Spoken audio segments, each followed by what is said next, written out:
Chapter 400. Thales had never heard of Crassus before. He also could not understand why the man named Steak's expression changed so suddenly. But he knew who Steak was. 6 years ago, on the night of Dragon's Blood, this man stood in front of the Archduke of Black Sand region with a radiant smile on his face. He negotiated with the infamous Chapman Lampard and asked for the right of ownership of the Prince of Constellation. He and the forbidden organization behind him played an indispensable role in that unprecedented and earth-shattering coup. Whether it was Thales' thrilling assassination attempt at the fortress, Archduke Poffert's desperate confession before his death, or even the terrifying moment when the born king's head fell to the ground, their figures seemed to be shuttling back and forth in the midst of it all. They were everywhere, but they were also mysterious and untraceable. Every time they appeared, they brought blood and death with them. It was a ghastly sight to the spectators, and it was too late for the victims to regret it. And the moment this group of people appeared again, Thales took a deep breath, suppressed his anxiety and uneasiness, and focused his attention on the man. He did not even care about the look Quick Rope gave him. In the field, Steak carefully observed the mercenaries around him. The man solemnly discovered that even though the murderous and militaristic air around them had become stronger, no one had any intention of refuting him, nor did they show any strange expressions. He did not lie. Steak's heart sank. He is indeed Crassus. Things were a little beyond his imagination. But, so you are this generation's Crassus. I have to say, I am a little surprised. Steak turned to Ricky. His tone became cautious and inexplicably cautious, like a thief glancing at his belongings outside the window. High-ranking people rarely take risks. High-ranking people? Thales shifted his attention to Ricky, but he could only see a rough, travel-worn face, the light leather armor commonly seen by desert mercenaries, and a crude and casual sitting posture. No matter how he looked at it, he was just an ordinary mercenary leader. The prince could not help but be puzzled. How is he a high-ranking person? Or should I say, Steak's gaze was fixed on Ricky. He changed the topic and said tentatively, "What you are going to do tonight is really too important. Even with your high status, you have to do it personally." The mercenaries around them were silent, but many of them subconsciously looked at each other. The silence lasted for a few seconds. A smile appeared on Ricky's face, but it quickly disappeared. Indeed, an excellent leader doesn't have to take the risk and do everything himself. He nodded and said faintly, "But he must never lack the courage and responsibility to do so." Steak raised his eyebrows and pretended to be enlightened. "Extremely admirable." The man smiled shyly and said, "But this makes me quite worried. You clearly have such an important mission, but you lack the necessary." But Ricky did not let him continue. Otherwise. Ricky's gaze was fixed on Steak, but he continued to speak. He did not care whether Steak had spoken or not. As a leader, there will come a day when he will be reduced to trash behind the curtains. He will protect himself in a bubble of lies just to hide his cowardice and incompetence. He can only rely on hypocritical pretense and despicable means to win the trust of his companions, using empty threats and false incentives to maintain the obedience of his subordinates. Ricky's tone was very light, but it suddenly changed at the end. "Tell me, how's Ting recently?" Steak could not help but frown at his words. Thales, who was listening by the side, was stunned.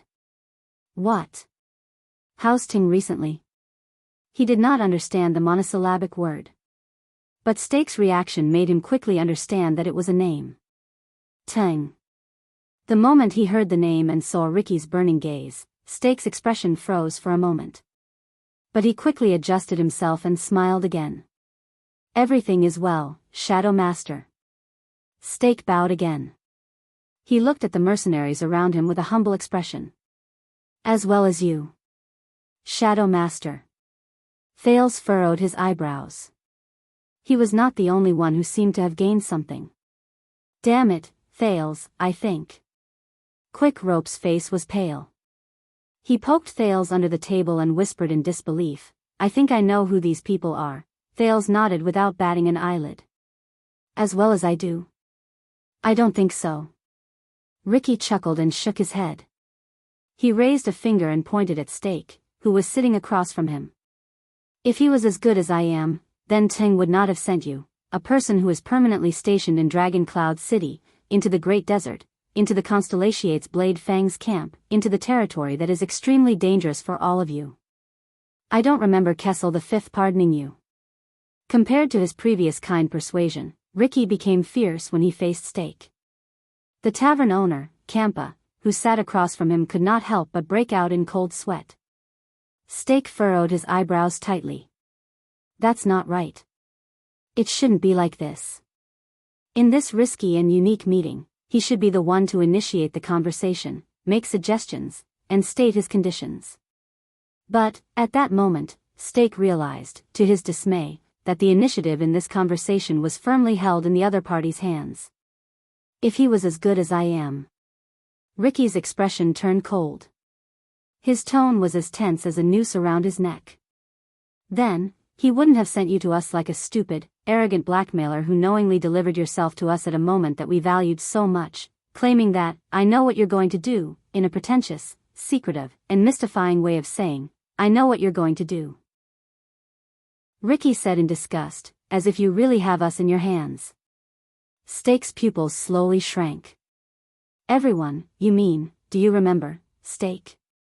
Beside Ricky, the middle-aged swordsman, Klein, stared at Steak, as if there was a stain on his face. His voice was hoarse. We have a score to settle. Steak put on a puzzled look. 6 years ago in Dragon Cloud City, you used our name to stir up trouble in the most dangerous place in Extet and did whatever you wanted. The middle-aged Northlander swordsman was like a leopard that had its eyes on its prey. Thanks to you, we lost a lot of people, including my students. Calamities, great dragons, rebellion, chaos, and even Dragon Cloud City's settlement after the incident. Those days were not easy. Do you think we will let you off so easily? Steak's gaze froze. The mercenaries became restless. They cast dissatisfied and hateful gazes at Steak. 6 years ago in Dragon Cloud City, beside him, Quick Rope's breathing became faster. He even clenched his fists. For some reason, Marina, who was behind him, also looked like she was gnashing her teeth. She stared at Steak, who was being condemned by the masses. Steak sighed. I am deeply sorry about this. Please accept my apology. Klein said disdainfully and sarcastically, apology? The mercenaries snorted in disdain. But Steak was not affected at all. It was as if he was a hypocrite who had nothing to do with it. After hearing about a tragedy in the distance, he pretended to be sad, to prove his humanity, and to gain understanding from others. We were also surprised by what happened that year, but I came here today with absolute sincerity. I want to propose a win-win proposal, but Ricky raised his head gently. There is no win-win between us. He flatly rejected Steak's words, causing the latter to be stunned. When you entered the door, we hated your arrogant face, hated the timing of your appearance, hated your self-righteous tongue, and hated the blood debt you left behind in the past. Ricky said coldly, and we are not interested in your so-called proposal or secret, which you pretend to be mysterious. Steak's expression immediately stiffened. Bastards who live in darkness and rot, flies who chase after chaos and the stench of corpses, Ricky said without any positive emotions as he stared at the frozen Steak. Now, do you understand our attitude? Steak clenched his fists. His face was full of disbelief. Why are you still wasting time here? At the same table, Masked Man sighed and knocked on the table. Our schedule today is very full. Klein, the Northland swordsman, snorted coldly. As he snorted, almost all the mercenaries in the tavern held their weapons with cold expressions. Some of them even took a step forward. In the face of the aggressive mercenaries, Steak was stunned. He subconsciously sized up his surroundings. Klein said coldly, "Don't look elsewhere, Steak. I promise you, if anything happens, before your head falls to the ground, your companions who are waiting outside will not be able to do anything." As a bystander, Thales quietly moved his head back a little. Quick Rope continued to stare at Steak. The tavern became completely quiet, but no one would think that the atmosphere at that moment was comfortable. Stake looked at the situation around him and frowned. Damn it. This group of brainless muscular men. But he could not turn against them. He could not. He still needed them. This group of damn. If you kill me here, the Constellations will immediately find out about your conspiracy here. The Constellations' eyes widened. Stake lowered his head with a serious expression. Your plan will not succeed. Ricky sighed. It seems like he doesn't understand. In the next second, a flash of sword light suddenly flashed. At a speed that surpassed what Thales could see with his naked eye, it instantly shot out of Klein's hand. Thales, who had been paying attention to the conversation and was caught off guard, felt his eyebrows twitch. But fortunately, the tip of the sword was not aimed at him. The sudden flash of sword light stopped in front of Stake's neck. A second later, Stake, who had reacted to the situation, could not help but take a step back. His face was pale. Asterisk whoosh. Asterisk the gust of sword wind had just blown past. Klein held a strange longsword with a blood groove and a hollow blade. The blade quietly stopped in front of Stake. The mercenaries seemed to be used to this. They were not bothered and laughed. Stake's breathing rose and fell, but he forced himself to remain calm and said, "Do you really want to do this?" Klein raised the strange-looking longsword and shook his head gently. This is twilight. When it tears open your blood vessels, as he spoke, he moved his longsword forward slightly and pressed it against Klein's neck. Stake's pupils instantly shrank. Damn it. All right, I understand. He instantly raised his hands, panted, and admitted defeat. Finally, Klein stopped his longsword. Honorable Crassus, and everyone else. It is your choice whether or not you want to listen to my suggestion, and I am willing. I am willing to answer all your questions. His posture was humble, and his tone was respectful. The three leading mercenaries looked at each other. Very good. Ricky curled up the corners of his lips. Compared to the nonsense you talked at the beginning, you're finally starting to speak like a human. Stake exhaled and re-examined the Crassus in front of him in indignation and uneasiness. Klein snorted coldly and put away his long sword, which was so fast that it could not be seen clearly. Ricky said faintly, "Tell me, how did you set your eyes on us?" A few seconds later, Stake sighed, as if he had accepted his fate. The Tower of Eradication. At this moment, Thales saw many mercenaries involuntarily clench their fists or weapons. Their breathing quickened. Klein and the masked swordsman frowned and looked at each other. Only their leader, Ricky's expression did not change. Yes, I know. Stake touched his neck, gritted his teeth, and said, "We have eyes and ears there." Ricky continued to ask, "What did you hear?" Not long ago, the Tower of Eradication was ambushed one night. Stake cautiously looked around at the mercenaries around him and observed their expressions. The enemy's origins are unknown, they are powerful, and there are many of them. The line of defense and alarms were broken through layer by layer. The invaders were only forced to retreat when they attacked the House of Legacy, Stake said in a tone as if he was telling a story. According to our people, during the invasion, some supernatural and unusual powers also appeared. Thales' eyebrows twitched. Wait. Not long ago. Tower of Eradication was ambushed, supernatural. The Prince of Constellation blinked, and in horror, he recalled a lesson a long time ago. At that time, the person who was about to go on a long journey said to him, "No way? Is it what I think it is?" This is one of the few vicious incidents in the history of the Tower of Eradication.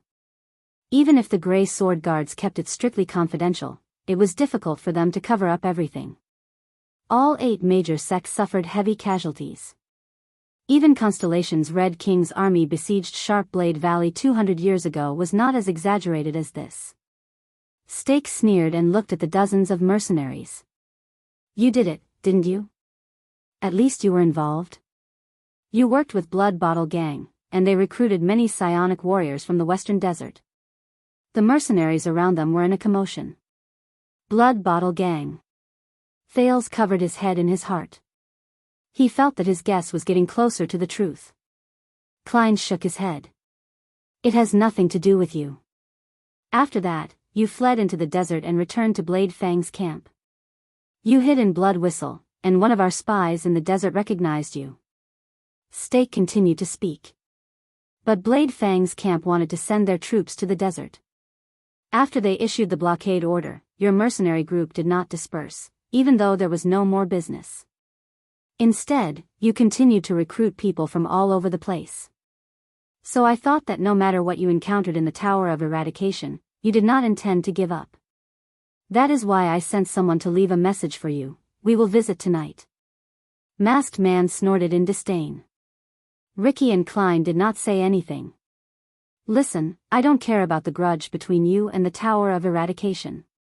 After all, you have been fighting against each other for more than 100 years. When Stake saw this, he rolled his eyes and continued, I also don't care why you ambushed that place.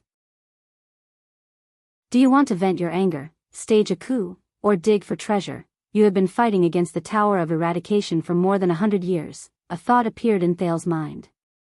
But I know that you are not having a good time right now.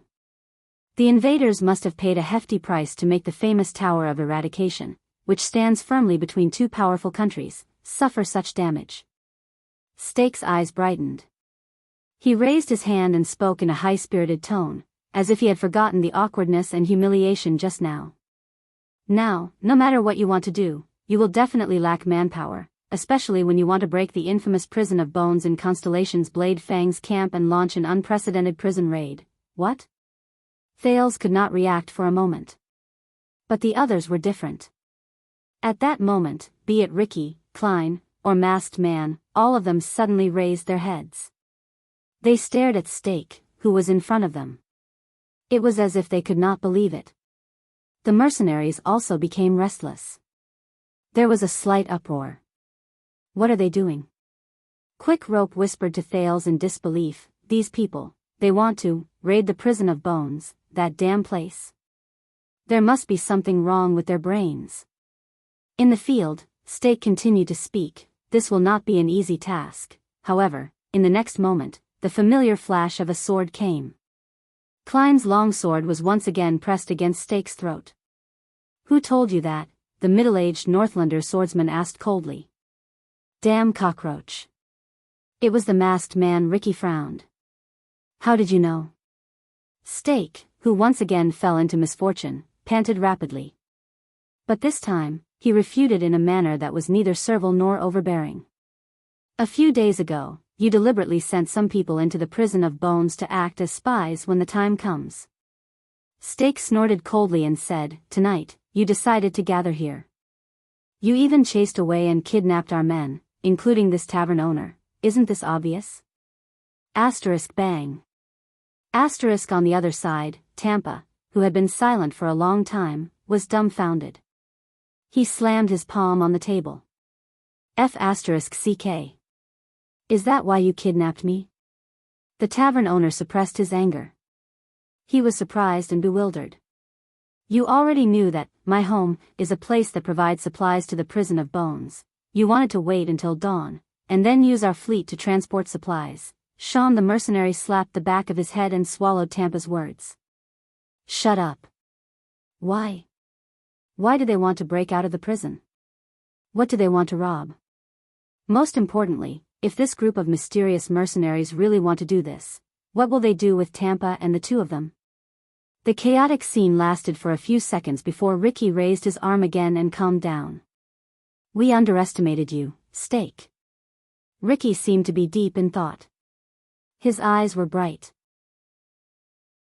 You do have some skills to be Tang's right-hand man and assistant. Under his signal, Klein sheathed his long sword. Tang. Stake, who heard this name again, twitched his eyebrows in a barely noticeable manner. See, I was right, wasn't I? Stake exhaled and carefully observed Ricky's reaction. Your plan is too rushed, and you don't have enough manpower, but what if we can help you? Ricky did not speak. The mercenaries did not either. I know why you chose this moment and not any other time, Honorable Crassus. Stake walked forward slowly. His expression returned to the confidence and calmness he had when he first came. Now, the Stardust Unit, Skull Guards, Raven Whistle Light Cavaliers, Black Lion Infantry Regiment, and a few professional mercenaries who are related to them, these are the most elite, fastest, and loyal troops in the camp. For some reason, they followed Williams to the front lines of the desert, and they will not be able to provide reinforcements for the time being. And those who are left behind are either inferior garrison soldiers, light infantrymen who lack mounts, temporary recruits from various parts of the western desert, or even auxiliary soldiers and laborers who rarely go to the battlefield. The Baron is not around, and there is no commanding officer with enough authority to suppress them. They belong to the royal family and the local nobles, and they are in constant conflict. They might seem to have more troops than usual, but in truth, their management is chaotic, their commands are disorderly, and their dispatch is inefficient. This is a rare opportunity for you to break out of the prison. Compared to facing the legendary Wing's strict military formation, is there a better time than this? Stake looked around and waved at the mercenaries around him, completely ignoring their displeased gazes. That's why you were able to gather so many people and take down this tavern so easily. I heard from the locals that if it were any other time, Williams would have thrown any suspicious warriors who gathered for no reason into prison and stripped them naked. They would not be able to come out without paying 20 gold coins to each of them. Stake's animated explanation came to an end. He turned around confidently and looked at Ricky, who was deep in thought.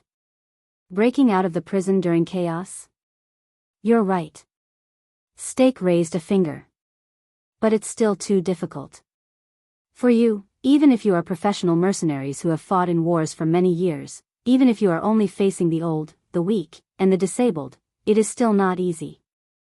If you fail, casualties are inevitable, and your safety cannot be guaranteed. I really do not want you to experience the Tower of Eradication's devastating ambush again. When he said this, the mercenaries' expressions changed. In the next second, Stake's tone changed, and a bewitching look appeared in his eyes. But with us here, it's different. Ricky was still deep in thought. Klein looked at him coldly and did not say a word. Masked Man's expression was even more exaggerated. When he stared at Stake, there was never any emotion other than hatred and disgust in his eyes.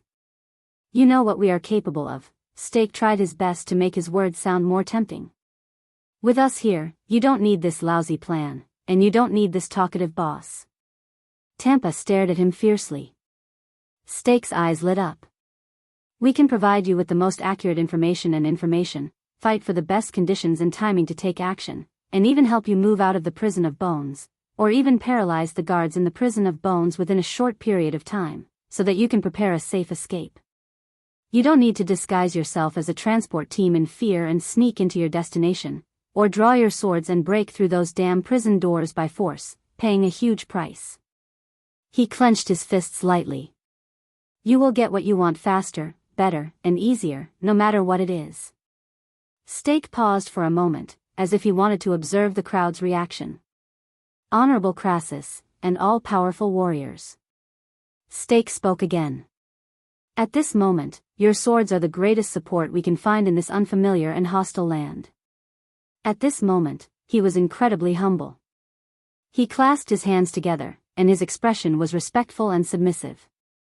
And we are the best eyes and ears you can find in a place full of powerful enemies. Stake carefully looked at each pair of eyes that passed through his line of sight. But no matter which side we are on, we are all alone and without help here. You are a mercenary group that has been ostracized, and we are wanted criminals that everyone wants to beat up. No one can face Williams, Blade Fang's camp, Western Desert, and the Colossus behind them and their powerful support, Constellation. Stake widened his eyes and spread his arms. So I suggest that we work together with sincerity and take what we need. We will help you easily open the door to the prison of bones. Disaster Sword and Shadow Shield. Is there a better combination than this? The tavern became completely quiet. Only the warriors' breathing could be heard. It rose and fell, and the rhythm was irregular. Stake observed the other people's expressions without changing his expression. His eyes moved back and forth. It was as if a year had passed. In the end, Ricky took a deep breath and slowly exhaled. Shadow Shield, what do you want? As soon as he said this, Klein and Masked Man turned their heads swiftly and stared at Ricky. But Ricky ignored them. What do you want to do in the camp with our strength? On the other side, Steak smiled. He rubbed his hands together and slowly raised his head. We have very reliable information. Steak's tone was cautious. He continued to observe even the slightest expression on the face of the person in front of him. A priceless target that involves all parties has just crossed the desert today and arrived at Blade Fang's camp. A priceless target? What? At this moment, Marina only needed to lower her head to notice that the red-haired young man and the black-haired boy sitting in front of her had stiffened. That is our mission. Ricky narrowed his eyes.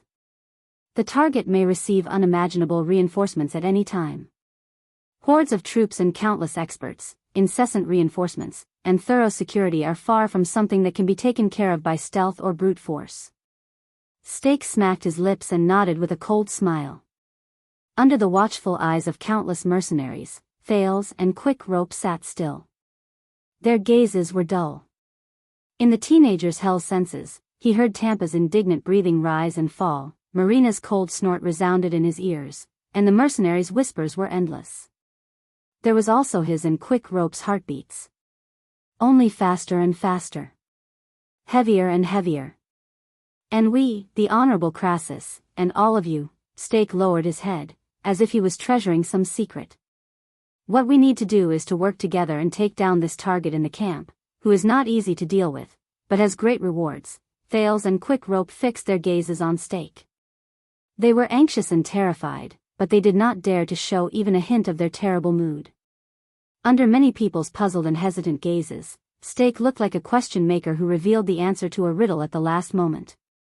With a malicious smile, he said softly, the second prince of Constellation, the only heir to the Supreme King. Thales, Jade Star. At that moment, the Prince of Constellation's expression froze. Even his breathing stopped at that moment. Beside him, Quick Rope showed a gratified smile, as if a heavy burden had been lifted from his shoulders. Chapter 401. The tavern in my home was so quiet that even the sound of a pin dropping could be heard. The mercenaries, or rather, the disaster swords, all stared in disbelief at the fair-skinned man who had spoken those shocking words. The heir of Constellation, while countless people sucked in breaths, Sean, the mercenary behind Marina, snorted. I thought that it would be crazy enough for us to break out of the prison. Thales saw that after Steak revealed the shocking target, Crassus, Ricky furrowed his eyebrows to the extreme. Klein, the Northlander beside him, stopped wiping his scabbard, and the cold glare in Masked Man's eyes became even more threatening. Thales had also heard of the disaster swords before. But he had heard of another name more often, the Tower of Eradication. After the Battle of Eradication, it was a legendary holy land that tirelessly trained all kinds of warriors for humans and passed down skills for thousands of years to prepare for war. Among the people Thales knew, be it Cohen, Miranda, Wuxia, or the others, all of them had stayed in the Tower of Eradication for quite some time and learned their skills there. Over the years, the place was so famous that everyone was used to calling the swordsmen who had the power of eradication and used the long swords, favored by the nobles, the swordsmen of eradication. It did not matter if you were in the employment camps at the borders or the local city defense teams, as long as you mentioned that you had stayed in the Tower of Eradication, you would quickly become a hot commodity for all major employers. And the disaster swords, that was how Steak called them. This name made Thales feel extremely uneasy. Based on what Wuxia had heard, they were the Tower of Eradication's mortal enemies. So, Thales sighed in his heart. They could plan a prison break in Blade Fang's camp without hesitation, and even come into contact with the forbidden Shadow Shield. It's over, Second Prince. Tampa looked as if he had given up on himself. No matter what, can you not say such a big thing out loud? I still want to come back safely and sell my wine. Thales and Quick Rope exchanged a glance. They were experiencing the completely different emotions in each other's eyes. Steak, who was the center of attention, calmly accepted everyone's gazes, as if he did not care. Your discipline and organization are really beyond my imagination. He rubbed his hands together. Facing so many strange gazes, he smiled humbly and said, even in front of so many people, facing such a big secret, you are not worried at all. Tampa's sorrowful complaints and Steak's mumbles were interrupted. You want him to die. The masked man who did not speak much suddenly stood up. He slowly approached Steak, and his wrinkled eyes shone with a brilliant light that was difficult to look at. The Prince of Constellation? Thales gulped. If possible, try to capture him alive. Steak smiled. He was as gentle and humble as ever. Captured alive? The masked man walked in front of Steak and looked down into his eyes. Are you saying that we are going to break through the encirclement in Constellation's military station and capture a prince? Then, we are going to risk the pursuit and encirclement of their countless armies and evacuate safely with that precious hostage? Thales noticed that there was a hint of indignation and anger in his words. Marina couldn't help but say, that's impossible. Steak frowned as he stared at the masked man. Under his aggressive stance, he slowly retreated and tried to guess the man's identity. I didn't say that it's easy. The man from Shadow Shield shrugged and avoided the masked man. He smiled and glanced at the mercenaries in the tavern. But at least it's not as difficult as breaking into the prison of bones. At that moment, the masked man suddenly extended his hand. Asterisk slap. Asterisk he pressed down on Steak's shoulder. Steak's face instantly turned pale. The part of his body that was pressed down trembled slightly. He shuddered violently and grabbed the masked man's arm with his left hand. He wanted to push him away. But the man's arm did not move, as if it was made of metal. Because you can't do it on your own. Masked man slowly exerted force in his hand, causing the trembling Steak to be unable to help but suck in a sharp breath. So you want us to die as bait and buffer to help you achieve your goal? Steak stared at the masked man in disbelief, but the mercenaries watching by the side only frowned. No one said anything to stop him. The atmosphere in the tavern became increasingly suffocating. Thales, who was watching by the side, became increasingly anxious. What should I do in this situation?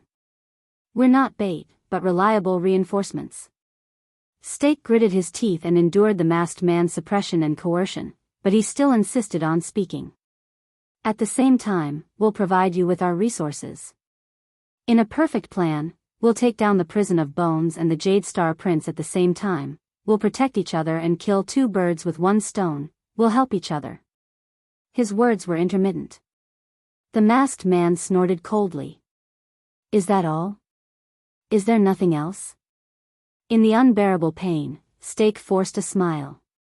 Perhaps, it will even be a good start for our future partnership? The mercenaries in the tavern stared at this scene quietly, as if they were used to this kind of scene. Asterisk slap. Asterisk a palm was placed on the masked man's shoulder. The masked man frowned slightly. Ricky stood by his side and shook his head. His expression was indifferent. The man looked at Steak, who had a pained expression on his face. He snorted softly, then let go of his hand and retreated. Steak breathed a sigh of relief. He tilted his body and rubbed his shoulder with an extremely unnatural expression. Damn it. He knew that he was at a disadvantage in this negotiation, which he acted on his own. But, why? Ricky took the place of the masked man and stood in front of Steak. 18 years ago, you destroyed the Jade Star royal family at all costs and left no room for maneuver. Even the branch families were affected. These words shocked Thales. The leader of the Disaster Sword said faintly, everyone in the circle is guessing who the patrons behind you are, the people who want the Jade Star royal family to be destroyed. Now, you are telling me that you want to capture the last Jade Star prince alive? Why? Ricky stood in front of Steak and stared at his stiff right arm. What exactly are Tang and the people behind him thinking?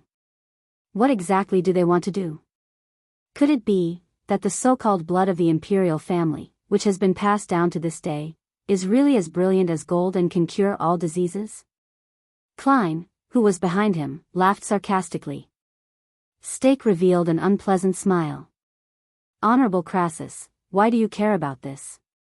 Even in such a disadvantageous situation, even after experiencing such a blunt threat, Steak's courage still surprised Thales. Your goal is only the prison of bones. Forgive me for being blunt, but this is almost certain to anger Constellation, and King Kessel will not tolerate it. In this situation, on the basis that you can better achieve your goal, you turn to help their enemies and shake their political situation. Isn't this a brilliant move that suits your interests? The masked man behind Ricky sneered. Then, you completely pushed us to the opposite side of Constellation, and we had no choice but to board your pirate ship. The masked man clenched his fists. Just like the assassin's flower 18 years ago, the Charlton family. Charlton. This name, which he had not heard of for a long time, made Thales sink into deep thought. Steak's smile remained. Sometimes, when you want something, you have to choose a side. If it's not this side, then it's that side.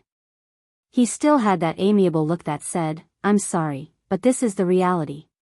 He was like a dedicated, hard-working, but helpless tutor. Besides, you've already made your choice. When you hijacked this tavern and planned to break into the prison, Steak let go of his shoulders, took a deep breath, and stood up straight. He looked like a generous man who was about to be escorted to the execution ground. He had a faint smile on his face that caused people to be unable to help but cast sidelong glances at him. Isn't that so? The mercenaries stirred. Masked Man and Klein looked at each other.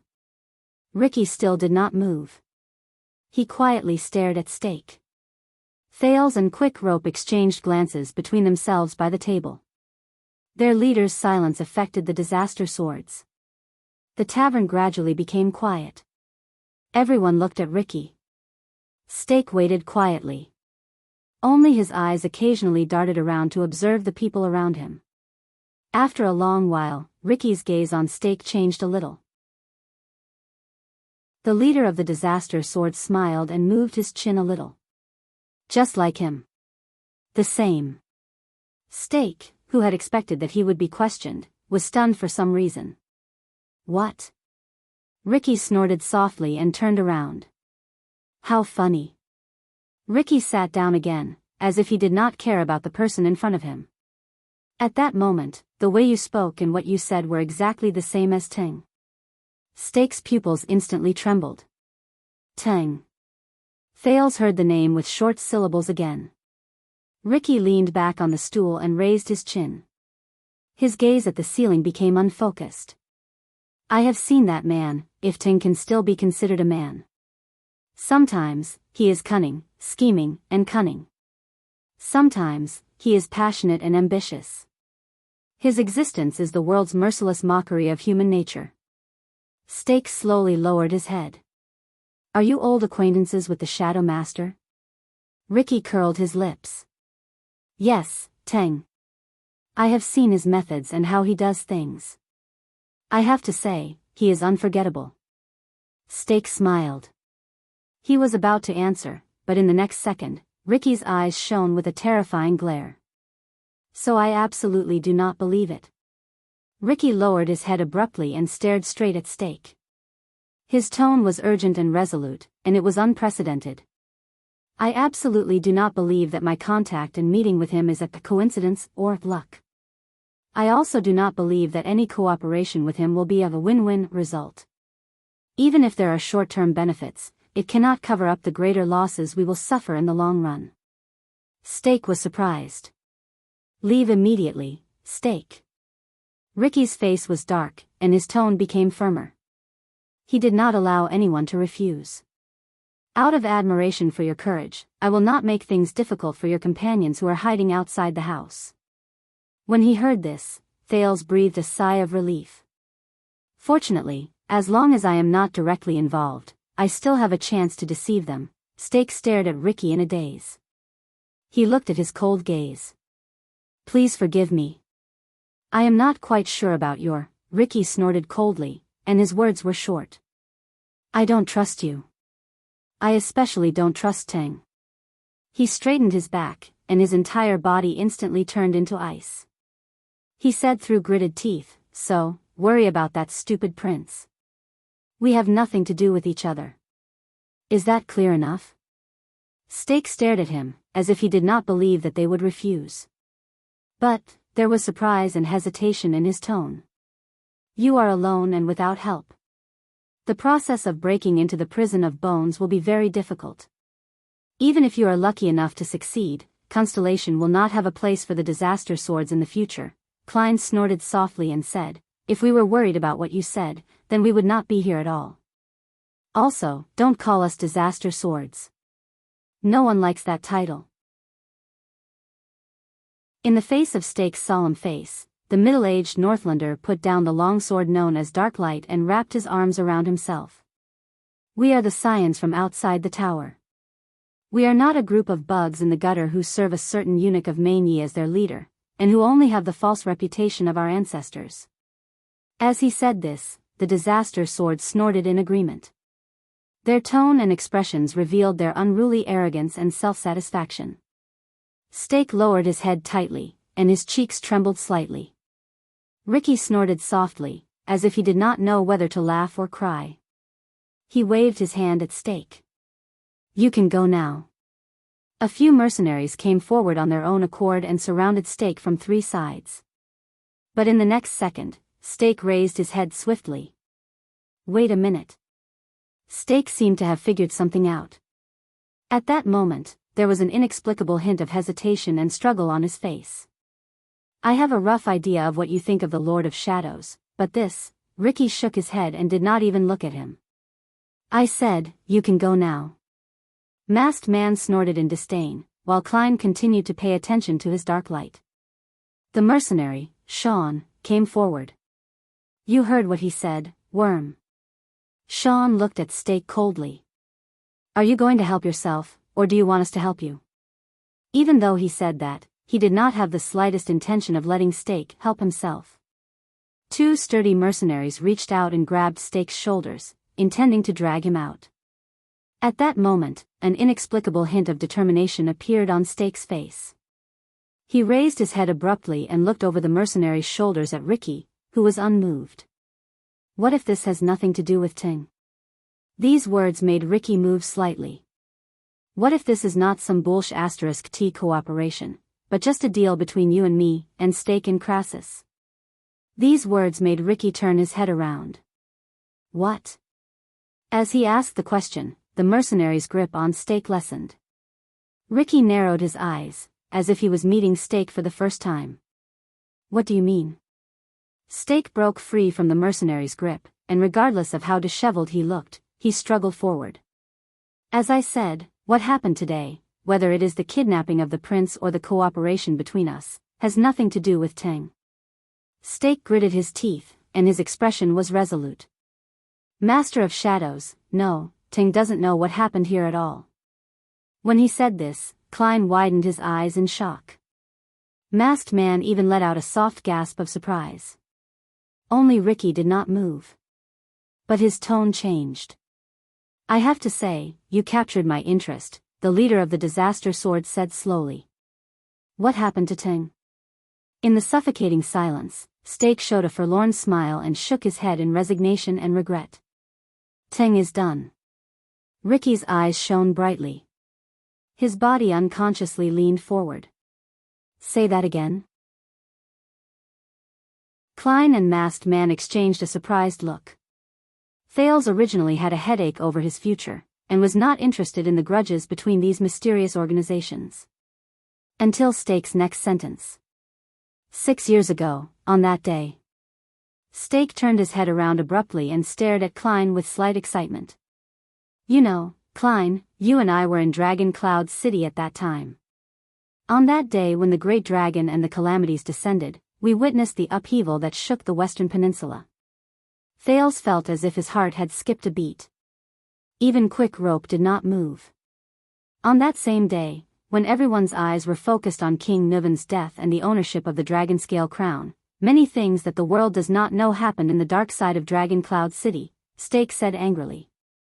The lights flickered, and the tavern became quieter. Ricky nodded. His gaze was focused. Continue. Stake snorted coldly and glanced at the mercenaries around him. He looked at their various expressions before he said coldly, on that day, Ting lost to the Black Prophet. That day, whether it was intelligence interception or direct confrontation, Ting lost to the Black Prophet. All of Shadow Shield's channels in Dragon Cloud City have been destroyed. Even something as important as assassinating King Niven has gone awry. Li Span and the Archdukes knew about the existence of the conspiracy a long time ago. The remaining forces in Dragon Cloud City even escaped the siege of Black Sand region with the secret help of the Secret Intelligence Department and regrouped. We, who are in Dragon Cloud City, are practically blind. We can't even spare manpower to chase after the Walton family's granddaughter or capture the Prince of Constellation. Lampard was even forced into a corner and could only put himself in danger. None of the backup plans we left behind for the Archdukes to force them to obey Lampard and frame Constellation. Our plans in the Northland through Lampard have almost all failed. The mercenaries started to whisper among themselves. Thales frowned and ignored the shocked expression Quick Rope sent him. The disaster swords frowned together. What? Based on what Stake said, that night. That early morning. Dragon blood. What happened that day? Ricky did not react. He stared at Stake coldly and waited for his next words. That's not all. Stake's eyes were as cold as ice. That day, the Secret Intelligence Department found him.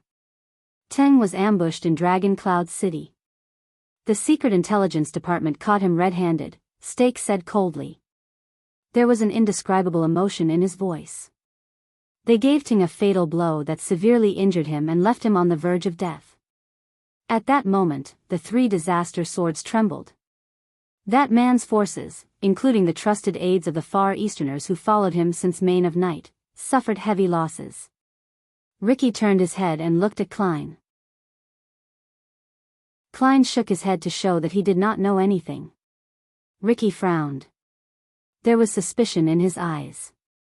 In the face of his scrutinizing gaze, Stake laughed without being able to discern his emotions. Sometimes, I even suspect that for the Black Prophet, the power struggle in Extet was just something he did along with the situation. He smiled wanly and said tiredly, that night, Shadow Shield, especially Ting himself, was the kingdom's Secret Intelligence Department's first target. Chapter 402. In the tavern, while everyone sucked in breaths, Ricky said slowly, What secret? What secret? Thales stared at Stake, unable to shift his gaze away. His curiosity and bewilderment towards that night won over the uneasiness and fear in his heart. Stake did not answer immediately. The man from Shadow Shield looked around. When he saw that everyone was attracted by this topic, he bowed in satisfaction and smiled. That is why I came here today. He slowly raised his head, and a pair of eyes that had instantly become sharp appeared under his eyebrows. Ever since we crossed the sea, Teng has shown extraordinary enthusiasm towards the Jade Star royal family. I guess it's because of his past identity. But during the Bloody Year, he took on a business deal that left no room for retreat and destroyed the Jade Star royal family? That's too much. Beside Ricky, the masked man snorted coldly. Bloody Year. When he heard the keyword, Thales' eyelids twitched for no reason. There must be a reason. There must be a reason why he's so obsessed with Jade Star. Stake straightened his back and responded to the people with different expressions with an indifferent gaze. 6 years ago, as the person in charge of us in Northland, I issued an order, if there's a chance, assassinate the second Prince of Constellation who came to visit. Quick Rope poked Thales in the dark. Thales lowered his eyelashes and pretended not to see the reproachful look that Quick Rope sent him. Why is it you again? Stake continued speaking, attracting everyone's attention. But in the end, this order was stopped by Teng. He even acted out of character and took the risk to show himself, just to prevent his subordinates from doing anything rash. He wanted the prince alive. For this, he even sent me to negotiate with the Archduke of Black Sand region. Ricky frowned and tapped his fingers lightly on the table. 18 years ago, he almost madly assassinated a member of the royal family, and now, he's doing his best to ensure the prince's survival. Steak showed a mysterious expression. The change in Ting's attitude before and after can only mean one thing. He raised a finger, and his tone became serious. That prince's existence must mean something. Thales could feel his fingernails clenching his palms tightly. The mercenaries started to whisper amongst themselves. Steak did not care. He only stared at Ricky, who had the highest status. If I take him down, I can find out Ting's secret, find out why he is so interested in the Jade Star royal family, and find out the truth behind why he madly accepted that huge business deal during the bloody year. What do you mean? Do you want to uncover this secret with us? The commotion among the mercenaries grew louder. Thales could even hear Marina gritting her teeth behind him. The Northland swordsman, Klein, leaned over and whispered something into the masked man's ear, but the masked man only shook his head gently. Until Ricky raised a hand expressionlessly, silencing the whispers around him. Where is Ting? The leader of the mercenaries did not harp on the so-called secret thrown out by the other party. How is he now? When they returned to this topic, Steak's face seemed to be covered by a haze. He and Ricky stared at each other quietly, but the latter's calm expression revealed his attitude and focus. Steak could only sigh slightly. I don't know if he's alive or dead.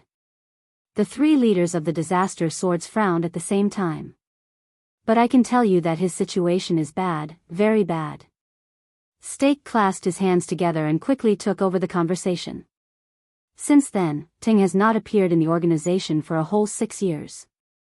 Even I rarely receive his orders, even if I do, he said solemnly, including me. More than one person in the organization has begun to doubt the Shadow Master's current situation. When he heard Steak's words, Ricky sucked in a soft breath. So. Disaster Swords Crassus showed a strange expression. Shadow Shield is now a headless viper. The masked swordsman added in annoyance, this makes them even more dangerous. You never know where their venom will splatter. Klein snorted softly.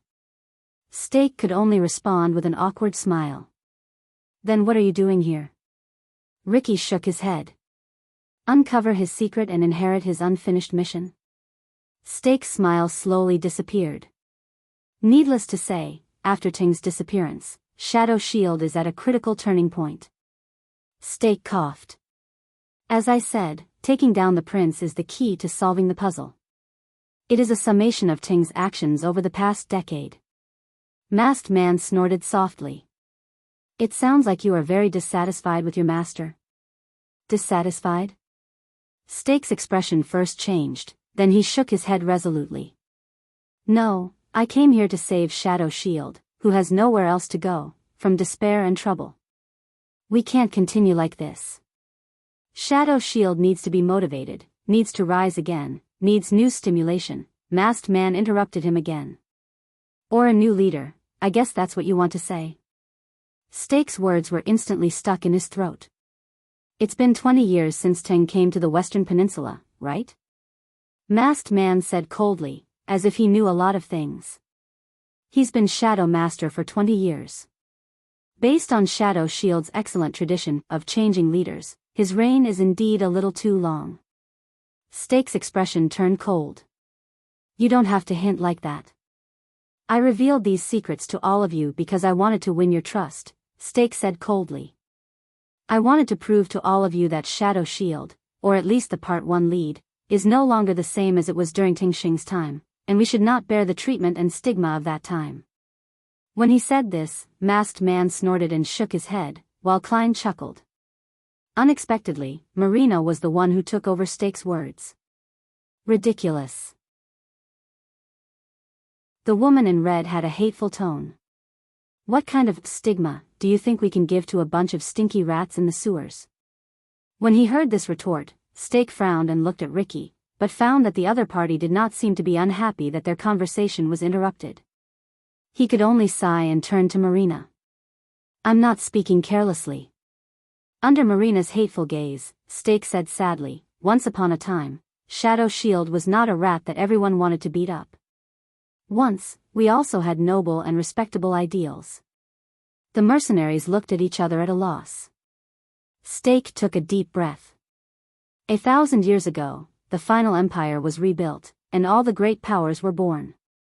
Those in power and those in high positions stirred up countless wars, tyranny, slavery, and oppression. The helpless people of the world experienced famine, death, pain, and torture again and again. Longing appeared in Steak's eyes. So, when they were forced to a dead end, this group of people came into being. They were born of humble origins, their names were despicable, and they were alone. But they stood up and took up their weapons.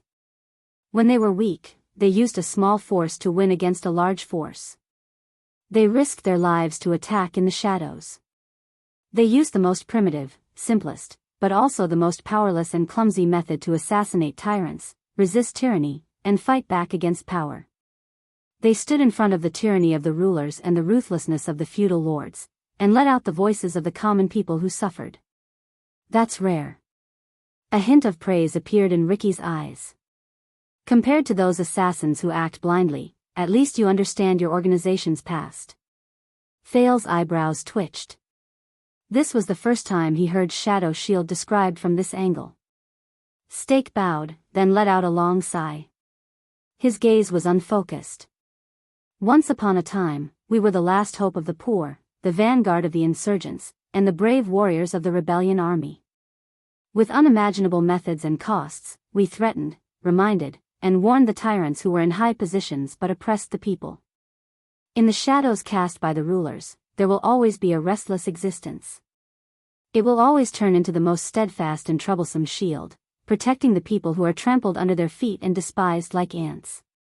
Ricky did not move. Klein and Masked Man responded with their expressions. The former was scornful, and the latter snorted angrily. But Steak's words were interrupted again. How can you be so shameless? How can you describe despicable things in such a noble manner? Last hope? Bah. Marina gritted her teeth and said, Scum, do you know how many innocent people had their families destroyed because of you during the bloody year? Steak looked back at Marina with slight surprise. With a complicated expression, he said, I can't say that you are wrong, young lady. Steak lowered his head, sighed, and said, the truth is, after 1,000 years, Shadow Shield, who swore to fight to the death in despair, has fallen into this filthy state day after day as it drifted with the tide and had no choice but to make compromises. He clenched his fists and said through gritted teeth, as if he was indignant. You're only interested in profit, and you're muddle-headed and nauseating. The air in the tavern was quiet for a moment. Wow, a noble, pure Shadow Shield assassin who is free from vulgar interests. Klein shook his head and said sarcastically, how rare. Steak still clenched his fists, as if he did not see the others' gazes, did not hear Klein's sarcasm, and Marina's snort. Especially after Ting's arrival, our situation worsened, and our situation became even worse. His expression was tense, and his breathing quickened. 18 years ago, he bewitched us, contacted all parties, and launched an operation against the Jade Star royal family, starting from that great assassination that shocked the world. Thale's heart beat faster.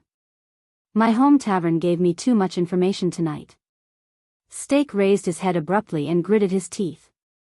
As the master of shadows, he never leaked the list of employers for that business deal to us, but tried his best to bewitch us into ignoring the risks behind it. Ting put it very nicely. Shadow Shield has had enough of appearing in the streets and alleys, accepting money from a few villagers, and finding barons and officials, rich or poor, to seek justice for the livestock that were stolen and killed in the village. He also said that we have a great responsibility, and we will go straight to the root of the problem. Steak looked around. His eyes were burning with anger, as if he wanted to find approval. He told us that Constellation would collapse with the help of a business deal that had never been done before. This represents the beginning of a new era, a great era with chaos and confusion as its roots. Horsewhips will crack, blood will spill, fields will burn, and fear will sprout. It will be a chaotic world that will allow us to shine, change our degeneration, and rise, just like how we rose 1,000 years ago. The world will remember us again when it wakes up from its dreams, and it will need us again. Steak's words were vivid. Thales could even imagine Ting's tone at that time. But, the list of employers. Thales noticed this word. Who were the people who wanted to see the Jade Star royal family destroyed during the Bloody Year? Steak exhaled. His expression and tone became gloomy at the same time. I have to say that he is very eloquent, and his methods are superb. He also has the power of a new ruler. Some people were bewitched, and some people had no choice but to obey him for the sake of their lives. Klein showed his contempt. I guess you want to say that you are one of those who had no choice but to obey him? Steak shook his head. That's not important anymore. What's important is the consequences of this matter. Let's see what Tang and his crazy plan have brought us. Steak spread his hands and looked dejected. Chaos? Of course, the war during the Bloody Year was a mess. The civilians were not the only ones who suffered, but also assassins like us, and even mercenaries like you. If everyone could die under the blades of war, then what's the point of having assassins? During the days of war, if we can't even find a flat and quiet place to rest and recuperate, then how can we talk about buying people over and assassinating them? And that chaos didn't last long. At least, it didn't last until our golden era arrived. It ended. Steak's expression was one of struggle, as if he was going through hell. For a whole 18 years, Tang made enemies for us everywhere. Shadow Shield not only hid in Constellation and had no place to hide, even in the world outside Constellation, he had to face the relentless pursuit of the Secret Intelligence Department or their allies. You can't imagine how we lived in the past. Everything was terrible. Steak's gaze was cold. That was a business deal with no winner. Thales felt a chill in his heart. If you insist on saying that there was, after the disaster, Constellation did not suffer a crushing defeat. It did not usher in the golden era of assassins and Shadow Shield. On the contrary, they rose from the ruins. The new king was even more ruthless than before, and the power of the throne was unprecedented. The opportunity we once hoped for with all our hearts and relied on for a living, the endless feuds between nobles and chaotic battles between vassals, slowly disappeared under the new king's iron fist. It was nowhere to be found. The chaotic future promised by Constellation's decline did not come. Instead, it was getting further and further away. It's funny when I say it, but sometimes, our subordinates even suspect that Tang, who initiated the assassination, is actually a spy for Constellation. Steak said the last part with a bitter tone, as if he was crying and laughing at the same time.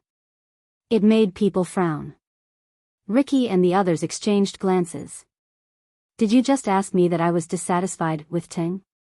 Steak shook his head violently. Hatred flashed in his eyes. No, the word you chose is too simple.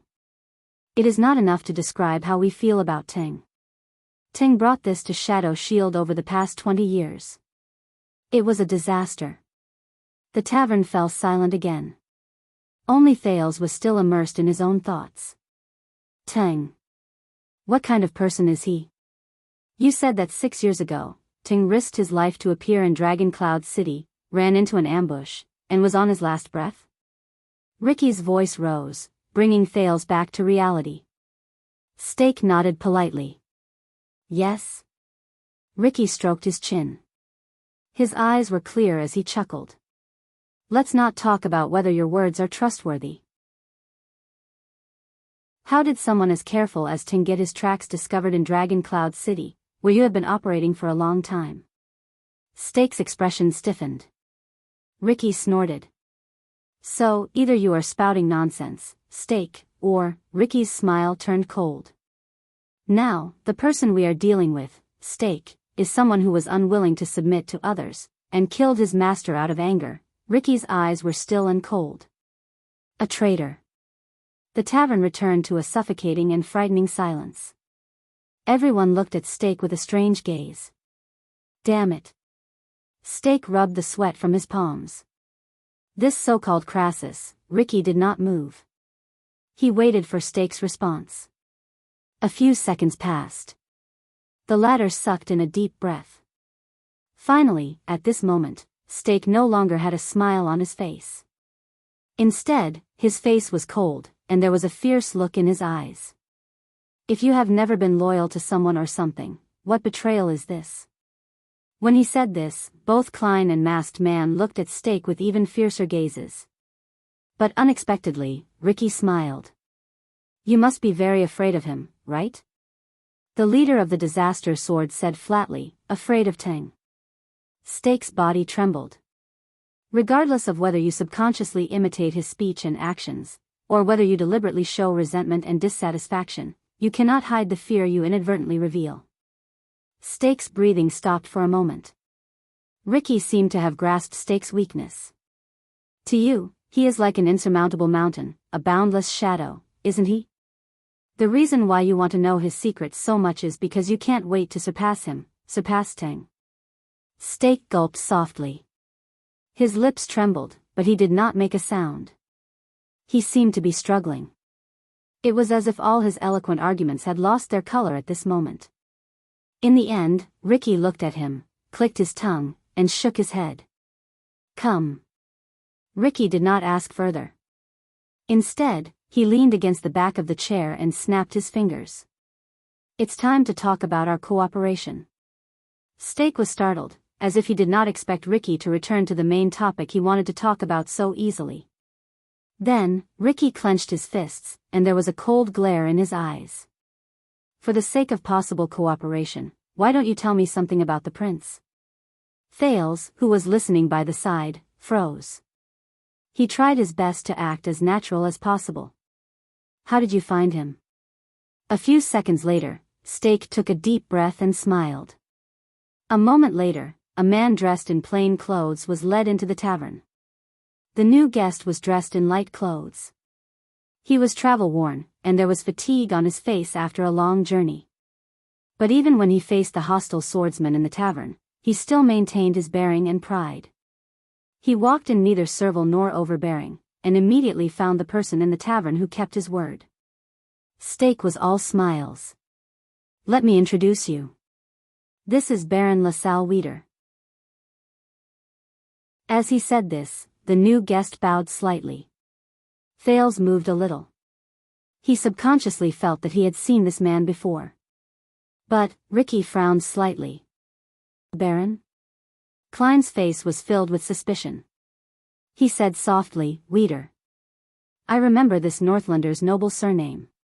He seems to be a small vassal with a fief. It can't be any smaller. The new guest raised his body, revealing a weathered but solemn face. Remove the honorific. LaSalle nodded and said, My fief has long since been taken back, and my title has also been taken away. He kept a straight face. Now, I am just LaSalle Weeder. You are too humble. On the other side, Steak raised his hand and happily added, At present, you are our most reliable source of information and partner, including our path of retreat. Ricky's face showed doubt. Partner? But the new guest, LaSalle, did not have any intention of exchanging pleasantries. He interrupted Steak directly. I have had enough of glib diplomatic words. LaSalle shook his head and spoke straightforwardly. So, I will go straight to the point. A few days ago, we received a piece of news. His face was solemn, and his voice was so deep that the others could not help but listen to him. An informant secretly found traces of Thales' jade star in the desert. Thales' heart skipped a beat. Even Quick Rope did not move. The informant has already followed the target, but because he is short on manpower and is in the enemy's territory, he has no choice but to ask us for help and arrange for their evacuation. LaSalle frowned and said, The deadline for the evacuation was last night. According to the plan, our informant will bring his prince captive to us. As Ricky listened to LaSalle's narration, the doubt on his face never disappeared. Thales, on the other hand, stared at the ground and did not move. But it is already midnight, and the informant has not responded.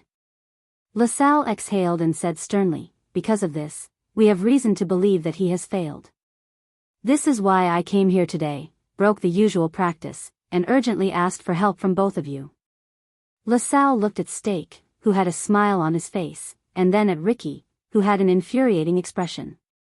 The new guest gritted his teeth and said, "Thales Jadestar may have escaped our control and obtained the official protection of the camp. We must strike like lightning and take back the target before the army returns to provide reinforcements. We are short on time, and the sooner, the better." Ricky and his companions exchanged glances with each other. "Are there any clues?" LaSalle nodded. "Our informant is a mercenary." LaSalle looked around with a stern expression. "The name he uses in the desert is..." Chapter 403. The entire tavern fell silent once more. Dean? Big Dean? Bald Dean? Ricky stroked his chin and said with sudden realization, "The Dean in Dante's greatsword who is quick-witted, skilled, and has a bright future?" LaSalle was silent, while Stake nodded in agreement. "Your informant really hit it well." Ricky clicked his tongue and shook his head. Dante's greatsword?" Tampa frowned and scratched his chin. Ricky raised his eyebrows. "Wait. That means..." At that moment, the gazes of many mercenaries, including the tavern owner Tampa who was held hostage, followed Ricky and turned to the other side in unison. Their gazes gathered on Thales, who widened his eyes, and Quick Rope, who had a dumbfounded look on his face. "What's going on?" Thales thought in a daze as he became the center of attention again. "Hey." Marina turned to Sean with a suspicious gaze and whispered, "I remember that these two people are in Dante's greatsword." The mercenaries began to whisper among themselves. Ricky stared at the two of them with great interest. He seemed to have understood something. In the face of everyone's scrutiny, Thales could only show a subtle and awkward smile. "You really came up with a good idea." Under everyone's gazes, Thales maintained his expression. Without moving his lips, he hissed at Quick Rope in dissatisfaction, "Are you looking for a professional to deal with the corpse?" He desperately controlled his gaze to avoid looking at the human-shaped sack by his feet. "What do we do now?" Beside Thales, the former Prince of Extet's face was also twitching. He put on an awkward expression, as if he did not know whether to laugh or cry. Calm down, calm down." Quick Rope wiped his sweat and put on a fawning smile at the fierce mercenaries around him. "There will always be a way."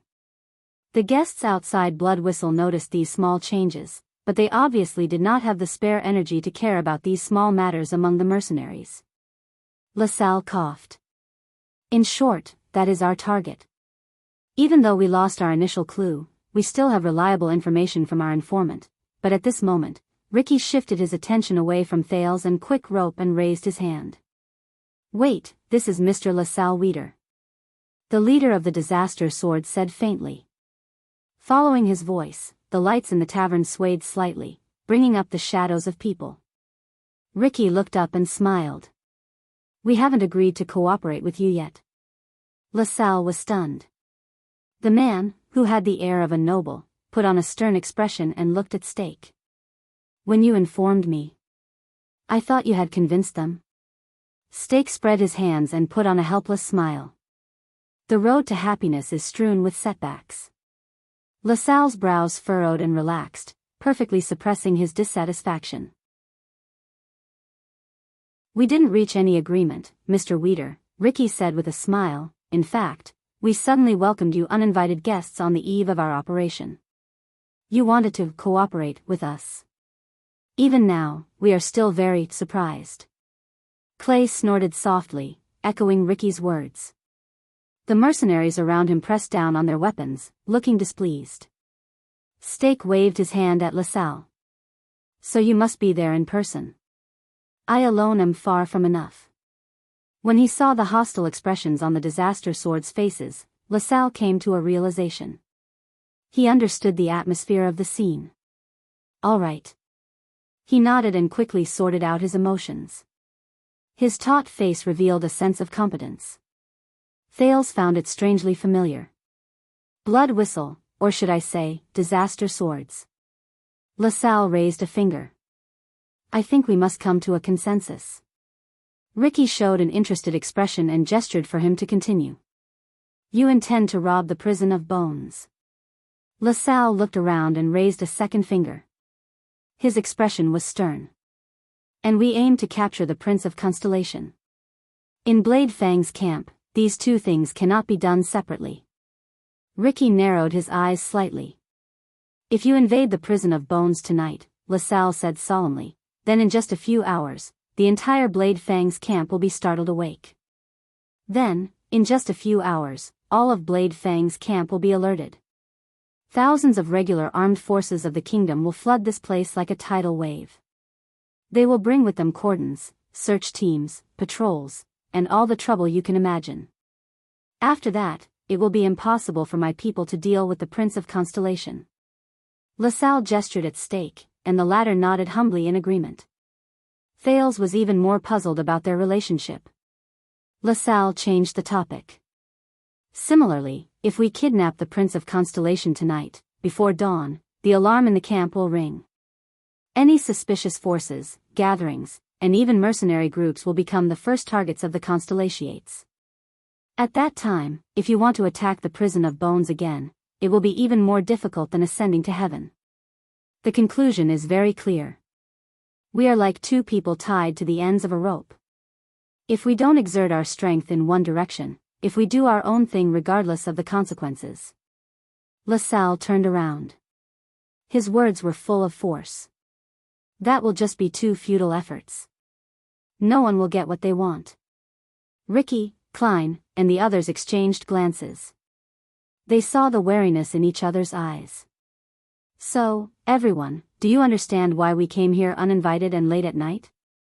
LaSalle ignored the weapons around him and said loudly, do you also understand the need for us to work together? No one answered him. Only Stake patted his left wrist with his right hand and smiled in support. Ricky stared at the new guests with a solemn gaze. He did not speak for a long time. Then, LaSalle coughed impatiently and urged him to speak. You are very eloquent. Ricky gestured with his chin and said faintly, you don't look like someone from Shadow Shield. Vida. Who are you? LaSalle immediately froze. He did not answer. But Masked Man beside Ricky spoke. I remember now. Masked Man cast a sidelong glance at LaSalle and snorted coldly. Klein, you just said that this man's surname seems to be from a small family in Dragon Cloud City? Klein snorted in response. Ricky turned to his companion. Masked Man said faintly, 6 years ago, King Nuvan appointed a rather virtuous low-level noble as Extet's envoy to Constellation. He entered Renaissance Palace to seek justice for Prince Mariah, who died in a foreign land. That envoy's name is the same as this man's. At this moment, LaSalle was slightly shocked.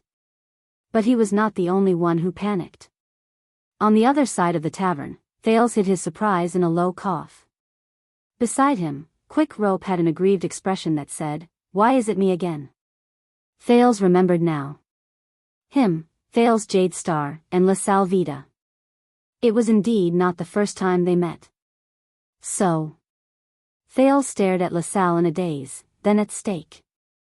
Extet, Shadow Shield. The people who were here today were all his old friends from 6 years ago.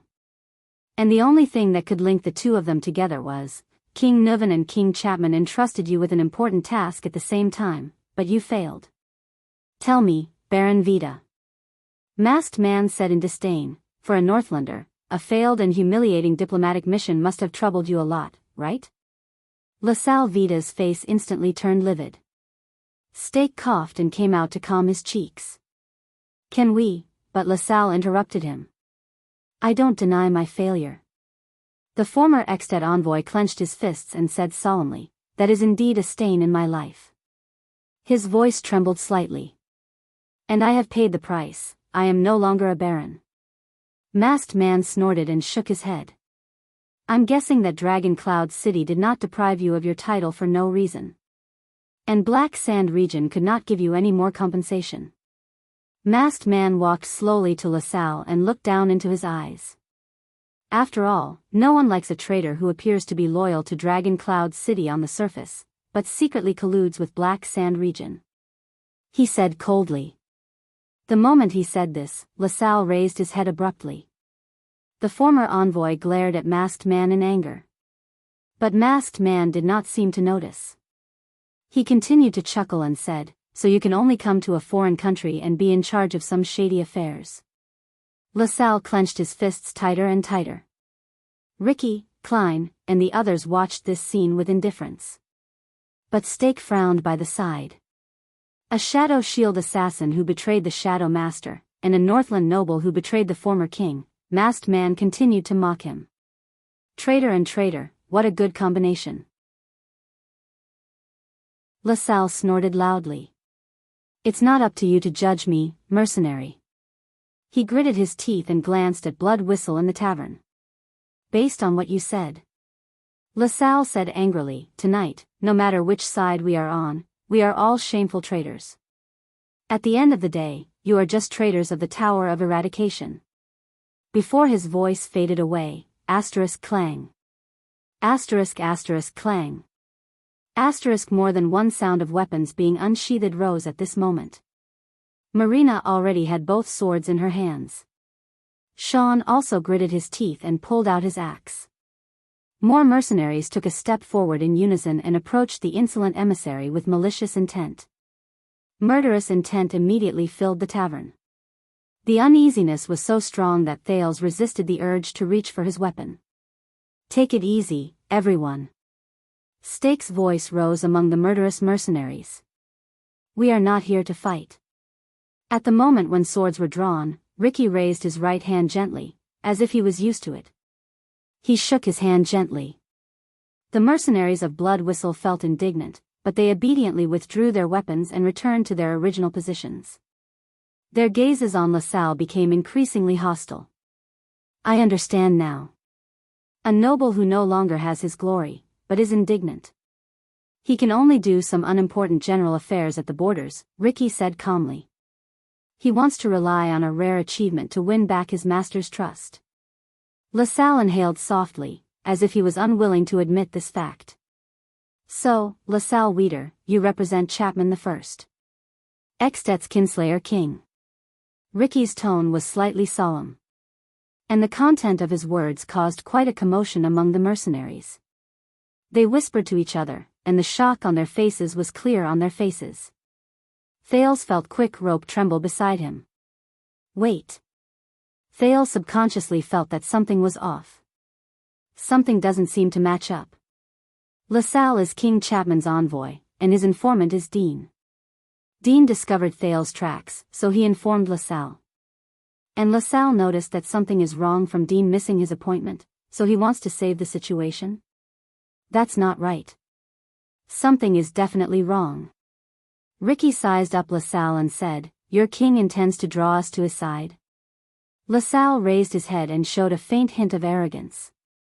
"If you can work with us," LaSalle said softly, "and bring valuable spoils of war back to Extet together to prove that you are a force that can fight, His Majesty will definitely not be stingy with his rewards. Ricky raised his eyebrows, as if he was a little surprised. But soon, he, Klein, and Masked Man looked at each other and laughed. The mercenaries also sneered. As they laughed, LaSalle's expression became more and more tense. Finally, the disaster swords had enough of laughing. "Stake, no wonder you have the confidence to play these tricks behind Ting's back." Ricky shook his head and sighed. "When did you and your Shadow Shield get together with that cold-blooded king who killed his own brother? When did they get together?" Thales suddenly remembered the day 6 years ago, when he and Saroma saw the Archduke of Black Sand region talking to Stake while they were in Lampard's carriage. LaSalle frowned hard. But Stake was grinning from ear to ear. He did not seem to be offended at all. "As I said, I can not only provide you with a way to break out of prison." Stake raised his hands and turned around to greet everyone in the tavern so that they could see his smile. "I can also bring you a way to escape from the threat of Constellation. Perhaps it will also be your choice to rely on for protection in the future. From then on, you will no longer need to hide, run for your lives, fear, and worry." The mercenaries began to whisper among themselves again. Ricky muttered and repeated, "Rely on for protection?" Steak nodded. By his side, LaSalle straightened his clothes solemnly. Once it is done, LaSalle said sternly. I promise you that you will definitely have a place under His Majesty's command, and with Extet's protection and support, you will not have to be afraid of Constellation's threats and revenge, no matter how big the trouble is. Ricky pondered for a moment. The prerequisite is that we must submit to him and become Chapman Lampard's watchdogs and shepherd dogs? He looked straight at Steak. His smile was still on his face, but there was an undisguised chill in his eyes. Tell me, Steak, what price did you sell yourself and Shadow Shield for? His words were blunt, and even someone as thick-skinned as Steak could not help but stiffen. But Steak quickly reacted. He coughed softly and rubbed his hands together. This has nothing to do with the price, but with the market and demand. Like the most professional businessman, Steak said with a smile, 18 years ago, Ting claimed that he wanted to create a land suitable for Shadow Shield to survive, so he led the assassination that shocked the world. Masked Man snorted in disdain. Thales clenched his fists. Ever since he stepped on the path of becoming a prince, many signs had shown that the Jade Star royal family's assassination during the Bloody Year was strange, had far-reaching implications, and affected the fates of many people.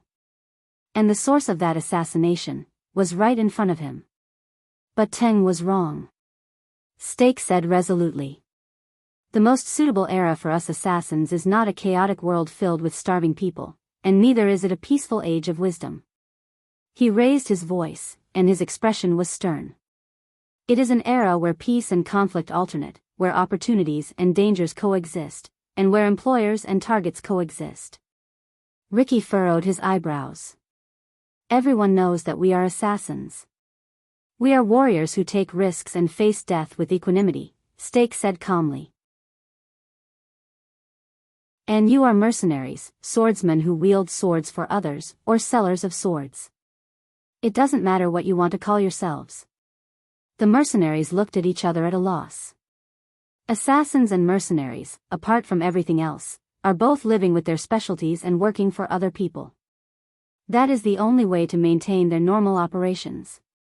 But what do you think supports the survival of the two of us? Money, desire, hatred, enmity, ideals, future, hope, or love and justice? Steak's words caused many mercenaries to have strange expressions on their faces, but more of them began to think in silence. But Steak immediately turned around with large strides and said resolutely. None of them. What truly supports our survival, he said in a callous tone, which was rare for him, are the needs that call out to us. Steak's expression was stern as he said in a low voice. It is power. He stretched out his right hand and slowly clenched it in the air. Power is the foundation of our survival, just like how war is to heroes, and bones are to famous generals. Ricky's expression became more and more solemn. Steak turned around, as if he wanted to convince everyone in the tavern. Those without power want to seize power and seize it, while those with power want to expand and centralize it. So they come to us. They either hire or bribe us, and we use methods that break the rules to fill the power vacuum, or consume too much power. And us? We are a group of vicious beasts that feed on power. We seek survival in the ambitions and grand plans of the rebels or rulers. Whether it is you or us, whether we are assassins or mercenaries, we are born to live in the cracks of power. Thales quietly listened to the Shadow Shield assassin's philosophy. Klein frowned, and Masked Man spat on the ground even more straightforwardly. Teng might be a madman. His arrogance and overestimation of his own abilities brought about his own doom in the end. Steak was unmoved. He continued, but the initial intention he used to convince us was not wrong. We, Shadow Shield, need an era that is suitable for us to live in, so we should take the initiative to create it instead of waiting for the era to eliminate us. And what we really need is power to demand us, a power that is powerful but still needs us. This is what can guarantee our survival. Steak turned around again and faced the three disaster swords. There was an unusual fanaticism in his eyes. That is why we need such power. A ruler who has a country, an army, land, and people at the same time to buy and hire our services and maintain our existence.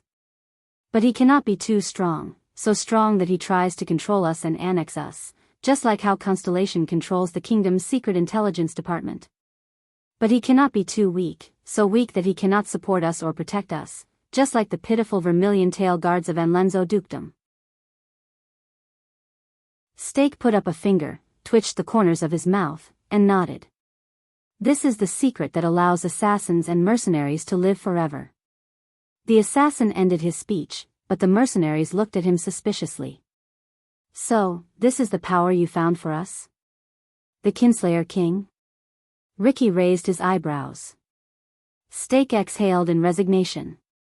Thanks to Teng, Constellation is already our destined enemy, and Constellation is recovering and rising. This is really not good news for us.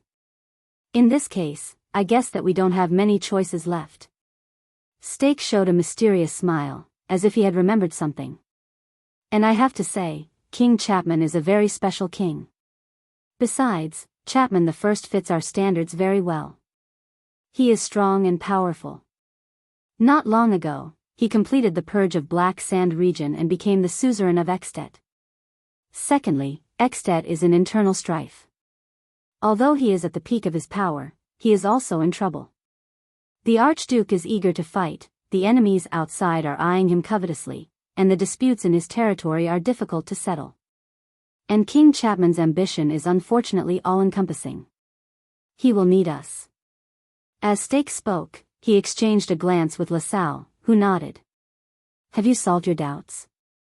LaSalle asked faintly. By the way, the premise of all the above is that we can live up to expectations and complete the mission today and seize back our target.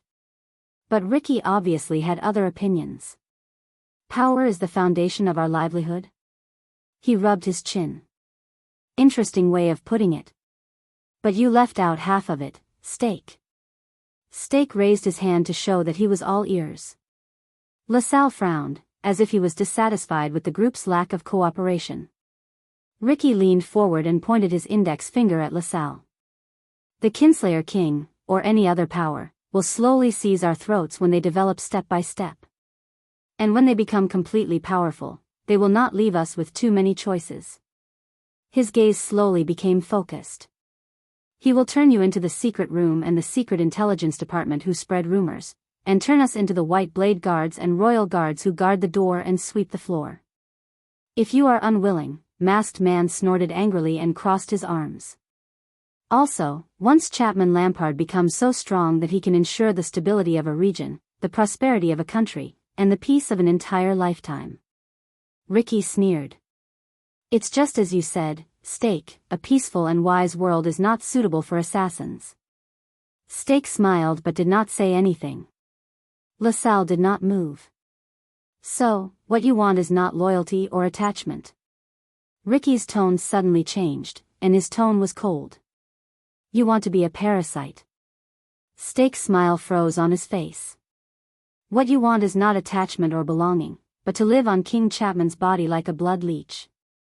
While you serve him, you will use his power to strengthen yourself, and his shadow to protect yourself. Ricky went straight to the heart of the matter and went straight to the point, and when he becomes strong enough to escape your control, when the muddle-headedness and lifelessness of this world is about to be broken by the growth of power, it will be time to abandon him. You will use the sharp blades and claws he created for you to fight against him, secretly help his opponents, join his enemies, find your new host, and always make sure that you are in between the cracks of power.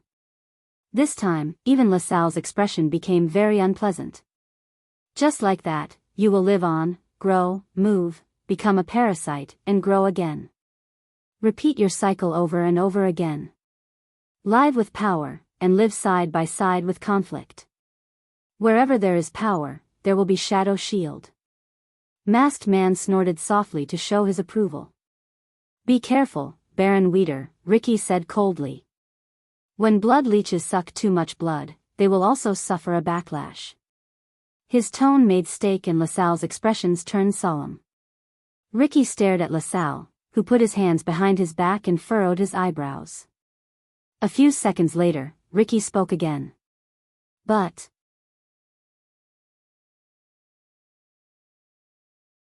Chapter 404. At that moment, Steak and LaSalle raised their eyebrows and looked at each other. They could not hide the surprise in their hearts. Didn't this guy just... But Ricky raised a finger again. But you have to understand that this is just a practical consideration. No matter which side completes their goal first, the other side will be in trouble. So, we can only work together. He quietly looked at Steak, then at LaSalle. Aside from this does not mean that we have boarded your pirate ship. Be it me or my brothers, the Scions outside the tower have their own creeds and objectives, and their own ways to survive. We do not believe in bullsh*t theories like relying on power. If Lampard or you think that you can use the grudge between us and Constellation to force us to take sides. Ricky's tone turned cold. Then you have made a mistake. Masked Man snorted and said, a huge mistake. The lights in the tavern swayed again. They illuminated Ricky's expression, making him look especially serious. Steak took a deep breath and smiled brightly. I guess this is considered happy working together?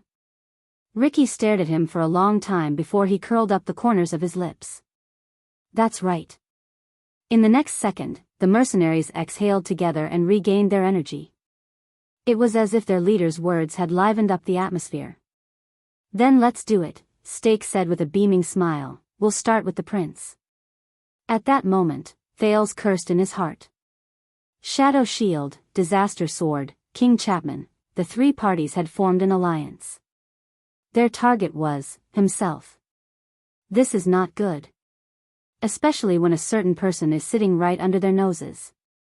The heavens do not respond, and the earth does not respond. In the tavern, the three parties, who were originally in conflict, sat down again to discuss their plans. So, you want to find a prince who was originally in your hands, but has escaped your control again? Ricky sighed. Is it that difficult? LaSalle snorted angrily. Is it that difficult? The former Baron of Extet repeated sarcastically. Over the past 3 months, LaSalle clenched his fists in indignation. For that stupid prince, the secret room and the kingdom's secret intelligence department fought fiercely at the border, and there were many casualties. King Chapman's men suffered heavy casualties both inside and outside the country. They were dispirited and disheveled. From Dragon Cloud City, the city of faraway prayers, to the Great Desert, everything is in chaos. Even Shadow Shield suffered heavy losses. One of their strongholds in the desert was destroyed by the orcs who appeared out of nowhere. When Steak heard this, he smiled bitterly. Thales felt a chill in his heart. Over the past 3 months, Russell crossed his arms and asked maliciously, now, do you still think it's that difficult? Ricky snorted and looked at Klein and Masked Man. What we want is the prison of bones, or rather, the people imprisoned there, Masked Man said calmly. In terms of time, it's estimated that we will activate at dawn. Our people will enter the prison with my home supply truck. The tavern owner, Tampa, put his head on the table with a long face. Very good, let's see what we can do. Steak scratched his chin and said. No. On the other side, LaSalle flatly rejected the plan. We haven't found that prince, Thales Jade Star. Once you attack the prison of bones, you will alarm the camp. Thales groaned in his heart, but he had to pull himself together and listen carefully to their discussion, trying to find an opportunity. You must delay the operation for 1 or 2 days, LaSalle said through gritted teeth. Until we find the prince's whereabouts, we must plan carefully, and it will be best if we work together and take action one after another. But Klein shook his head on the Disaster Sword side. Impossible, Klein said in a tone that allowed no room for refusal. We are already on the move, and we must depart at dawn, unless we can still force this boss to operate for another day as if nothing has happened. Tampa shuddered and quickly said, I have no problem interrupting. I can definitely put on a good show, as long as you let, but LaSalle interrupted him.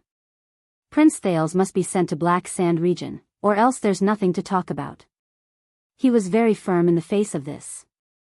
Klein wanted to speak again, but Steak spoke. Everyone, if we want to work together, then we must understand each other. The representative of Shadow Shield tried to persuade the people on both sides in a friendly tone. There's still some time before dawn. I think we will soon have news about the prince. Ricky's expression froze. What do you mean? Steak flashed a cunning smile. We have a mole.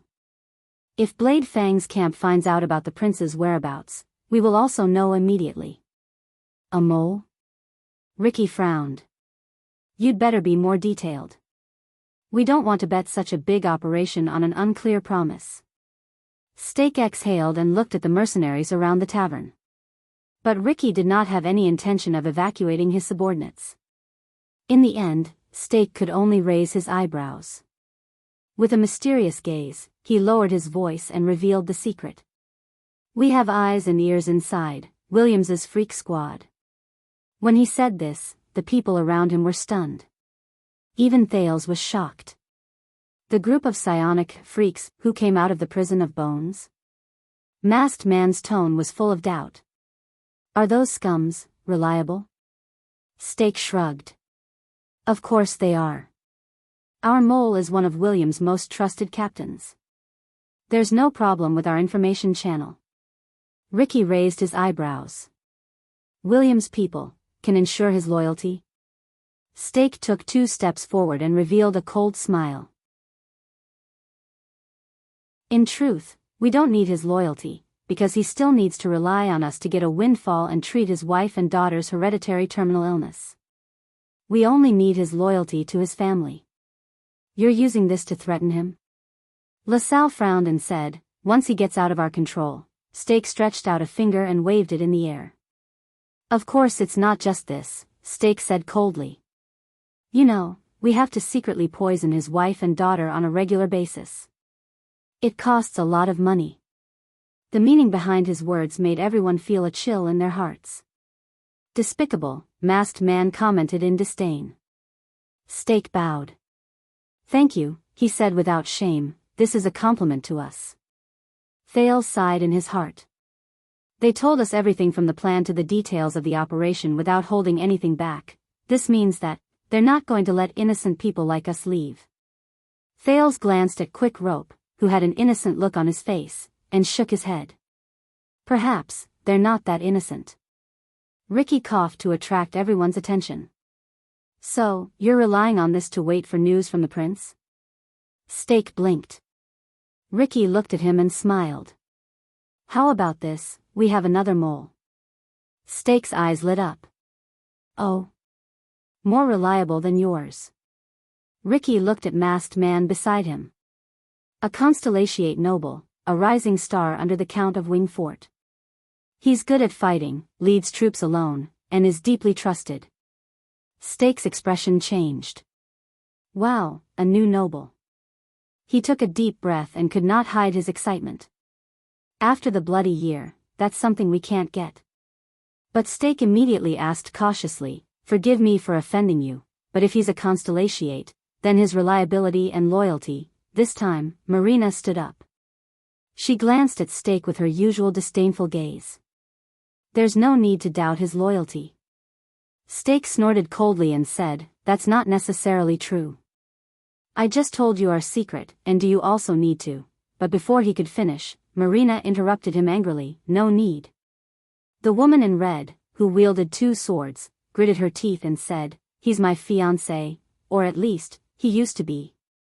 Steak's eyes widened. Even Thales was shocked. Wait. Fiancé. If Marina is the fiancé of a constellatiate noble, then that means, but before he could think about it carefully, Masked Man spoke in a cold voice, is this enough? Love and engagement, this is far more reliable than the despicable methods you use to control people's hearts. Steak seemed to have understood something, and he nodded. May I ask for your name? Marina froze for a moment. She looked at Ricky. You have nothing to hide from your past, good girl. Ricky nodded at her and flashed a kind smile. You have obtained a new life, and you only live for yourself. Marina seemed to have gained some strength from his words. She took a deep breath, turned around, and puffed out her chest. I am Marina. At this moment, the woman in red exuded an unfamiliar solemn air. Marina Norfolk. Thales frowned. He was unfamiliar with this family name. But the others were different. Wait, Norfolk, this family name. Stake frowned and remembered something. He did not have to be confused for too long. 18 years ago, you despicably assassinated the Duke of Star Lake, John Jade Star, in Zodra. Marina trembled. She tightened her grip on her swords, stared at the shadow shield assassin in front of her, and coldly told the truth. Then, you framed his personal guard, my uncle, Cyber Norfolk. John Jade Star. Thales shuddered slightly. That's Starlight, god of war. The people related to him, the Fortress Flower and the veteran Gened, appeared before his eyes. Stake stared at the woman in red in disbelief. Because of this crime of treason, my grandfather, grandmother, father, mother, brother. Almost everyone in the Norfolk family was executed by the newly crowned Kessel V in that year. Marina's voice trembled. But she immediately clenched her teeth, and with unimaginable tenacity, she said the following words, except for me. The last of Norfolk. The tavern was silent for a moment. With an indescribable expression, Stake nodded. Now, I know why you are so angry with me. Sean patted Marina's shoulder and pulled her to the side, who was trembling. Stake fell silent. LaSalle looked at them, and was also speechless. For a period of time, only the breathing of the mercenaries could be heard in the tavern. Ricky sighed. Very good. So, now we have 2 moles. I will immediately give the order. He waved his hand. Masked Man immediately nodded. But before that, Ricky changed the topic. His gaze followed the change in his tone. Speaking of which, what a coincidence, in the next second, Ricky's gaze turned gloomy. He shifted everyone's attention to the 2 guests who had not spoken for a long time. The 2 Dante's greatsword over there have been listening for a long time. They should have some reaction by now, right? At that moment, Thales shuddered. Quick Rope also froze. Dante's greatsword. It's over. He still remembers. In the tavern, Stake sized them up with a furtive glance. LaSalle scrutinized the 2 mercilessly with a frown. Klein's observation was meticulous and cautious. Masked Man's eyes shone with a faint, cold light, causing Thales to shudder. The 2 princes knew that their good luck was over. From this moment onwards, the 2 of them could no longer pretend to be dead. So they straightened their backs stiffly, and bit by bit, inch by inch, they slowly turned to Ricky. It was as if there were rusty old gears in their bodies. Don't be nervous, I'm just asking, but...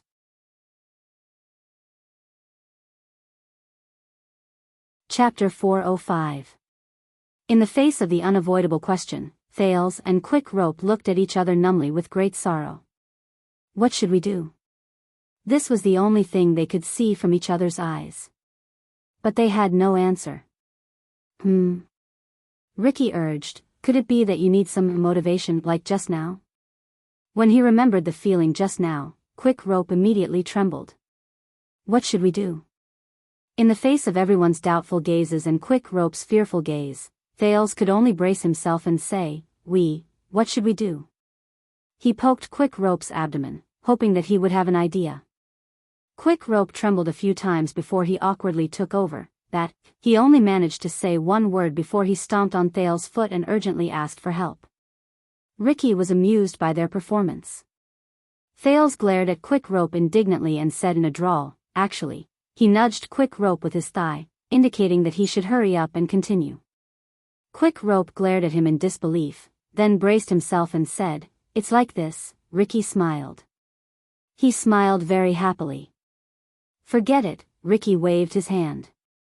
No one knew whether he shook his head in resignation or humor, but there was a glimmer in his eyes. Why don't you tell us exactly what happened before you arrived here? Especially Dean's whereabouts? As soon as he said this, Thales and Quick Rope froze. *T, you seem to be here to do business with Tampa? Ricky rubbed his fingers as he recalled something. I think you're here to help him kill someone. The 2 princes looked at Tampa. The tavern owner, Tampa, raised his eyebrows. In the face of their pleading gazes, he laughed dryly. I don't know either. Thales and Quick Rope froze again. However, many people slowly turned their gazes to the sack at their feet. That, a human-shaped sack. Thales felt cold sweat break out on his forehead. What should I do? Soon, Ricky's suspicious gaze slowly turned. He turned to the sack. *T. At that moment, Thales' thoughts seemed to have frozen. Ricky's gaze was fixed on the sack as he slowly said, "So, the person you want to kill, at that moment, you're right." Thales suddenly raised his voice, stood up resolutely, puffed out his chest, and raised his head. Ricky, Stake, LaSalle, Klein, and Masked Man all frowned. They looked at the teenager who was behaving abnormally in puzzlement and suspicion. Only Quick Rope, who was next to him, stared at Thales in a daze. Huh. But in the next moment, Thales stomped hard on him under the table.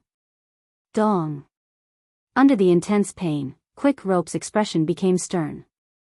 In the next second, Quick Rope jumped up. He straightened his body and said with a pale face as he trembled slightly, "It is indeed not a coincidence that we appeared here." Everyone was shocked by Quick Rope's sudden outburst, and they became even more puzzled. Thales took a deep breath and kept imagining all the arrogant people in his mind. With a trembling voice that only he could detect, he said, "TSK, we came with a mission." He looked straight into Ricky's eyes, which seemed to be able to see through his secrets. He kept repeating to himself, "Don't show weakness, don't show weakness, don't show weakness, gap." From just now to now. He needed to find an opening. He had to ensure his own safety and escape this certain death situation. Mission? Ricky savored the word and narrowed his eyes. Is that so? This time, without waiting for Thales to remind him, Quick Rope instinctively crossed his arms. He sneered and stared at the people in the tavern with a sense of arrogance unique to nobles. Of course. The former Prince of Extet gestured with his chin nonchalantly. Why, Miss Marina, whose story is incredibly tragic, you can't possibly be so naive to think that we are really just two thieves who pick locks in the middle of the night, right? Marina widened her eyes, as if she could not imagine that the thief, who had just curled up into a ball, would behave like this now. Gap. Thales said to himself. Gap. LaSalle Weeder. Thales cleared his throat and looked at the doubtful envoy. Obviously, after 6 years in his disguise, be it Stake or LaSalle, they could no longer recognize the former Prince of Constellation. This made Thales feel much more at ease. He used the tone of a certain dead man in his imagination and said proudly, "You are King Chapman's man, but are you really sure that Dean took the initiative to contact you in the desert? Just to capture the prince and bring him back to Black Sand region?" LaSalle frowned slightly, and his gaze on the two people froze slightly. Quick Rope glanced at Thales from the corner of his eyes, and the latter understood the meaning in his gaze. "Please don't cause trouble." Thales coughed softly. Dean's mission was never to search for Prince Thales. As far as I know, not long ago, Dean himself was not sure whether his target was Thales Jadestar. LaSalle moved slightly. This made Stake and Ricky unable to help but glance at the former Baron. "You are not with Dean at all," Thales said in a smug tone. "Tell me, did you intercept Dean's information? Or did you bribe his contact?" LaSalle frowned fiercely. His reaction caused Stake and Ricky to look at LaSalle in a different light. But only Thales knew. He was taking a gamble. He was betting on whether the two pieces of information he heard from Chapman Lampard and Dean himself matched up. If it's not, Thales gulped. LaSalle stared at Thales with a frown. His gaze was solemn, and there was deep doubt in it. Thales felt his heart race. Finally, after a few seconds, LaSalle snorted softly. "Both of you?" LaSalle asked coldly with a gloomy expression. "Who exactly are you?" "Very good. I made the right bet." Thales did a somersault in his heart. "Answer his question." Ricky seemed to have decided not to suspect his companion anymore. He pointed the spearhead at Thales and Quick Rope again and said coldly, "Who exactly are you?" As he spoke, the mercenaries took a step forward, and their expressions were hostile. The atmosphere around them was immediately filled with hostility.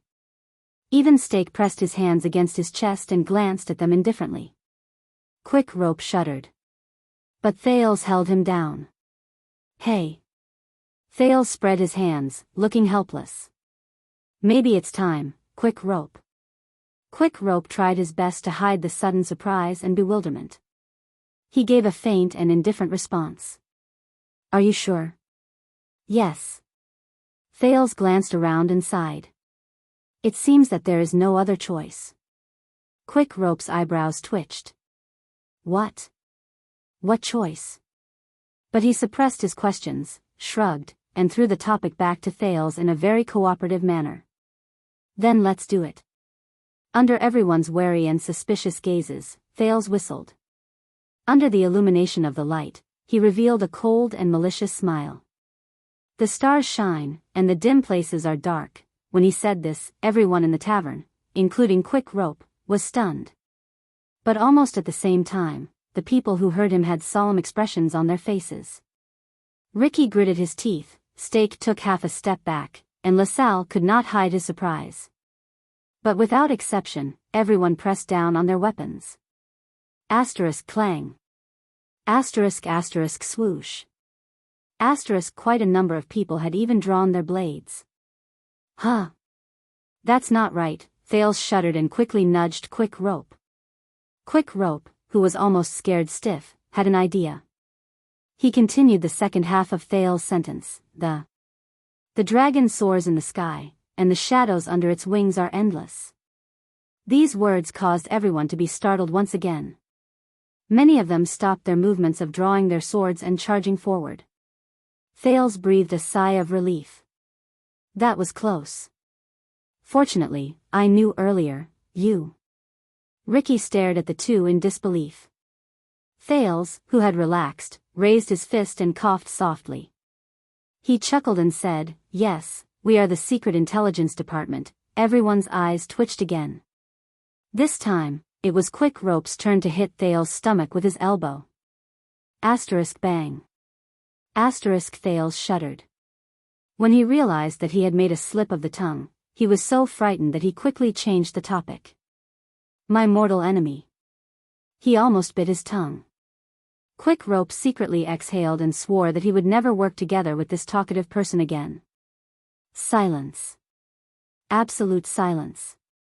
Almost everyone in front of them was sizing them up with gazes as if they were dead people. Astonishment, amazement, and disbelief. The lights in the tavern swayed continuously, and the atmosphere inside also changed continuously. It was suffocating. "My name is Seka. As you can see, we are from the secret room." Thales took a deep breath, crossed his arms beside Quick Rope, and said coldly, "My name is Seka." Quick Rope snorted coldly, and with a hateful smile, he extended his hand and bowed to the people around him. "I am Quick Rope. My respected Madame Calshon asked me to greet all of you." Time seemed to have stopped for a moment. At that moment, whether it was Ricky, Stake, or LaSalle, their expressions were as unpleasant as they could get. A few seconds passed. Impossible.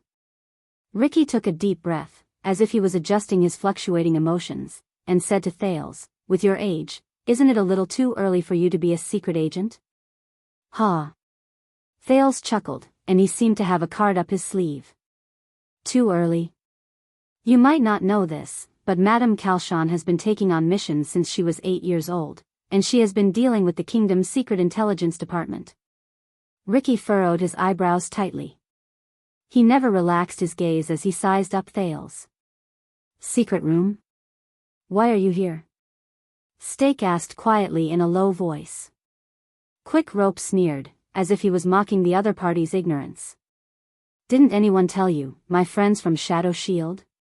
Thales, "Oh, no, the new spy of the secret room." The teenager Sika waved his hand and smiled at the livid LaSalle. "Dean is not King Chapman's spy or informant. He is a member of the secret room. Your information was stolen from him. What this Mr. LaSalle said is not the whole truth. LaSalle took a deep breath. His cheeks twitched, and he looked unhappy. This made Thales feel even more at ease. After a while, Thales patted himself in his heart. He made the right bet. As for King Chapman placing spies in the secret room, don't worry, this is a small misunderstanding between King Chapman and Madame Calchon within Extet, Quick Rope tactfully added. He did not forget to make a threatening gesture at LaSalle.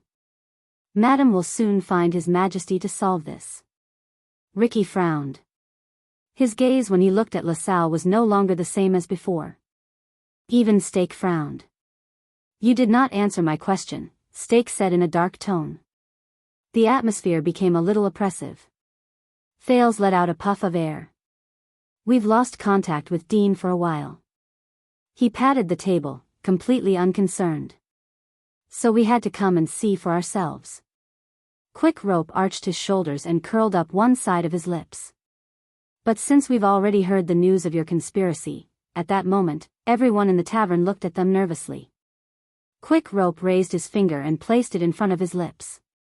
He smiled slyly and said, I wonder if the secret room under the Red Witch will have the honor of joining your operation? Or, can you try to silence us? Thales added with a smile, after all, we might be the only two people left from the secret room who were placed in this place. At this moment, Ricky and the others' expressions became even more unpleasant than before.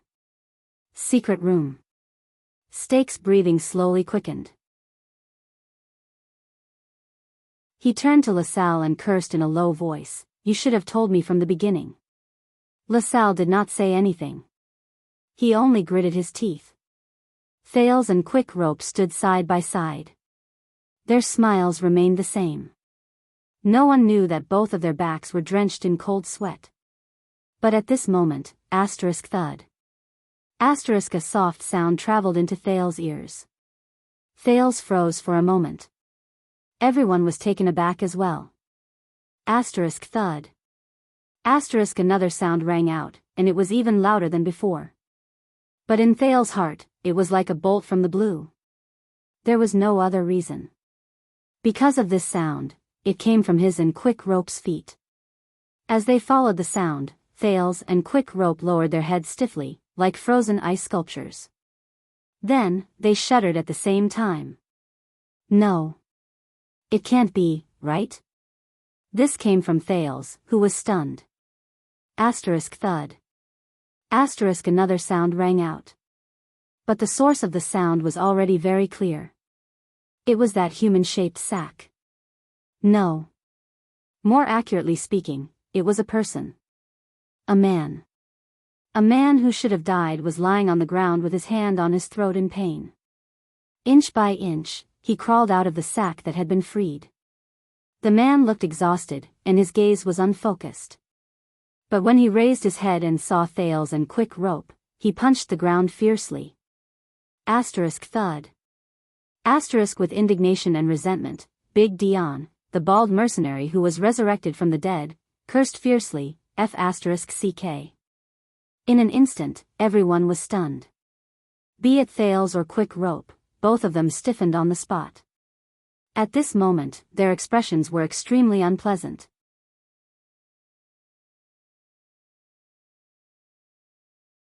Chapter 406. Over 10 seconds after Dean crawled up from the ground, Thales' expression was stiff. What, ghost? As time seemed to freeze, he slowly turned his eyes to look at Quick Rope, who was beside him. Quick Rope also stared back at Thales in a daze. On the other side of the tavern, Stake narrowed his eyes slightly and scrutinized the man who crawled out of the sack. That is, Dean. A cry of surprise answered Stake's question, and also destroyed Thales' final hope of getting lucky. Many people turned their heads around and saw a shocked Tampa. The owner of my home pointed at Dean, then at Thales and Quick Rope, who were smiling awkwardly. His tone fluctuated. Why are you there? Dean didn't answer. He staggered as he held onto the chair and leaned against the bar counter, panting and coughing. Fuck, Dean cursed again. It was obvious that many of the mercenaries knew Dean's men. In an instant, a low-key commotion broke out in the inn. The leaders of the three parties quickly exchanged glances, confirming that the strange phenomenon at this moment was not caused by the other party. During the brief moment of chaos, Thales and Quick Rope bent their backs and lowered their heads in tacit understanding. They moved closer to each other. The two of them stared at each other, all sorts of feelings welling up in their hearts. Thales parted his lips slightly and gestured at Dean with his chin. "Hey, I thought you killed him." Quick Rope was also like a puppet. He stiffened his chin and answered softly with a fake smile on his face. "It's my first time, so I might not be familiar with it." Thales was exasperated. "You call this unskilled?" The commotion around them continued. Quick Rope tried to argue weakly. "Nicholas told me that I only need to twist him for 3 seconds. Thales was in disbelief. "You didn't check it afterwards?" Quick Rope quirked an eyebrow. "But you're the one who put him in." Thales' aura froze, and he looked embarrassed. "He's clearly not breathing." Quick Rope changed his dejected demeanor, and his face instantly turned fierce. Not breathing doesn't mean. But when the two of them argued in low voices, they both felt their hearts palpitate. They both looked up. As expected, both of them saw Dean, who had just recovered from his injuries. The secret agent of the secret room panted and stared coldly at the two people who had been petrified. His gaze was chilling. Thales and Quick Rope stiffened again. In the indescribable atmosphere, Quick Rope shrugged unnaturally and waved his hands. His tone was awkward. "Hey, Dean, I'm glad to see you. I mean, you're here too. That. Good evening, shall we have a drink?" Dean stared at him. His gaze was complicated, and he swallowed the rest of Quick Rope's words. Thales sighed. "When did you wake up?" Dean looked at Thales with a cold expression. "When you were picking the lock," he said coldly. Both of them froze again, and they could only smile awkwardly. But this was not the most embarrassing thing. A loud cough interrupted the whispers in the tavern. "Done." Ricky, the leader of Blood Whistle, raised his hand gently and pointed at Thales and Quick Rope. Both of them felt a chill run down their spines. "Our two guests, what did you just say?" Ricky looked at Thales and Quick Rope with a contemplative expression. "As members of the secret room, are you in cahoots with Dean?" Thales and Quick Rope froze. Dean snorted coldly at the right time. Masked man beside Ricky snorted softly and said, "That sack is probably in cahoots with you." "Heh heh heh." Quick Rope kicked the damn sack away, looked around, and laughed awkwardly and dryly. Steak raised his eyebrows slightly, while LaSalle's gaze was solemn. "Even if you're doing this to survive," Ricky sighed and said, "I have to say, even in my many years of life, I've never seen such a lousy liar. I've never seen such a lousy liar." At that moment, whether it was Ricky, Klein, Masked Man, Steak, LaSalle, or the various mercenaries in the tavern, after sizing up the disheveled Dean in amazement, they cast their gazes on the two princes again. Their gazes were filled with surprise, puzzlement, doubt, wariness, and deep disdain. "Humph," Marina snorted softly behind them. "And a failed thief." Thales' face twitched. He awkwardly flashed Ricky a smile that was uglier than a crying face. "My God. Is there a hole in the ground? The kind that can fit a person?" He desperately needed one right now. Quick Rope looked at the sky, as if he could pretend that he did not exist. "So, LaSalle," Steak stared at Dean with a piercing gaze, "is he the informant you mentioned?" LaSalle stared at Dean from afar and nodded. Ricky then focused his attention on Dean. "Wow." Ricky clicked his tongue and shook his head. "You're really unexpected, Big Dean." Dean lifted his cold gaze and glanced at Ricky warily. He then sized up the mercenaries around him. "I always thought that you kept rejecting our invitation because of a lady," Ricky said with a smile. "Now I know, so, it's because of another lady." Dean snorted coldly and rubbed his neck, which had turned red. "All of you really exceeded my expectations. He swept his gaze over Steak, Ricky, and LaSalle one by one. Shadow Shield, Disaster Swords. Dean's gaze lingered on the last person for a very long time. And King Chapman. LaSalle coughed with a tense expression. All of this is for Extet. Dean snorted softly. The tavern fell silent. Thales watched their interaction and became anxious. This is bad. The lie he and Quick Rope made up at the last minute was exposed by the true culprit. And now, as long as Dean pointed it out, what should I do? What else can I do? Asterisk clap, clap, clap. Asterisk Ricky clapped his hands. Very good, Dean. I believe that you already understand the current situation, and no matter how you fell into the trap of these two thieves. He looked at Thales and Quick Rope, and his expression turned cold. Get rid of these two scumbags. Ricky waved his hand gently. There was a chilling tone in his voice. Let's get back to business. Get rid of them? Thales and Quick Rope's hearts skipped a beat at the same time. They turned their heads in horror and looked at the mercenaries around them. Their expressions slowly turned from surprise to fierceness. In the next second, Marina and Sean snorted coldly and pulled out their weapons together with the 5 or 6 mercenaries around them. Damn it. Thales and Quick Rope looked around. Their faces turned pale, and they subconsciously took a step back.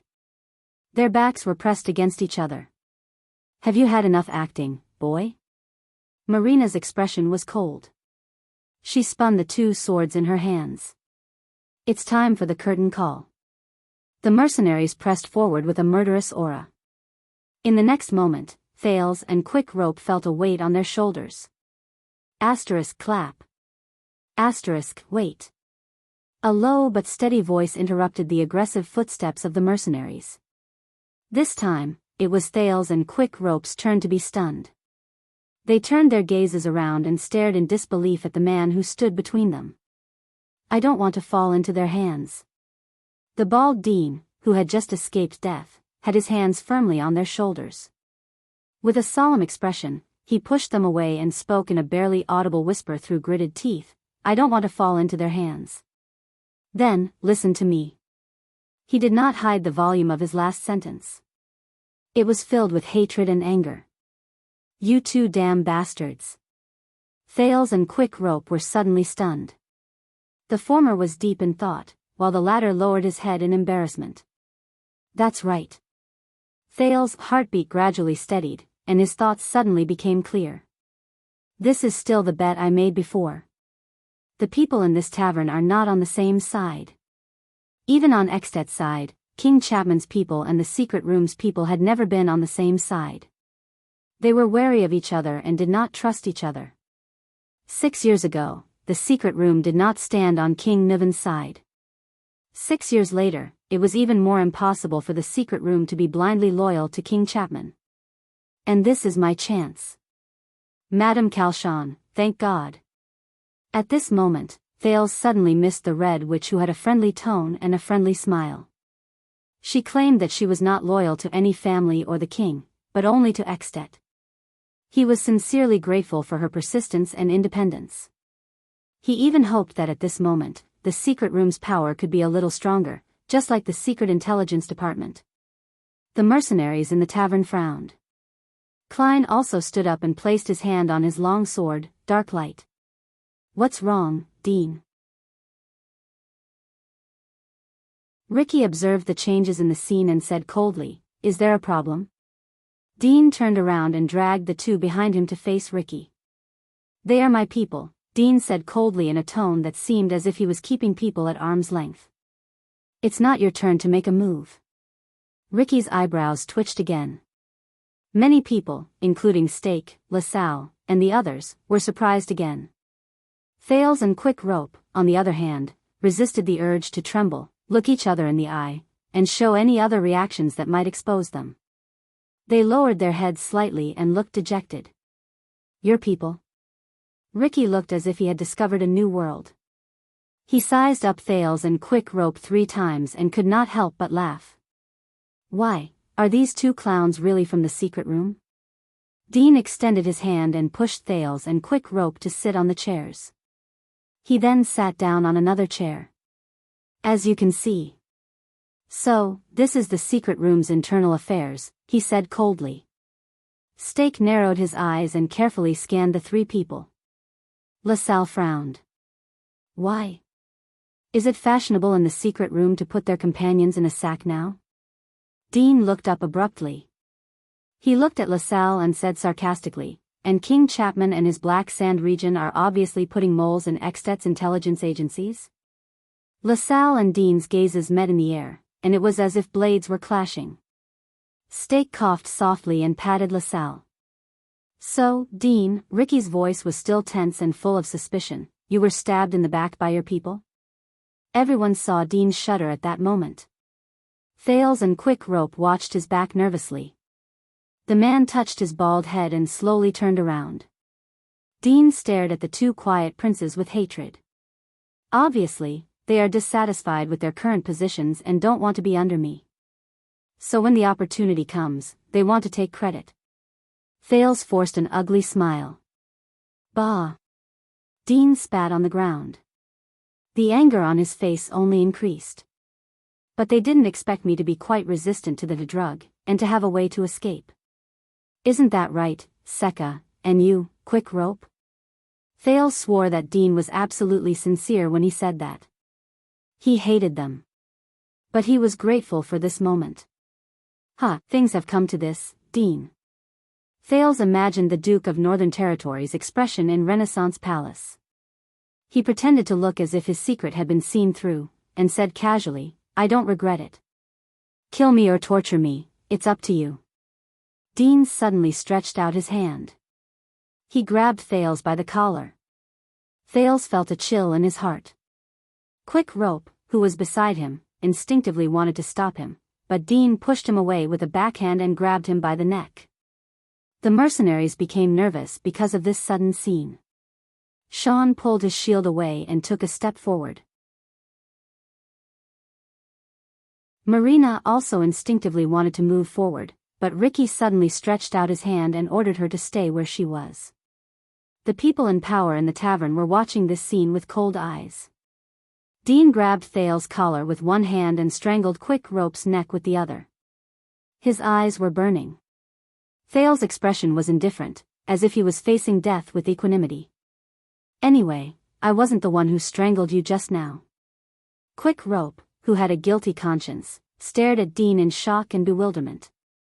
He felt as if thousands of ants were biting his heart. Dean's expression was terrifying. His face was contorted, as if the two people in front of him were his mortal enemies. Do you think that death is the worst thing that can happen to you? He said through gritted teeth. His gaze was fixed on Quick Rope.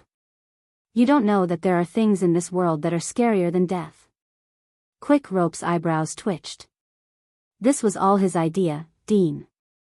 I was forced to do it. Quick Rope trembled and pointed at the indifferent Thales. He acted like an innocent farmer who was passing by a battlefield. You know, Dean, you forced him too much, and I was forced. Thales' expression was one of indifference. Everyone frowned and looked at the trembling Quick Rope. Shut up, Quick Rope. With complicated emotions, Dean suppressed the resentment and hatred in his heart and said meaningfully, You're a coward who changes direction when the wind blows. The only reason why Madame kept you in the secret room is because you have a good family background. But she definitely did not expect that a good-for-nothing like you could be so ambitious. Quick Rope's expression froze. He lowered his head, pretending to be sincere. He did not say a word. After a moment, Dean, who had a terrifying expression on his face, seemed to have finally suppressed his anger and desire for revenge. He let go of the two people in hatred. It's not that simple. Both of you, the fate of traitors. He said coldly. It will be handed over to Madame Calchon. She will decide it herself. Thales and Quick Rope did not need to perform. They were already drenched in cold sweat. But they were no longer afraid of Dean at that moment. The tavern was silent. Only Dean and Quick Rope's intense panting could be heard. Countless gazes were still locked on them. In the distance, LaSalle, who represented King Chapman, sneered. The secret room is really friendly and united. Dean snorted coldly and did not care. When he heard this, Thales felt inexplicably relieved. Fortunately. At least.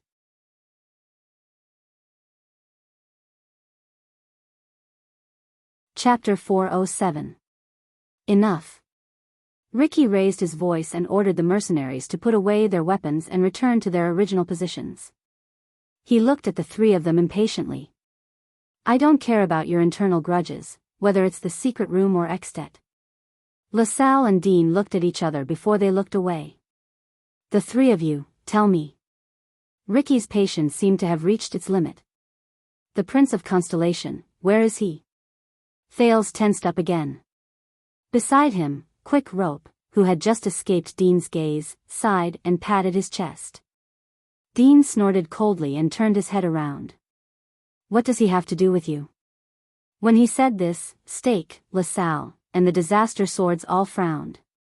Ricky tilted his head slightly, and a cold glare shone in his eyes.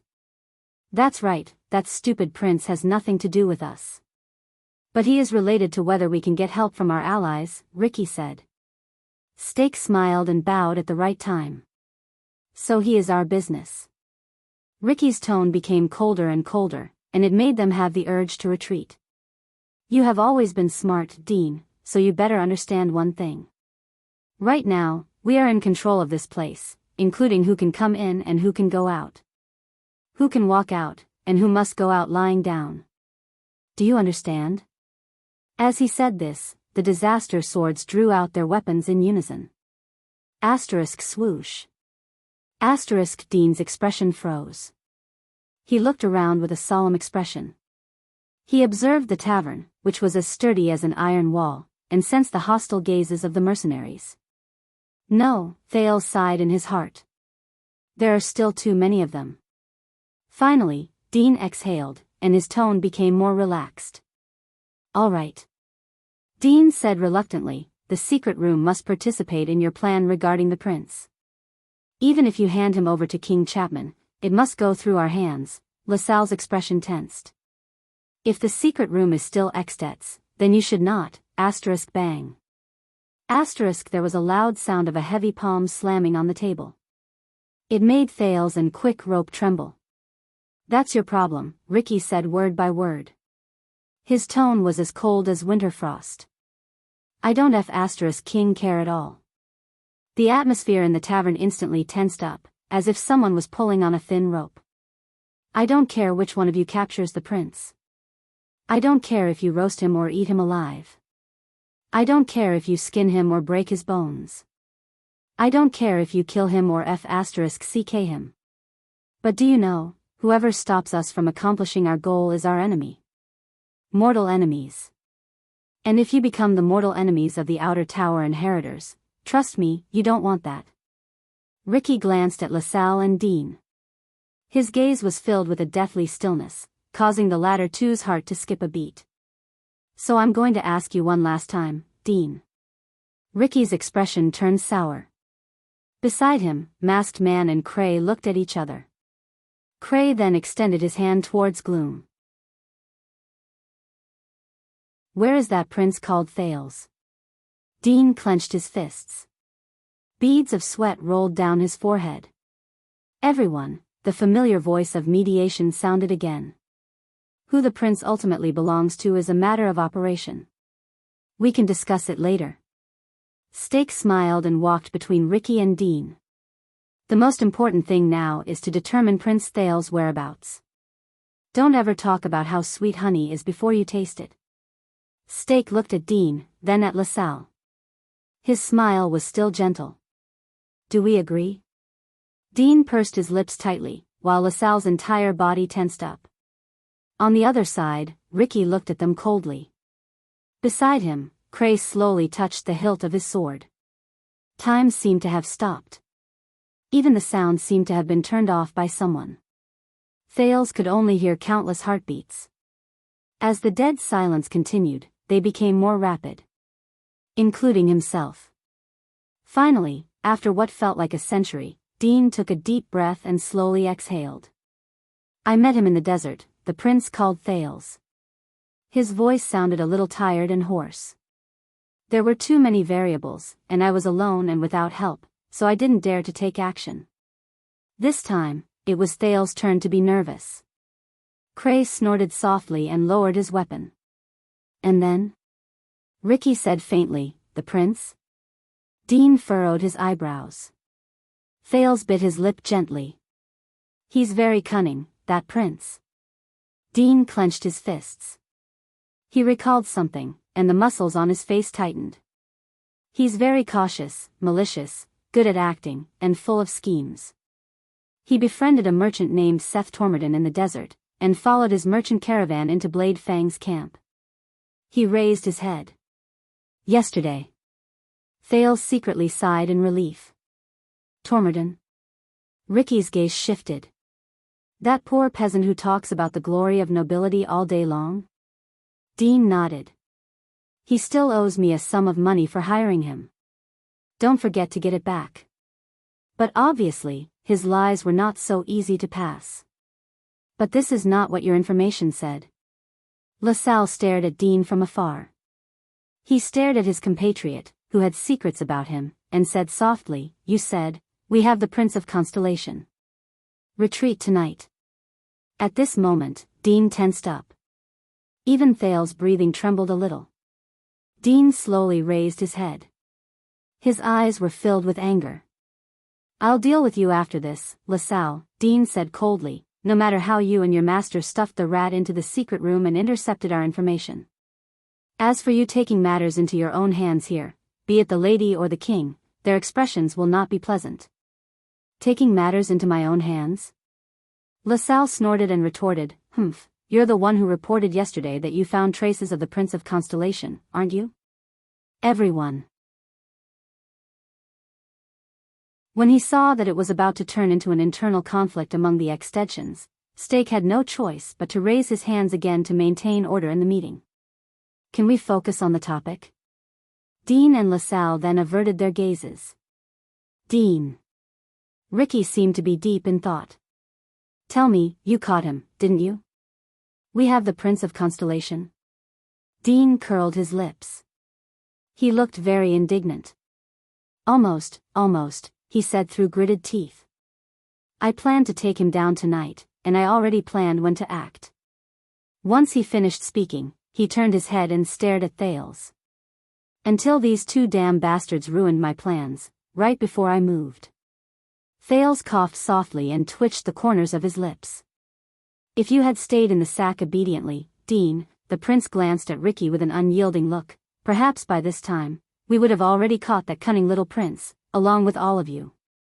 Ricky exhaled heavily, as if he wanted to expel the dissatisfaction and resentment in his heart. Stake looked at Dean, then at Thales. His eyes darted back and forth. Very well, then let's go find that merchant named Tormorden. LaSalle crossed his arms and muttered, have him hand over the prince. Or pay the price. A cold glint flashed in his eyes. Get ready, everyone. We'll start planning now. Ricky knocked on the table and snorted. We must attack Tormorden's house and the prison of bones at the same time, and both must be completed at the same time. Stake, I need you to be in charge. Following his orders, the disaster swords moved. At this moment, Thales and Dean secretly breathed a sigh of relief. Before that, I need to contact the people from the secret room. Dean looked very indignant as he stared at Quick Rope and Thales. These two traitors can forget about, at this moment, wait. A finger was raised in the air. Thales and Dean were both stunned. It was Stake.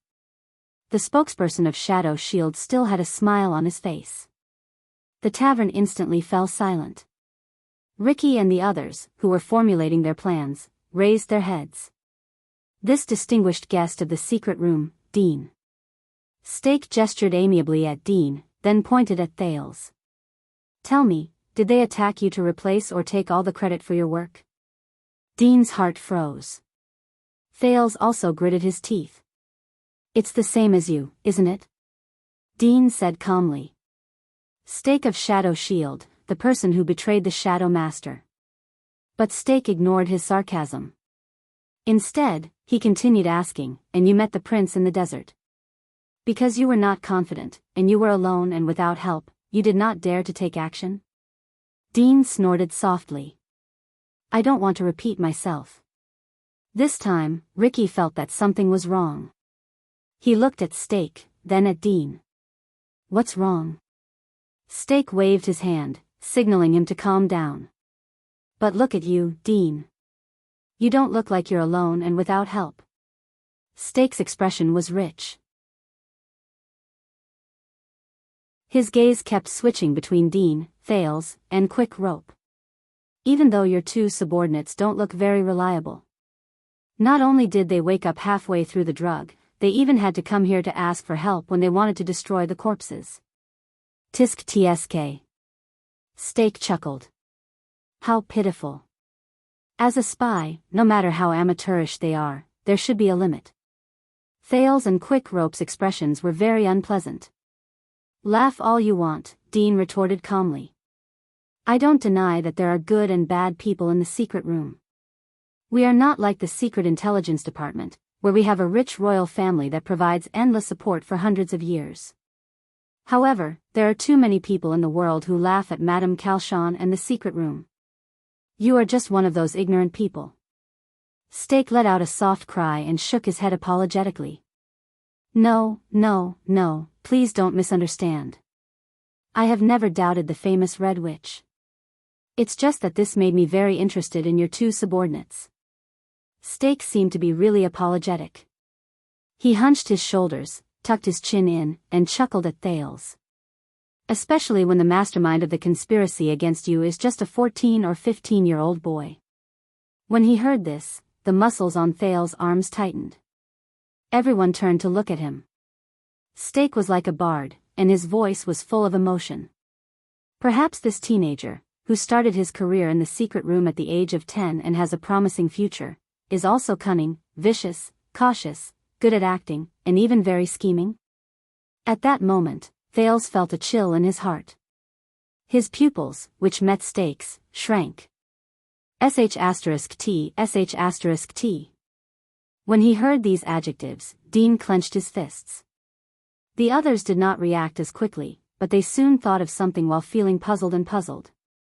Dean's expression became very unpleasant. But he soon realized that the initiative in this meeting was no longer in his hands. "Oh, right. I remember now." LaSalle's voice rose slowly. 6 years ago, when I went on a diplomatic mission to Constellation and brought back Prince Mariah's body, all I heard was news about the second prince. About how mature he was, how quick-witted he was, and how he managed to refute a group of highly respected nobles at the age of 7 or 8. LaSalle's gaze was cold. "Dean, I was almost fooled by you." The leader of the Disaster Swords was silent, but he made a gentle gesture to Klein. "What are you hinting at?" Dean raised his head. His expression was unprecedentedly serious, and he was about to step forward. In the next second, a sword flashed. "Move, Dean." The Northland swordsman, Klein, raised his dark light sword. His voice was airy. "And you will die." Dean looked at the blade in front of his chest in surprise. But he noticed that at some point in time, Ricky's gaze on him had become cold, and the masked man beside him was smiling coldly. Steak clicked his tongue. "I have to say this." He put his hand into his bosom, took out a small scroll, and slowly unfolded it. "When you cut your hair, change your attire, and no longer look neat and tidy, but are in rags," Steak sighed and gently threw down the scroll in his hand. "It's quite hard to recognize." Thales lowered his head stiffly and looked at the scroll. It was a sketch. The drawing was of a thin, neat teenager in his teens. His face was delicate, and his expression was indifferent. It was as if he had a card up his sleeve. "Please forgive my rudeness." Steak flicked the dust off his body, turned to Thales in a solemn and gentle manner, and bowed deeply. "I am Steak, from Shadow Shield. It is my honor to meet you with my own eyes. Dear Prince Thales." His tone was respectful, and his posture was humble. At that moment, the sound of people sucking in breaths came from the tavern. The leader of the Disaster Swords, Ricky, stood up from his chair as if he was facing a great enemy. His gaze was fixed on Thales. Klein frowned in disbelief. He looked at the portrait on the ground, and then at the teenager, whose face was ashen. The masked man's eyes were as sharp as knives, as if they wanted to cut Thales' face. Marina could not hide the surprise in her eyes. She could not believe that the thief who picked the lock just now was the prince of a kingdom.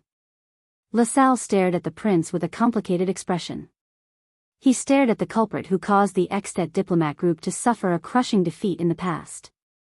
Dean gritted his teeth and stared at the blade in front of his chest with an enraged expression. Quick Rope sighed in pain and covered his face. Thales slowly closed his eyes and shut out everyone's reactions. He did not move for a long time. After a few seconds passed, he slowly opened his eyes. The prince sighed heavily and leaned against the back of his chair. With an indescribable sense of fatigue and relief, he gave Stake a feeble middle finger. F***CKU.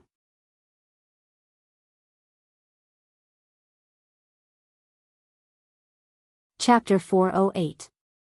After an unknown amount of time, the suffocating silence in the tavern dissipated a little when an oil lamp on the wall began to flicker. Damn it, Prince. Tampa sighed in pain.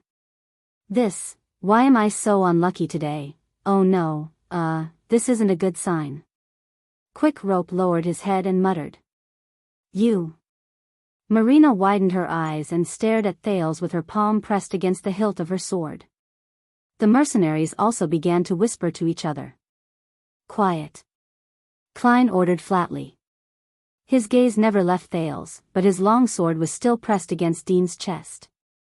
Thales let go of all his worries and leaned against the chair as if a heavy burden had been lifted from his shoulders. He faced everyone's gazes calmly. Things have already progressed to this stage. What else can I do? I might as well think about it.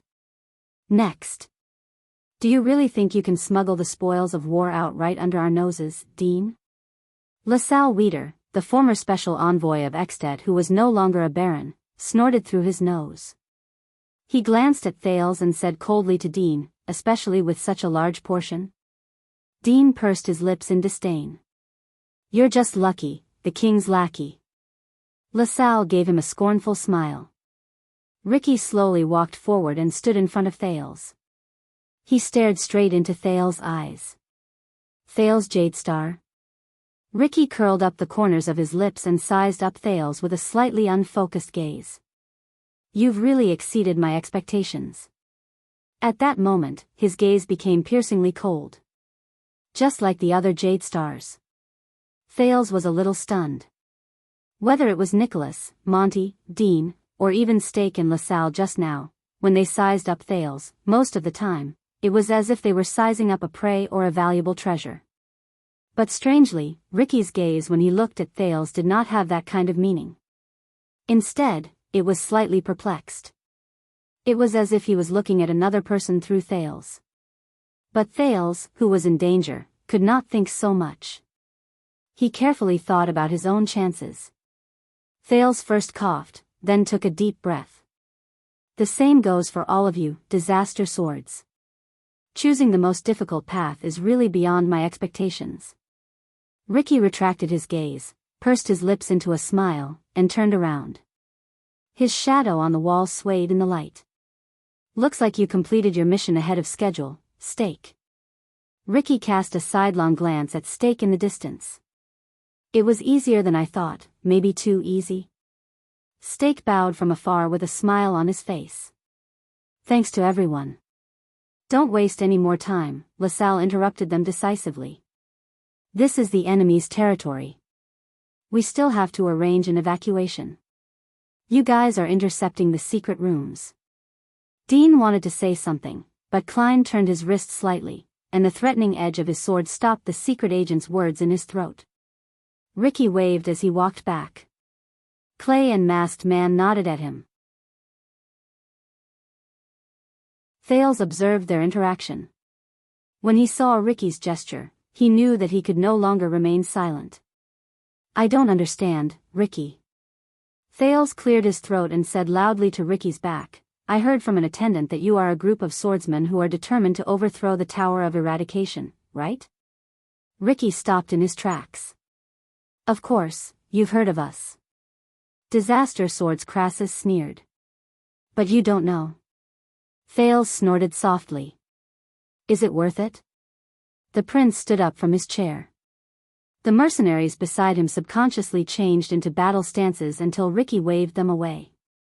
The prison of bones, is it worth it for you to give up everything and go against all of Constellation?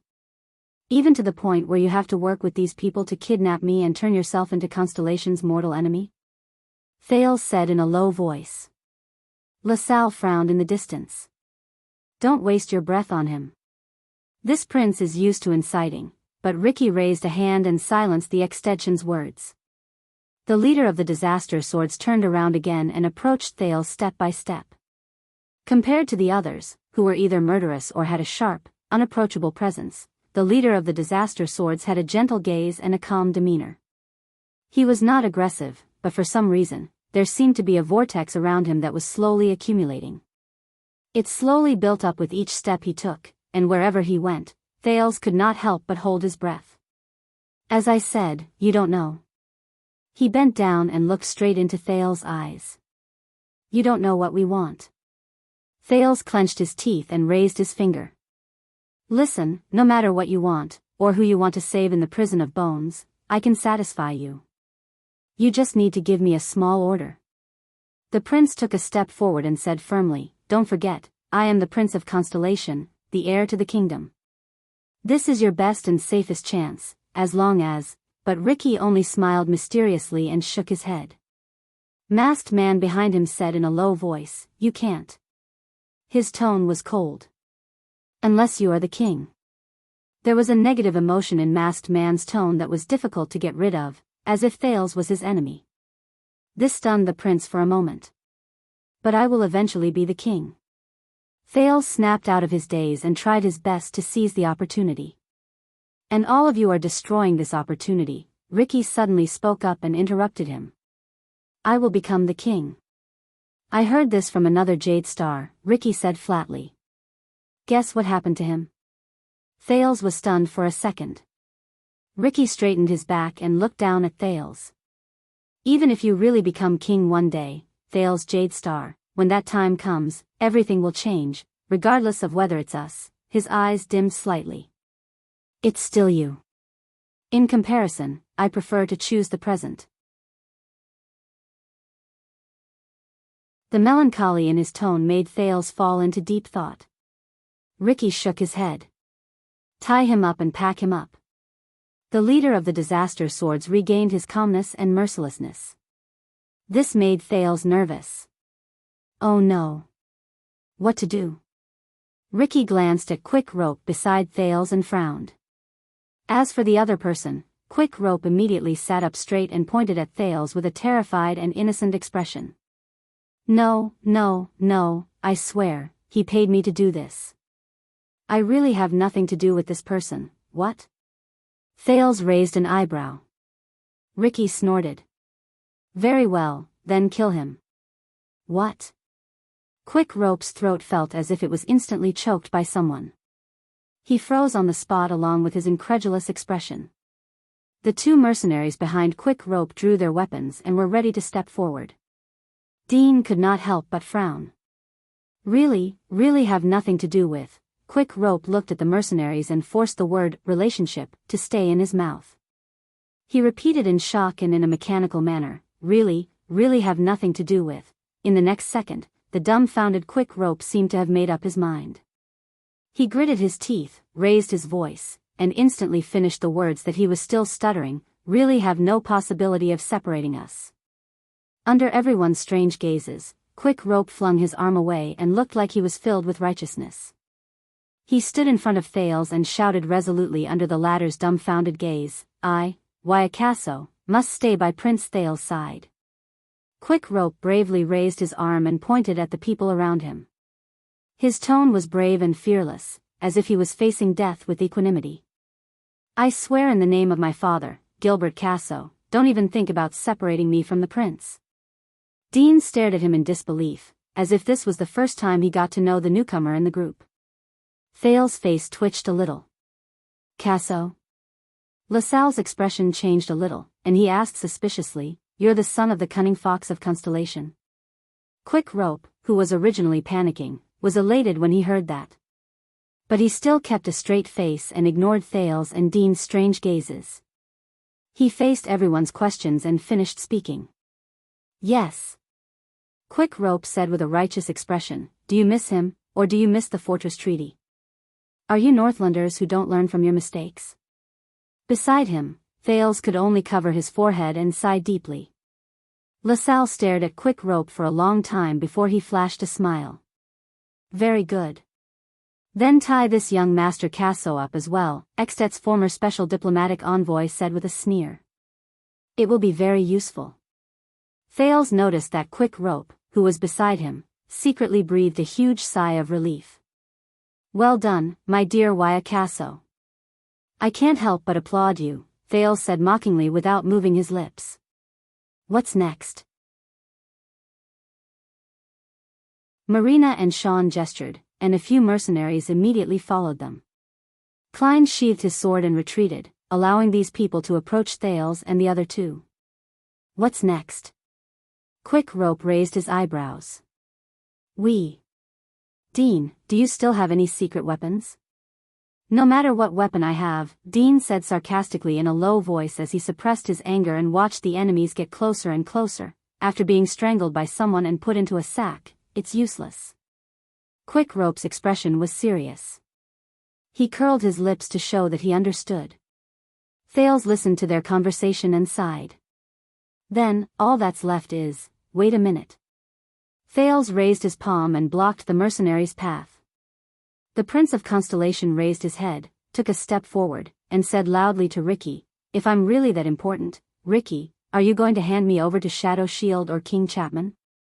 Thales glanced at Stake, then at LaSalle. "For the smooth progress of your next operation, perhaps you should curry favor with Shadow Shield, right? To prevent them from making things difficult for you?" Ricky frowned at him. LaSalle snorted angrily, but beside him, Stake smiled and shook his head, silencing the former's words. "Your Highness, there is no need to worry. We have an agreement a long time ago." Stake spread his hands in the distance, as if he had seen through Thales' sinister intentions. "Under our careful protection, you will be a guest in our branch for a period of time. Once we clear up some misunderstandings, we will send you safely back to Extet." Thales' nerves slowly tensed up. "But at this moment, no." Ricky looked up and interrupted Stake. He said coldly, "We will guard this prince." His words seemed to freeze the atmosphere in the room. Thales exhaled. He achieved his goal. Stake narrowed his eyes. "What?" Ricky's expression did not change. He calmly faced Stake's rhetorical question, as if the other party had not spoken. Stake put on a puzzled smile. I don't understand." LaSalle also looked surprised and bewildered. "He made it clear enough," masked man behind Ricky said to them bluntly. "Before we complete our goal, the prince must stay in our hands." Stake raised his eyebrows. He seemed a little surprised. "But this prince is our goal." He pointed at Thales with a smile on his face. Ricky shook his head. "But not ours." Stake and LaSalle looked at each other. Their expressions changed at the same time. "That prince is a condition we agreed upon, mercenary." LaSalle maintained his composure, but even Quick Rope could tell that he was trying hard to suppress his emotions. "Once we get him, we will help you break into the prison of bones." Ricky, Klein, and Masked Man exchanged glances, and they all smiled. "But he is already here now. Your goal is close at hand, but our mission has yet to be completed," Ricky said steadily. A solemn look flashed in his eyes. "How do I know that you and the people you placed outside will keep your promise and carry out the agreement?" He swept his gaze over Stake and LaSalle. "How do I know that you will not burn the bridge after crossing it?" How do I know that you will not turn against us, use us as bait to lure the enemy away, and sell us out to the constellations in the entire camp? LaSalle no longer cared about his image. He strode forward and glared at Ricky.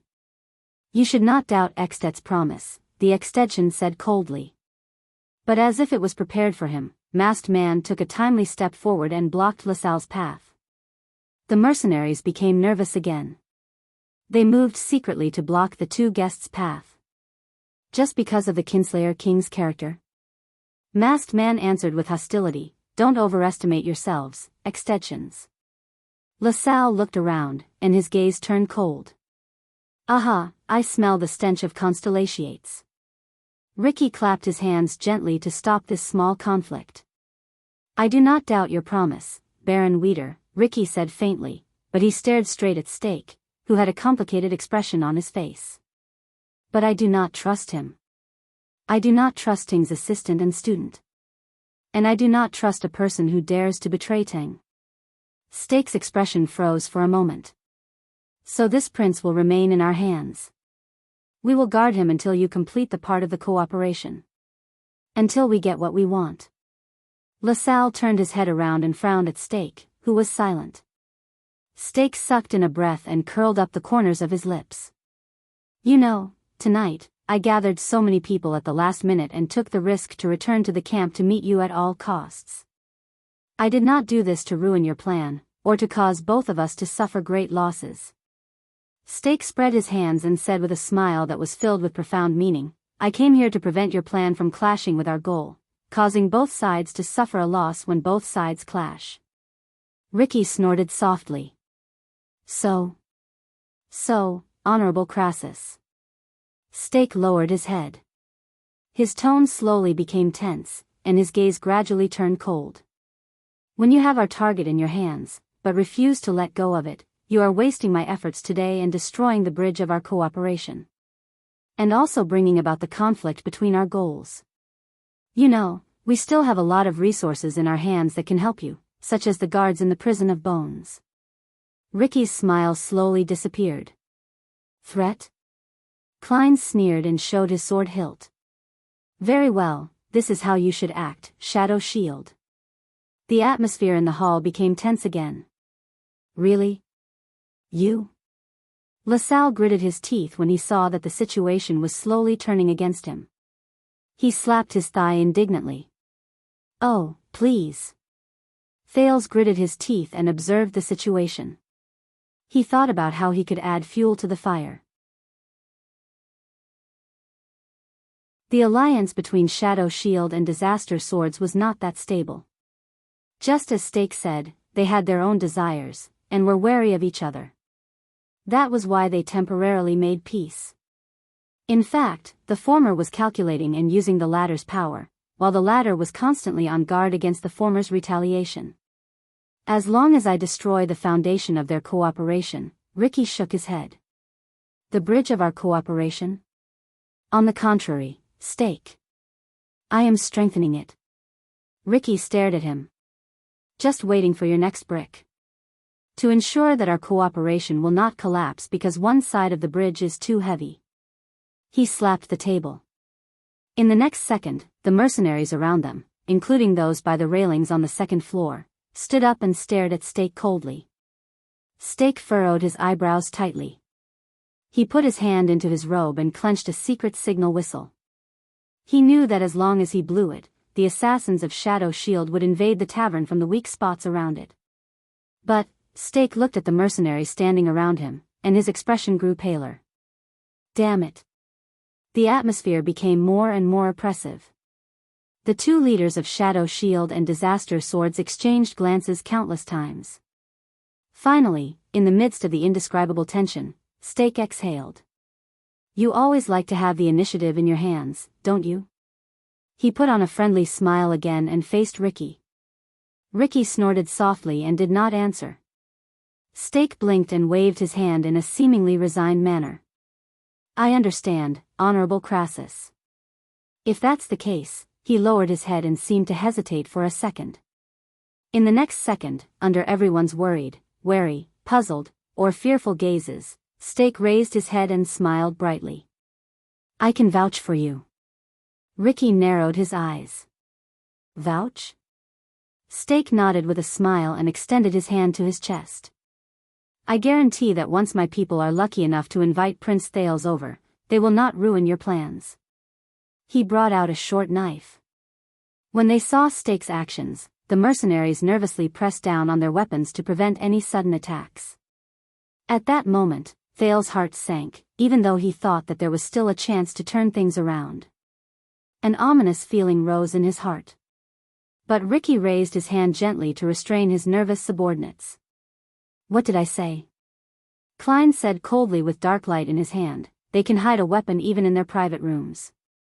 Steak smiled and swung his hand backwards. The blade moved inwards and cut a gap in his robe. Thales frowned slightly. A mezzanine? Perhaps to prevent any misunderstandings, Steak used 2 fingers to slowly scoop out a neatly folded piece of yellowed paper from the hidden layer of his robe. Under everyone's gazes, he slowly walked forward with a smile on his face. He put the knife back into his robe with one hand, and with the other, he gently handed the paper to Ricky. Ricky watched Steak's actions with a solemn expression. He also took the paper from Steak's hand in an extremely slow manner. What is this? He asked with a frown. Steak smiled. An old letter. It's a letter written to the person you love. It's sincere and moving. Steak's eyes shone with a rare light. It's a pity that it will never reach the recipient's hands. Almost everyone was stunned and dumbfounded. What? Ricky pursed his lips and shifted his attention to the letter. Be careful, Masked Man reminded him coldly. They are also good at using poison. Ricky nodded. He carefully grabbed a corner of the letter and shook it open. From Thales' angle, he could see that it was a rather old piece of paper made from animal skin. It was obviously not something cheap. As for the content of the letter, since it was too far away, Thales could only see it from the side when he used Hell's senses. There were neat and beautiful black cursive words. Even if he only looked at the general outline of the text, he could still vaguely see the owner's care and seriousness when he wrote it. Letter? Thales was puzzled. Ricky scanned the letter roughly, then immediately raised his head and frowned. Why? Steak seemed to have expected Ricky's reaction. His smile remained, and he bowed as patiently as ever. Look at the signature. Ricky cast a profound glance at Steak. It was clear that he was not very satisfied with Steak's deliberate mystification. But he still looked at the letter. H.N. Ricky's expression changed. He raised his head and waited for Steak's answer. In response to Ricky's question, Steak showed a smug and mysterious smile. That's right. H.N. Jade Star. He repeated each letter. His tone was ethereal, as if he was calling out a distant memory. Steak took a deep breath and said softly, that's the writer of this letter. Herman Knight Jade Star. The former 4th Prince of Constellation. At that moment, only 2 people managed to react. Thales sucked in a sharp breath, and Masked Man widened his eyes. But a few seconds later, many people's expressions changed. Steak said darkly, on that night 18 years ago, I obtained this unmailed letter from him. The assassin from Shadow Shield narrowed his eyes, as if he was savoring a delicacy that he had not tasted for a long time. Just after I sent Prince Herman from the tallest tower in Blade Fang's camp.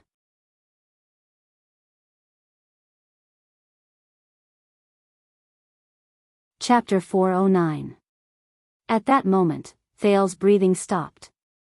18 years ago, Herman Knight Jade Star, Blade Fang's camp, Ricky's pupils shrank. You? He stared at Steak in shock and solemnity, and subconsciously glanced in one direction. Ghost Prince, it's you? Steak straightened his robe, revealed a perfect smile, and nodded. It's me. Soon, everyone's gazes toward Steak changed. Even LaSalle was no exception. From wariness and disgust, to wariness and shock. Thales stared at Steak blankly.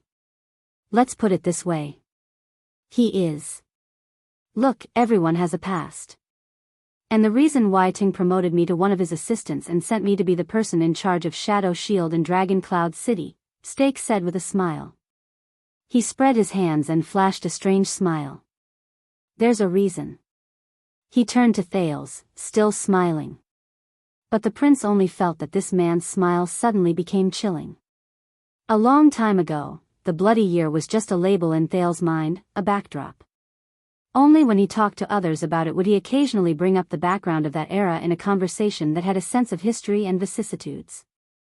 He was shocked by Gilbert's narration, sentimental in the Jade Star family tomb, and sighed for Willow's fate. He was surprised when he passed by Raymond Pass, angry when he heard King Nuvan's story, puzzled when he listened to the old crow's discussion, and melancholy when he passed by Ghost Prince Tower. But Thales had never been in close contact with the bloody year of that era. It even gave him a misconception. That's all in the past. War, assassinations, conspiracies, death, and bloodshed. All these things that happened from year 660 to year 661 of the calendar of eradication seemed to have happened behind a curtain. They were like history, legends, and stories. It was only at this moment, when Thales looked at Stake, at the true culprit of that year, at the curve of his lips and the fanaticism in his eyes, that he suddenly understood. He had been living under the shadow of that bloody year. Damn it. LaSalle could no longer maintain his noble demeanor. He clenched his fists in front of his chest and stared at his companion in shock. Masked Man's eyes bulged. He stared at Stake with bloodshot eyes and trembled slightly. The mercenaries were in an uproar. But Stake did not care about them. Is this guarantee enough? Stake stared at Ricky and the latter's solemn expression. Do you still think that I will betray all of you to Blade Fang's camp, doubt my stand against Constellation, or doubt my integrity? Stake sneered and pointed at the letter in Ricky's hand. If the above happens, then, use it. Send me to the list that Kessel and the Black Prophet missed out on, send me to the Secret Intelligence Department's endless search and pursuit. The entire tavern fell silent. It felt like a century had passed. Ricky took a deep breath to calm himself down. Not bad. He nodded with difficulty, as if there was a heavy weight hanging on his neck. It is indeed a substantial guarantee. Let your people in. Ricky seemed a little touched. He folded the letter again and carefully tucked it into his bosom. His voice was a little gloomy. After we take the prince away, we still have a lot of things to do. Thales felt a chill in his heart. Stake smiled sincerely. He bowed respectfully. It is my pleasure. At that moment, Thales watched in a daze as Ricky waved at his subordinates. He watched Stake take out a whistle in a pleased manner and blow it silently. Under Ricky's orders, Marina and Sean walked towards the three of them with furrowed brows. The prince's shock and fear still lingered in his heart. Herman. The fourth prince. The ghost prince, he suddenly remembered old Hammer's sigh. He landed face first, but soon, the sin of Hell's river surged through his body. With a shudder, the absent-minded Thales immediately snapped out of his daze.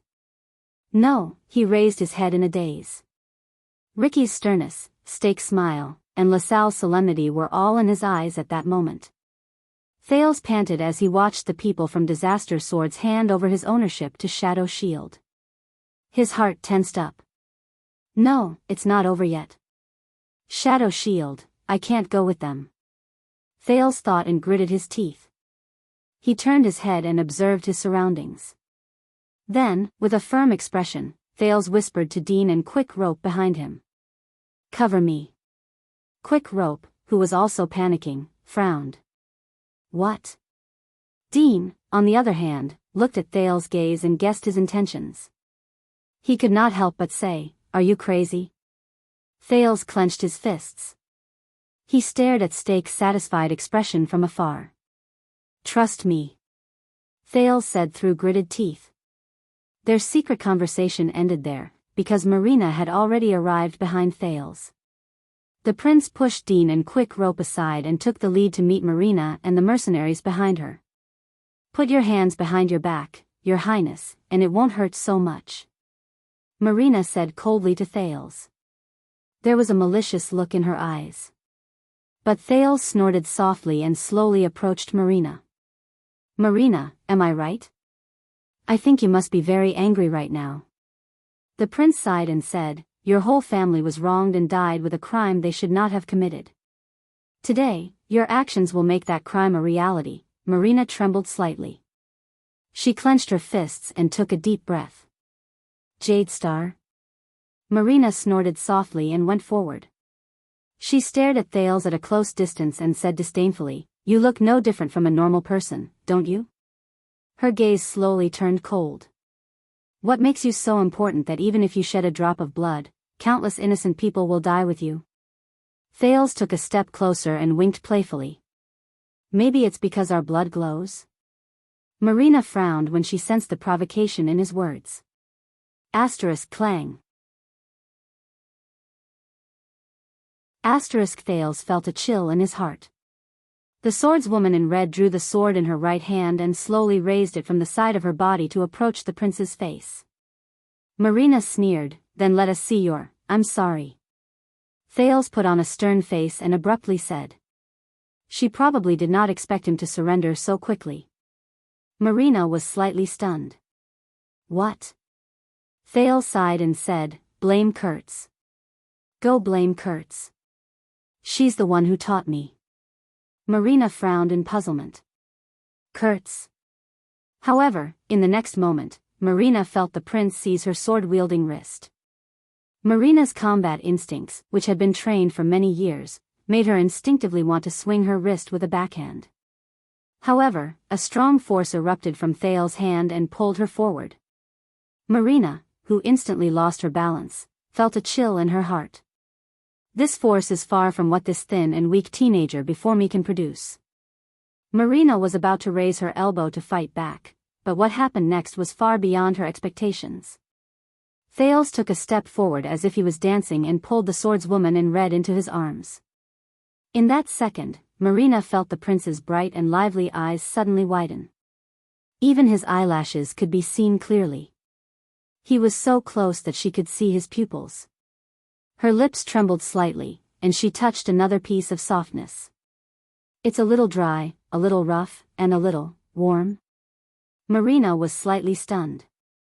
In the next moment, that piece of softness moved slightly and covered her lower lip. It brought about an even stranger sensation. "It's smooth, moist, and warmer. This is gray." His eyes. At that moment, Marina looked at the prince's eyes at close range, and this thought popped up in her head. "It's gray. It's really rare." At that moment, everyone who saw this scene was stunned.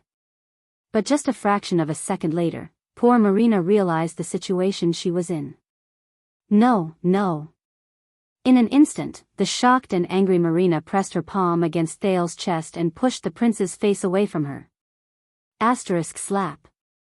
Under the surprised gazes of the people around her, the exasperated Marina gave Thales a hard slap with the back of her hand. The poor prince staggered backwards, but he did not forget to squeeze out a smile before he turned around and ran. Marina felt the lingering sensation on her lips and the gazes around her. Humiliation and anger surged in her heart at the same time. She was actually, her face contorted. She raised the sword in her right hand and said angrily, "You be starred, huh?" Marina, who was about to hit him on the back, looked at her empty right hand and was stunned. Where's my sword?" "Thank you." The prince's words traveled to her along with the sound of the wind as he turned around. At that moment, Sean, who was behind Marina, turned pale with fright. "Be careful." It was only then that Marina snapped out of her daze. At some point in time, one of her twin swords had already appeared in Thales' hands. As the prince charged forward without any distractions, it erupted with an indescribable speed and stabbed towards Ricky at the center of the tavern. Before the mercenaries in the distance could react, Sean and the others, who were the first to witness the situation, drew their swords in shock and anger. However, they were stopped by Dean and Quick Rope, who were already prepared for this. They blocked their way. *T. Marina only had time to think about this. On the other side, *whoosh, Thales gritted his teeth, raised his longsword horizontally, and moved his feet. He felt the strong sound of the wind brought about by the sin of Hell's River as he charged forward. There was only one person in his eyes. Ricky frowned and raised his head to look at Thales, who suddenly attacked. The sudden turn of events startled everyone, but the battle-hardened warriors reacted extremely quickly. Klein flipped his wrist, and with an even faster speed, dim light pierced towards Thales from the side. Boom. The sin of Hell's River poured down like a river and filled Thales' legs. The power of eradication, which was imitated from the twist of fate, poured out, and as his joints rubbed against each other violently, it pushed Thales' trajectory away. He bypassed Klein's interception. Klein cried out in surprise, but he could only let the tip of his sword slash past the side of Thales' legs. Thales felt the intense pain in his knees and ankles. He roared and broke through the interception that was impossible to break at all costs, and swung his sword at the unarmed Ricky. There were too many of them. Too many. He only had this one chance. He had to seize it. He had to. In front of him, a hint of surprise appeared in Ricky's eyes. Beautiful move. Ricky only had time to say 2 words. Thales' sword suddenly arrived in front of his eyes. His sword stabbed into Ricky's chest. Bang. In the next moment, Thales felt as if he had crashed into a huge vortex. A turbulent force came from all directions, pressing down on his sword-wielding arm. The prince could not help but fall forward, and he could no longer control the sword in his hand. Oh no. He only had time to think that. Bang. In the next second, Thales' vision blurred. He felt pain in his knees and elbows, and he fell to the ground. Thales grunted and pushed himself up, but he felt a chill on his neck. He looked up in shock. At some point in time, the sword he snatched from Marina was already in Ricky's hand. Thales was stunned. How can this be? The leader of the disaster swords had an indifferent expression on his face. He knelt on one knee and pressed the tip of his sword against Thales' neck. On the other side, Quick Rope and Dean, who were subdued by the mercenaries, sighed at the same time. Beautiful move. Ricky, who had defeated Thales with one move, sneered and finished the second half of his sentence. Stupid idea.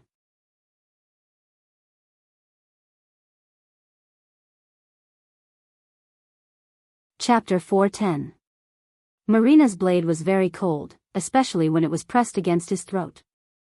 Thales could feel himself improving ever since he was forced to be sandwiched between the Star Killer and the Raven of Death. In the end, all 3 parties used up their trump cards. His reaction to actual combat was better, his movements were faster, and his power of eradication flowed more freely. But, Thales looked at Ricky's indifferent expression and his relaxed attitude.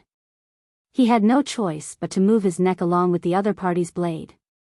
Damn it. From the prince's sudden attack to Ricky's successful counterattack, both parties had only exchanged blows once. The sudden change only lasted for less than 2 seconds. Quick Rope and Dean, who were covering for Thales, were pinned to the ground by multiple opponents. They could not move, and their faces were in pain. Many of the mercenaries were still prepared to fight. They watched in surprise as the situation turned around in an instant. Clearly, someone needs to teach our prince when and what not to do. Klein snorted in disdain from the side. He sheathed dim light, which was as fast as lightning. I told you. The former Baron LaSalle, who had calmed down after the shock, looked at the disaster swords around him in dissatisfaction. This prince is very troublesome. Stake frowned at Thales, who had failed in his counterattack. Restless little fellow, isn't he? Bastard. Marina gritted her teeth. Her face was red as she held her sword and walked forward. She was prepared to take down the bold prince and teach him a lesson. But at that moment, slap. The prince turned over without a care.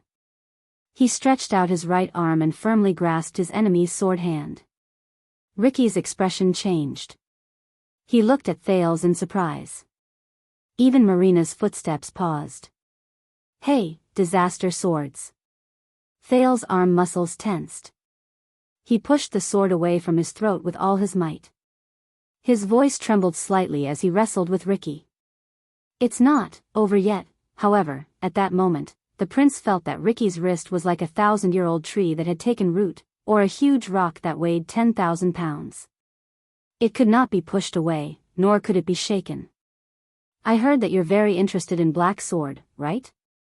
Thales tried his best not to think about the cold sword on his neck. He forced a smile. Unfortunately, I'm also very interested in him. Ricky watched Thales struggle like a cornered beast and frowned. He seemed very dissatisfied.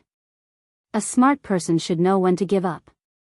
Following Ricky's words, a strange power flowed out from his wrist. Thales' expression suddenly changed. At that moment, Ricky's power of eradication flowed into his entire body through Thales' palm. Thales felt as if he had been thrown into a cauldron, covered with a lid, and set on a flame. Scalding hot. It stung. It was heavy. In a trance, his blood emitted an uneasy muffled sound. His skin was slightly irritated, and the bones in his body couldn't move at all. It was as if someone was tightly clamping him down and putting him under great pressure. With Thales' hell's senses, the power of eradication in Ricky's body was like countless deep whirlpools that devoured everything in its endless, rolling undercurrents. Once one fell into it, there was no way to escape or leave. What is this? Thales thought in agony. At that moment, Ricky's cold voice slowly traveled into Thales' ears. Such as you. Ricky watched with satisfaction as Thales' face turned from red to white. His breathing froze, and he watched as Thales' eyes lost focus under his terrifying power. Thales trembled slightly, and his grip loosened. Every time. Ricky pursed his lips and thought in a bored and indifferent manner. It's the same every time. When their power of eradication surged into their opponent's body. He shook his head in disdain. But just as Ricky was about to push away the powerless Thales, the prey under his sword suddenly trembled slightly. Thud. Under everyone's gazes, the prince, who was already at the end of his tether, suddenly sucked in a sharp breath, extended his left hand, and grabbed Ricky's collar tightly. Ricky's pupils instantly shrank. Thales gritted his teeth and exerted force in his hand to close the distance between them.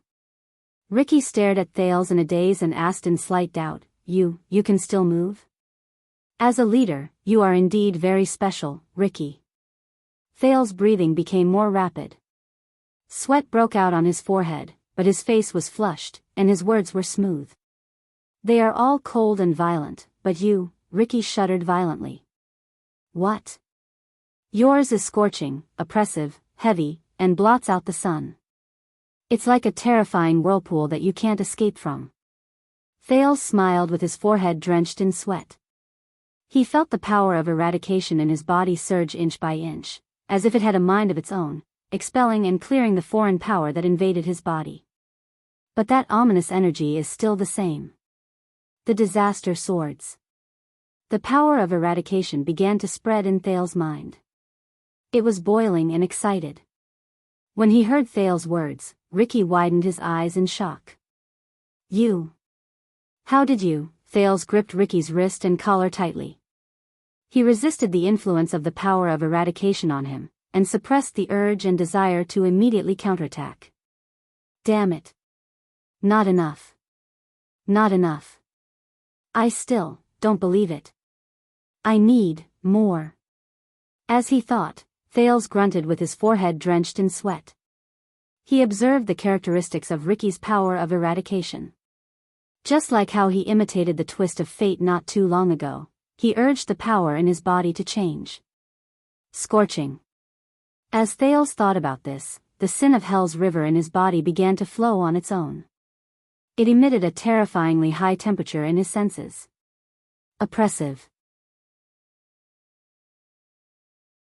The power of eradication roared and covered his blood vessels, muscles, bones, and almost all his tissues. It was like a dark cloud blotting out the sun, leaving not a single gap. Heavy. An inexplicable pressure descended on Thales's body. As the power changed, it became more obvious, as if it had substance. It blotted out the sun. Soon, the sin of Hell's river spun around a center, as if it wanted to tear him apart, but also as if it wanted to devour everything. At that moment, Thales had the illusion that no matter what kind of attack it was, as long as he was still immersed in the vortex formed by the power of eradication, he could easily withstand it. Thales exhaled in pain. He could vaguely hear his body protesting against the chilling sounds of friction, as if it was a machine that could not bear the weight of a heavy load. No one knew that in less than a second, he had experienced the terrifying ups and downs from the peak of a mountain to a deep valley, and then from the depths of the earth to the clouds. Compared to the twist of fate, which he was almost familiar with, this time, the transformation of the sin of Hell's river gave him a greater burden and cost than he imagined. But, Thales tried his best to pull himself together and looked at the enemy in front of him. The teenager took a deep breath and tightened his grip on Ricky's wrist. He smiled as if he had been relieved of a burden. Just like this? Soon, the newborn sin of Hell's river, which had completed the transformation in his days, poured into Ricky's body. At first, Ricky looked puzzled, but as the unusually familiar power gradually surged into his body, the man's breathing became more rapid. This is scorching. Oppressive. Heavy. Blotting out the sky. Just like, as he looked at Thales' smile and sensed the feeling coming from his body, there were no words that could describe Ricky's current expression. No, he widened his eyes and shook his head subconsciously, as if he could not believe what was happening before his eyes. Impossible, Thales coughed in pain, and the young power of eradication immediately dissipated. His hand left Ricky's collar and fell limply to the ground. The onlookers did not know what was going on. As they listened to the conversation between the two, they were surprised and bewildered. The anxious Sean wanted to walk forward, but Ricky waved him away. "What's wrong, Ricky?" Klein asked tentatively. But the leader of the disaster swords only shook his head slightly and did not answer. He was still immersed in disbelief and surprise. "I know." Thales looked as if he was on the verge of death. His expression was dazed, and he forced himself to stay awake. He gritted his teeth and said, "I know why all of you want Black Sword." Ricky's shock slowly disappeared, but his frown deepened. He began to face the truth before him. "Who are you?" Crassus of the Disaster Swords asked in a low voice. But Thales only sucked in a deep breath and shook his head. "Believe me, Ricky, you don't want Black Sword." The prince's face was full of exhaustion. "You want me. I'm the one you really need." The teenager fixed his gaze on the man. "Me." The lights in the tavern were much dimmer than before, making Ricky's expression look incredibly solemn. On the other side, Stake of Shadow Shield coughed to remind the Disaster Swords. "What are they doing?" LaSalle urged impatiently. "Are they chatting?" Masked Man looked at Ricky worriedly. He watched as he suppressed the prince but did not move. "Ricky, we should take action," he waved at Sean and Marina. The latter too walked forward cautiously or with gritted teeth. But Ricky suddenly raised his head. "Step back." The leader of the Disaster Swords had never been so serious before. He looked coldly at his subordinates, who were prepared to come forward to capture the prince, and said coldly, "All of you." The mercenaries were stunned. But before they could react, Ricky withdrew the sword in his right hand, grabbed Thales' collar with his powerful left hand, lifted him up from the ground, and slammed him on the table beside him. Bang. Amid the loud noise, Thales lay on the table in pain and moaned. But before he could react, Ricky turned his sword around, sliced through the air, and stabbed at his head. Whoosh. Thales' mind went blank. Thud. A muffled sound rose. The tip of the sword grazed past Thales' scalp and was embedded deeply into the table. It was only an inch away from Thales's forehead. The prince glanced at the cold glare of the sword through the corner of his eye. His heart pounded, and he stared at Ricky's eyes in shock. "Hey, be careful." Stake widened his eyes, extended his hand, and cried out, "We don't want to get a corpse," but Ricky ignored him. Masked Man coldly blocked Stake's path, not letting him take even a single step forward. The leader of the disaster sword slowly bent down and approached the shocked Thales. "Tell me." His hand was still on the hilt of his sword. He twisted the blade, and it made a terrifying scraping sound against the pierced wood. "Your Highness, you arrogant prince." Ricky enunciated each word clearly. "Have you tasted death before?" His eyes were as cold as ice. Even the light reflected in his pupils was filled with coldness. At that moment, Masked Man and Klein widened their eyes and looked at each other at a loss. It was as if they knew something. Thales stared into Ricky's eyes and digested his words. The taste of death.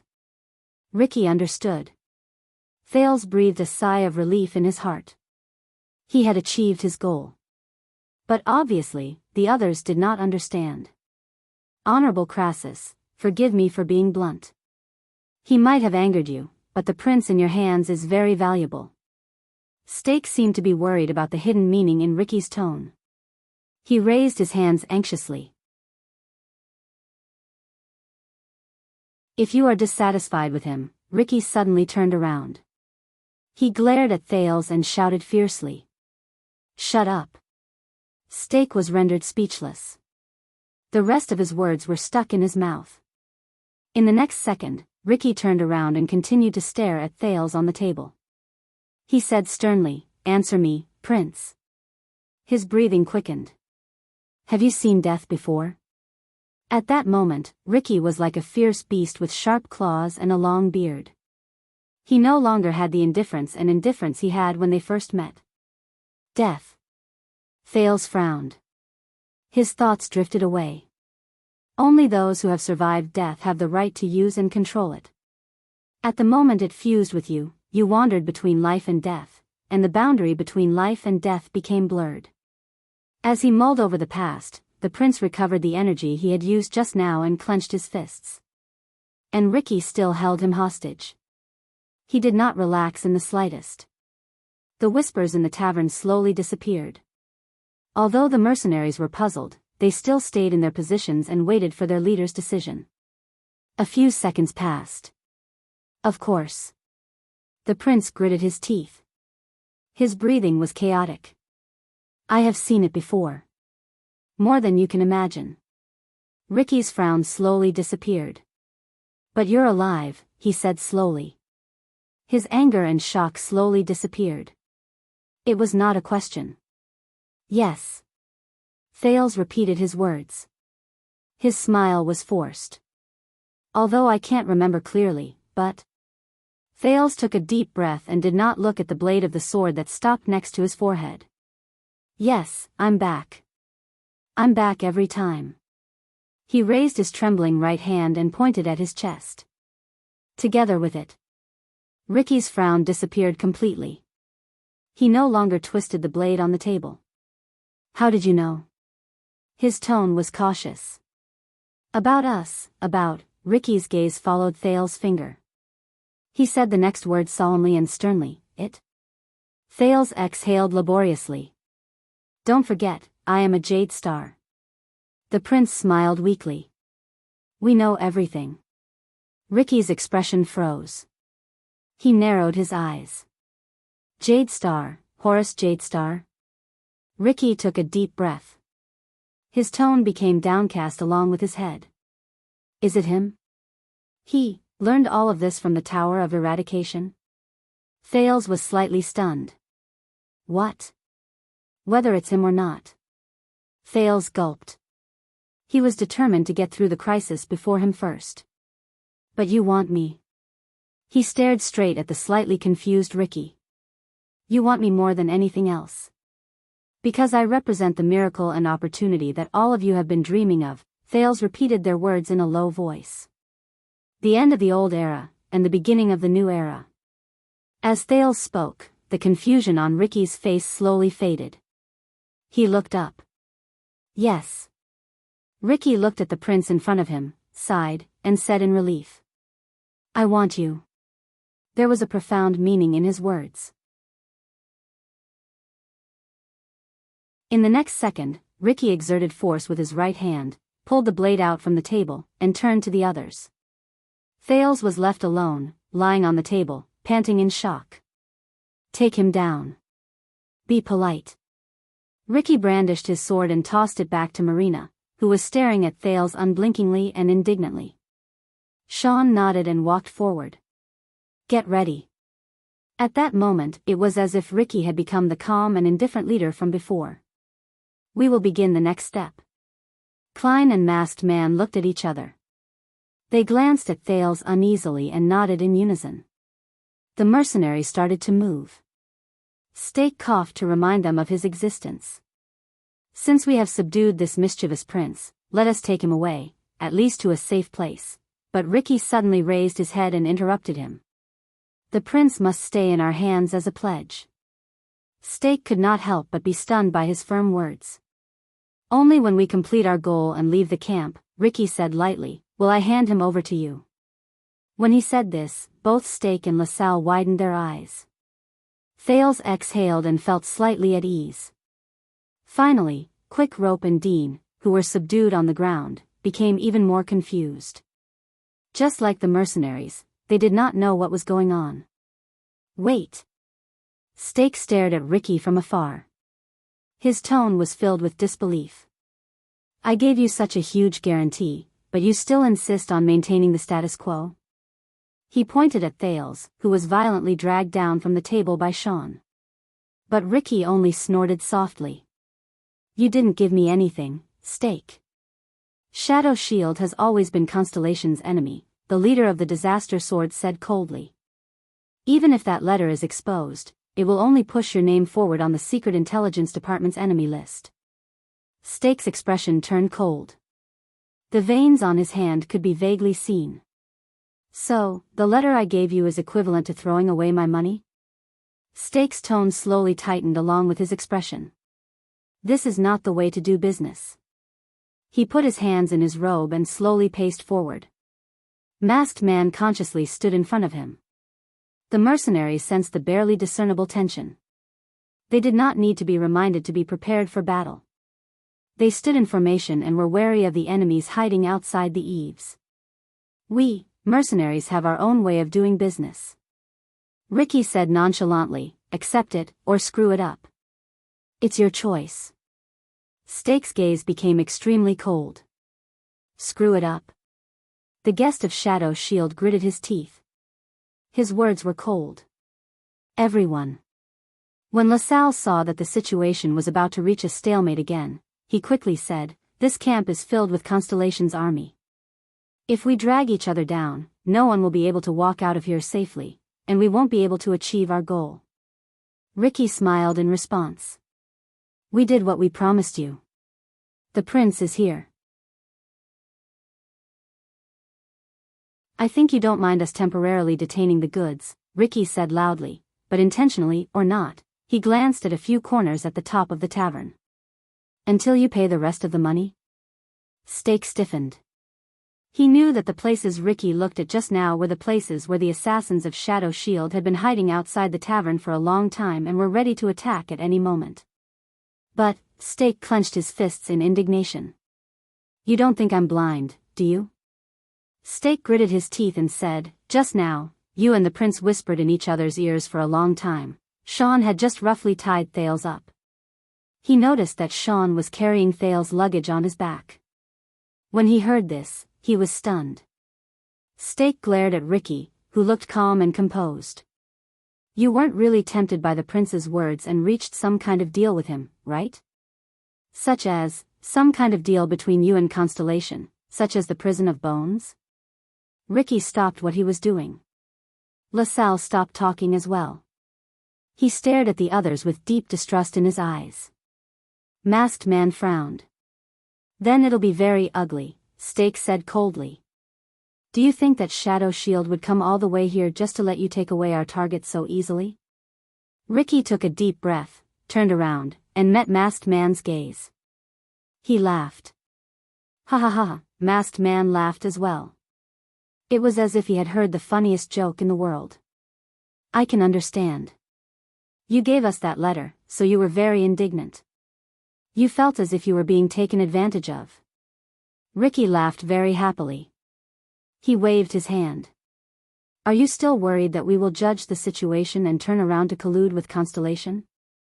Make all of you fall short of success? Stake's expression became more and more unpleasant.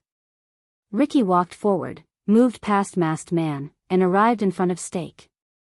But what I want to say is, Stake, just like you, we were destined to be enemies with Constellation a long time ago. Stake was slightly stunned. Ricky stared at him and said faintly, as a reward for your letter, and as a reward for your sincerity, with a calm expression, he crooked his finger behind him. Samuel? While Stake, LaSalle, Thales, and the others were puzzled, Masked Man snorted coldly and walked forward. He stretched out his hand and pulled down his mask without hesitation. The lights flickered, and the Masked Man's face was indistinct. It was a face that had been through the vicissitudes of life. The man looked to be in his 40s or 50s. His cheekbones were high, and his sideburns were faintly visible. Stake scrutinized him with a puzzled expression, as if he did not know what to do for a moment. You are, Masked Man shook his head in disdain. But LaSalle's expression changed beside Stake. That is. The former Baron of Extet stared at the man and shuddered slightly. Many mercenaries, including Quick Rope, looked at each other in confusion. They were extremely puzzled. Thales tried his best to stretch his neck, but he could only see Masked Man's side profile. Damn it, who is that guy? But Thales was immediately stunned. Side profile. Yes, he could only see Masked Man's side profile. But that was enough. There was an obvious and ferocious brand on one side of the man's face, from his chin to his cheekbone. His skin and flesh were turned inside out, and blood was everywhere. It was like, Thales stared at the brand on the man's face in a daze. Just like the two brands on Raphael Lindbergh's wrists from the kingdom's secret intelligence department 6 years ago. They were the Arun families, but the prince was shocked again. He recognized it. The imprints on the Masked Man's face had a regular pattern and a shape, that is, Thales could not believe his eyes. But Masked Man quickly spoke and ended Thales' doubts. This is the letters from the ancient empire. It represents the Jade Star royal family. It was branded a long time ago, he said coldly as he gently touched the ugly and terrifying brand on his face. Stake shuddered violently. Masked Man said coldly, the person who is branded with this brand is a sinner who was personally ordered by the Supreme King of Constellation to be punished. He will bear the shame and sin that will never be forgiven, and he will never be able to redeem himself. Stake took a step back with a surprised expression. Ricky crossed his arms and sneered slightly. Klein looked as if he had known about this for a long time and was not surprised. Marina listened to Masked Man's confession with a complicated expression. Thales stared at the man named Samuel in a daze. He could not describe the feelings in his heart. Stake remembered something and asked with uncertainty, you said your name is Samuel? You are. Samuel, who was no longer masked, snorted softly. As you said, everyone has a past. Samuel turned around and faced the people in the tavern. After the war 18 years ago, aside from all of you assassins who deserved to die, there was also a group of people in Eternal Star City who were sentenced to prison by the newly crowned King Kessel. Samuel slowly walked forward. His tone was cold. All of them were skilled, experienced, and powerful warriors who were born into nobility. They once made a glorious oath to protect the noblest descendants of the kingdom. Samuel turned his head abruptly and looked at Thales, causing the latter to be shocked. Under the illumination of the light, the brand on his face became even more obvious and terrifying. His gaze was very strange. He was clearly staring at Thales, but it was as if he was looking into the distance through a layer of water curtain. Samuel spoke slowly, but because of that failure and humiliation that the world knew about, they were wronged under the wrath of the new king. They were charged with grave crimes, and from then on, they could only waste their lives in the miserable underground. They could never be free, and they could never see the light of day. Samuel raised his head. His tone was one of pride and pain. I am Colin Samuel, from Eternal Star City. I am the youngest son of Viscount Lucas Samuel. He said in pain.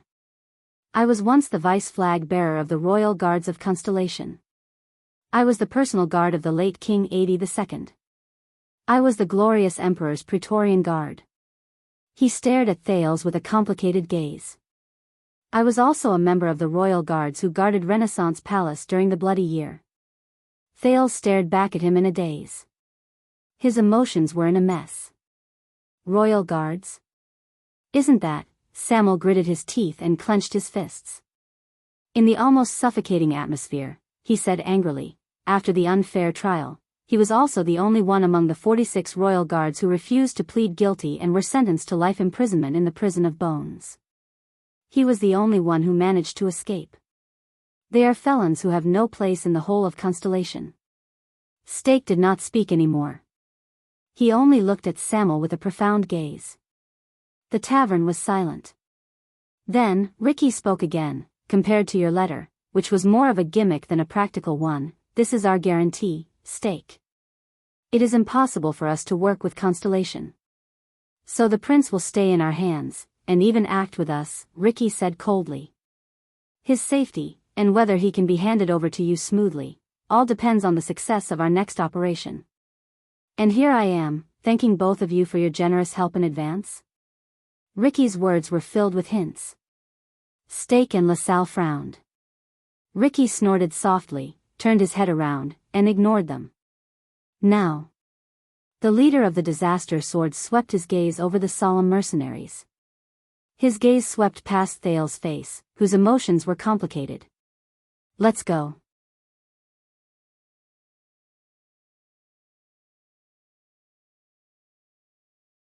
Chapter 411. The west slanting moon shone faintly on an alley.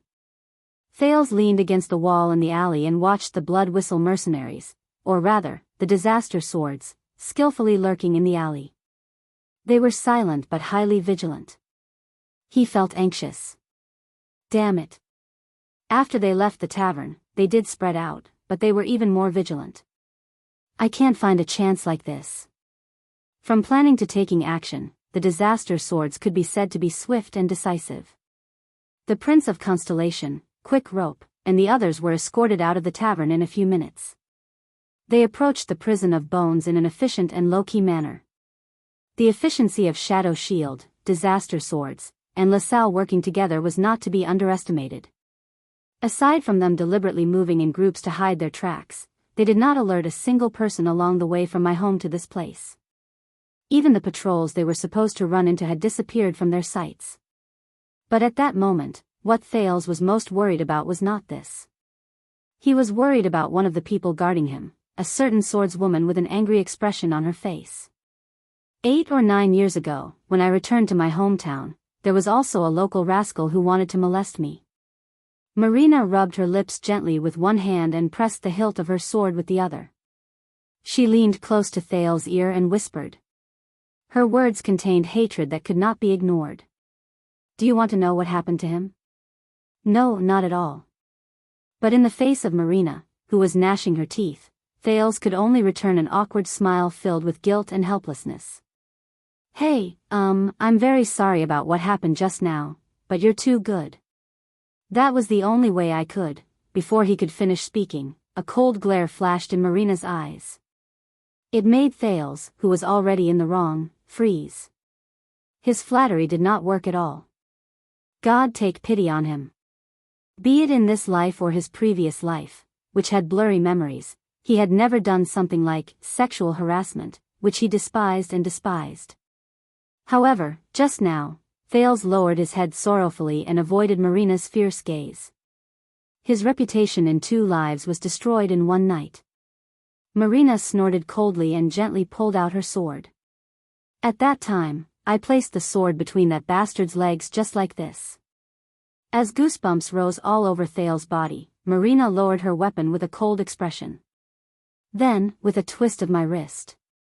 Fortunately, when Thales felt a chill at his crotch and was about to cry for help, a steady and gentle voice stopped him. Marina. I asked you to keep an eye on him, not to find a chance to kill him. Ricky's figure appeared at the entrance of the heavily guarded alley. He nodded slightly at his subordinates in the alley, his expression solemn. Restrain yourself. Marina frowned, but she still put away her sword under Thale's hopeful gaze. Of course. She put away the unwillingness on her face and said lightly. However, Marina's next sentence made Thales feel bitter in his heart again. We should gag his mouth and remove one of his arms or one of his legs. If he's in the middle of our operation, but Ricky shook his head. Our esteemed guest is not a stupid person. Crassus of the Disaster Swords narrowed his eyes and stared at the prince, who was forcing himself to remain calm. He knows when to negotiate and when to resist. He also knows who is his greatest support at this moment. Thale's heart instantly became heavy. He knew that the people from Shadow Shield were secretly hiding in the periphery. Compared to those people, falling into the hands of the Disaster Swords was not such a bad choice. Isn't it? Ricky tilted his head behind him. There, the three pitiful hostages, Quick Rope, Dean, and Tampa, were tied up and gagged. They were unceremoniously escorted by more than 10 fierce Disaster Swordsmen. From time to time, they would cast pitiful or indignant glances at Thales. When he saw them, the prince could only sigh sadly. Of course. Compared to them, Thales was very lucky to only have his weapons and luggage taken away. He glanced at the crossbow of time on Marina's back and the JC dagger tied to her waist. He could not help but gulp. This action made Marina's gaze even more disgusted. Under Ricky's signal, the mercenaries, including Marina, obediently moved a little further away. Ricky stood in front of the prince. His gaze was burning, and it made Thales feel uneasy. So, what you want to do in the prison of bones is, the prince coughed and wanted to ask for some information, but he was interrupted by Ricky. Not enough, the leader of the Disaster Sword said softly. Thales was stunned. What? The sin of Hell's River. Ricky stared at him with a strange gaze. You haven't experienced enough, and you haven't fused with it deeply enough. You can't even touch the threshold. The sin of Hell's River. This sudden topic made Thales nervous. What do you mean? Can't even touch the threshold, the prince's body stiffened. So, what you need is someone like Black Sword? But Ricky still shook his head and denied it. He's not enough either. When he stared at the prince, there was an undisguised coldness in his gaze, but there was also a fanaticism that made people feel uneasy. These two contradictory meanings made Thales feel even more uncomfortable. So, you need more training. You need to let it mature as soon as possible amidst blood and danger, become stronger, and release it. In the end, you will surpass the supreme class and reach the legendary, true world. Thales furrowed his eyebrows. He became even more confused. Surpass, what world? What are you talking about? That is the only way.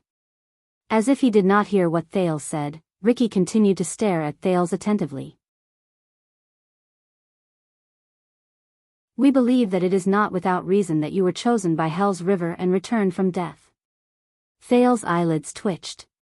In fact, the Iron Blood King, Gil Quz, the Black Knight, and the Ninth Man, Shalon Tan En, Hill Crassus. Ricky read out the names that Thales was either unfamiliar with or had heard of. Even you, Thales Jade Star. Thales was confused. These names, the Iron Blood King seems to be the ancient Northland king who led the army to fight against the ancient orcs. Gil Quz, I've never heard of him before, the Black Knight. I think I've seen him in the pile of novels about pitiful nights by Little Rascal's bedside or in the bardic poems. The Ninth Man, what the hell is this? It's a nickname, right? Shalon Tan En, what a familiar surname. Hill Crassus, strange, isn't Crassus the honorific title given to the leader of the Disaster Swords, as for Thales Jadestar. No, what about me? Damn it, if only I had a photographic memory like Saroma, who likes to flip through random books when she has nothing better to do, Ricky continued. We believe that in the thousands of years of history, every single person who struggled to return from the edge of Hell's River had their own mission in that era. What? Thales could not help but ask, what mission? But Ricky did not answer him. Instead, he flashed a smile that made people uneasy. You obtained a key, Prince. It can open a door that we have been waiting for more than 100 years, the leader of the Disaster Sword said with a smile. Don't waste it. The confused prince was about to speak, but he was interrupted by the sound of carriages coming from outside the alley. Around them, the mercenaries who had been lurking quietly became alert, like wild beasts whose territory had been invaded. Ricky raised his head and looked at a figure outside the alley. Their signal is here, Crassus of the Disaster Sword said with a frown. Let's go. Thales' expression changed. Before he could react, he was violently escorted out of the alley by the impatient Marina. A rather long fleet of carriages headed towards them on the empty and dark street. There were both human-powered carts carrying unknown goods and carriages pulled by pack horses. Tampa whimpered uneasily behind him. He only quieted down when Sean reminded him mercilessly. When he saw the wine glass on the flag of the fleet, Thales immediately understood. This is the supply fleet for my tavern. There were about 20 people in the transport fleet. They were all dressed in ordinary clothes made of coarse cloth. They looked shabby and light, just like the locals of Blade Fang's camp. Their horses did not stop galloping, and they turned a blind eye to Ricky and the group of people who popped out of the alley. In the carriage closest to them, a coachman lifted his hood at Ricky and nodded politely. Thales recognized the coachman. It was Steak. Don't worry, the patrol team closest to us has already left. Steak sat in the driver's seat and smiled smugly at Ricky, who approached him. There were also 3 thieves who wanted to take advantage of the night to burgle, but they have already been dealt with. All the factors that could expose us for this trip, but Ricky did not pay attention to him. Instead, he looked at another person sitting beside Steak. Beside Steak, Samuel, the former royal guard of Constellation, snorted softly. Along the way. I have to say, they really have their ways. Samuel did not hide the disgust on his face, but he still nodded. Shadow Shield. Steak lifted his hood in a smug manner. Just like what we promised. He looked past Ricky at Thales, who was in front of Marina, and smiled as well. Thales quirked an eyebrow. As he sized up the front and back of the fleet, Ricky noticed Steak's gaze and snorted coldly. But in the end, he did not say anything. He just boarded the rack at the back of the carriage and waved his hand. The group of Disaster Swords caught up with the fleet. They walked into the gaps between the carriages with ease and became one with the fleet. Thales was unceremoniously pushed into one of the carriages by Marina. The fleet of carriages continued moving forward as the wheels of the different carriages swayed. The fleet was very quiet. Be it the secretive Shadow Shield or the murderous Disaster Swords, none of them said a word at that moment. The coachman drove the carriages, and the pedestrians walked. For a period of time, there was only the sound of hooves and wheels. The atmosphere was oppressive. Finally, amidst Thales' uneasy thoughts, a seemingly familiar building appeared in his shaky vision. It was a huge, bowl-shaped fortress with only a protruding arched entrance. The Prison of Bones. As the supply fleet approached, a group of soldiers guarding the arched entrance walked forward with torches in their hands.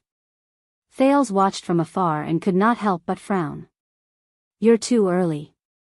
A guard who looked like a captain approached the first carriage accompanied by a few of his comrades. He looked at the smiling coachman and frowned. There's still some time before dawn. The carriages in front of them stopped. The coachman jumped down from the carriage.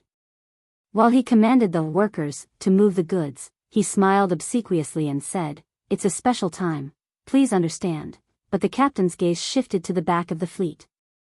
"Wait. Your fleet is a little long." The captain of the guards looked at the endless stream of vehicles behind them. suspicion appeared on his face. Why are some of them carrying weapons? But the coachman did not panic. He just spread his arms and explained with an obsequious smile, "We're new here. You know, the camp has not been peaceful recently." The captain's gaze froze. He took a step back and subconsciously placed his hand on his waist. The 7 or 8 guards behind the captain also became alert. Thales clenched his fists as he watched from the side. He saw that the captain's armor had the emblem of the Stardust unit. Whoosh. Not peaceful, my foot. The captain of the guards, who noticed that something was off, drew his weapon without hesitation and said warily, "We don't need so many people to transport supplies." The expressions of the guards behind him changed. The coachman's face turned pale. He quickly waved his hand and explained, "No, that's because we're from Hell's River." The captain, who had a weapon in his hand, froze for a moment when he heard this. What from Hell's River? In the next second, a guard behind the captain suddenly took a step forward and hugged him from behind. Shik. The ferryman of Hell's River, the traitor behind the captain, faintly finished the coachman's words. The captain's mouth was covered tightly. He twitched and widened his eyes in disbelief as he stared at the blood-stained blade that had been thrown out of his chest.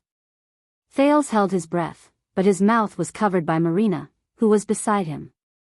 Before the rest of the guards could react to the sudden change, the coachman's body moved violently. He moved past the captain, who died with his eyes wide open, and arrived in front of the second guard. Under the latter's shocked gaze, he stabbed a dagger into his throat and nailed his screams between his chattering teeth. At the same time, 6 or 7 mysterious figures appeared from the darkness. A panic-stricken guard pulled out his weapon. He was just about to shout when a fellow behind him pressed down on his chin and skillfully slit his windpipe. In despair, he looked at his comrade beside him for help, but found that the latter's neck was strangled by an assassin who had appeared at some point in time. He stared back at him with a pained expression, and his hands clawed at his neck in vain. Another guard instinctively wanted to ask for help from the arched door, but before he could turn around, there was a terrifying cracking sound, and his head was twisted by an assassin. There was even an assassin who took out a crossbow and accurately shot through the back of the neck of a guard who had turned around to run away. His footsteps and his screams were cut off along with his spinal cord. In the eyes of the terrified Thales, these mysterious figures who had suddenly appeared either stabbed, strangled, or strangled 9 guards. They quietly and shockingly efficiently ended the lives of 9 guards. Everything happened in the blink of an eye. Thales almost forgot to breathe. This is Shadow Shield? The mercenaries who came with the caravan widened their eyes and watched the scene under the moonlight in shock. By the time the equally surprised Marina let go of Thales, who was breathing rapidly, the assassins in front of them had already carefully supported the guards who were no longer moving. They skillfully caught the torches and weapons they dropped, dragged the corpses to a dark corner, and disappeared from everyone's sight. Soon, the area in front of the prison of bones became empty. The last trace of the Constellatiate soldiers also disappeared from the street. Only the barely discernible bloodstains on the ground told of what had just happened. Ricky's eyebrows were furrowed tighter than ever. William's subordinates are indeed vigilant. Stake clicked his tongue as he watched the scene in front of him. He did not care at all. They're very different from those recruits. If it weren't for the fact that we were well prepared and you were alone, Ricky nodded slightly and got off the carriage.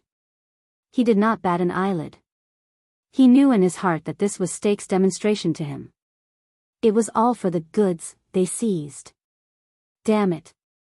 Klein, the Northlander swordsman, had walked to Ricky's side at some point in time. His expression was unpleasant as he commented on the silent and bloody massacre. I've killed quite a lot of people, but this is too. He looked at the bloodstains on the street and could not continue speaking. But Thales understood what he meant. Ricky patted Klein's shoulder and made a gesture. The mercenaries, who had been stunned by the scene just now, snapped out of their daze. The disguised caravan continued forward. They stepped through the arched door and entered the deep tunnel leading to the prison of bones. Thales was among them. His expression was solemn.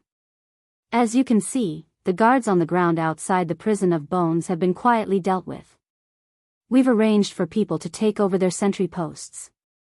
While on the carriage, Stake acted as if nothing had happened as he moved past the torches and the bloodstains on the ground. He smiled at Ricky and said, "The patrols during curfew will pass by in 15 minutes. But they are all recruits sent by the great clans to fill in the gaps. They're full of complaints, their morale is low, and their efficiency is low. They can't compare to William's regular army. They can't see through us. We'll have at least 4 hours until the shift at the prison of bones." Thales felt a chill in his heart as he listened to their conversation. Ricky nodded. "Is there anything else I should know?" Stake said with a smile, "Even if there's an emergency on the way, the patrols in charge of the 2 areas nearby belong to Brave Souls Fort and New Offering Land. The 2 clans they belong to have a grudge against each other. We can try to delay them from coming over to inspect the area and leave enough time for us to evacuate." The former envoy of Extet, LaSalle Weeder, appeared in the group. He frowned. "As far as I know, Running Horse Frank is still in the camp. He's a ruthless character. The Stardust unit he commands is the elite regular army under Williams. Their reactions are fast, their combat abilities are astonishing, and they know the camp like the back of their hand." Stake nodded with a smile. "That's right. But right now, there are many nobles in Blade Fang's camp who are nobler than the bumpkin Frank. Don't expect a group of counts and viscounts to listen to his orders. It'll be good enough if they don't drag him down."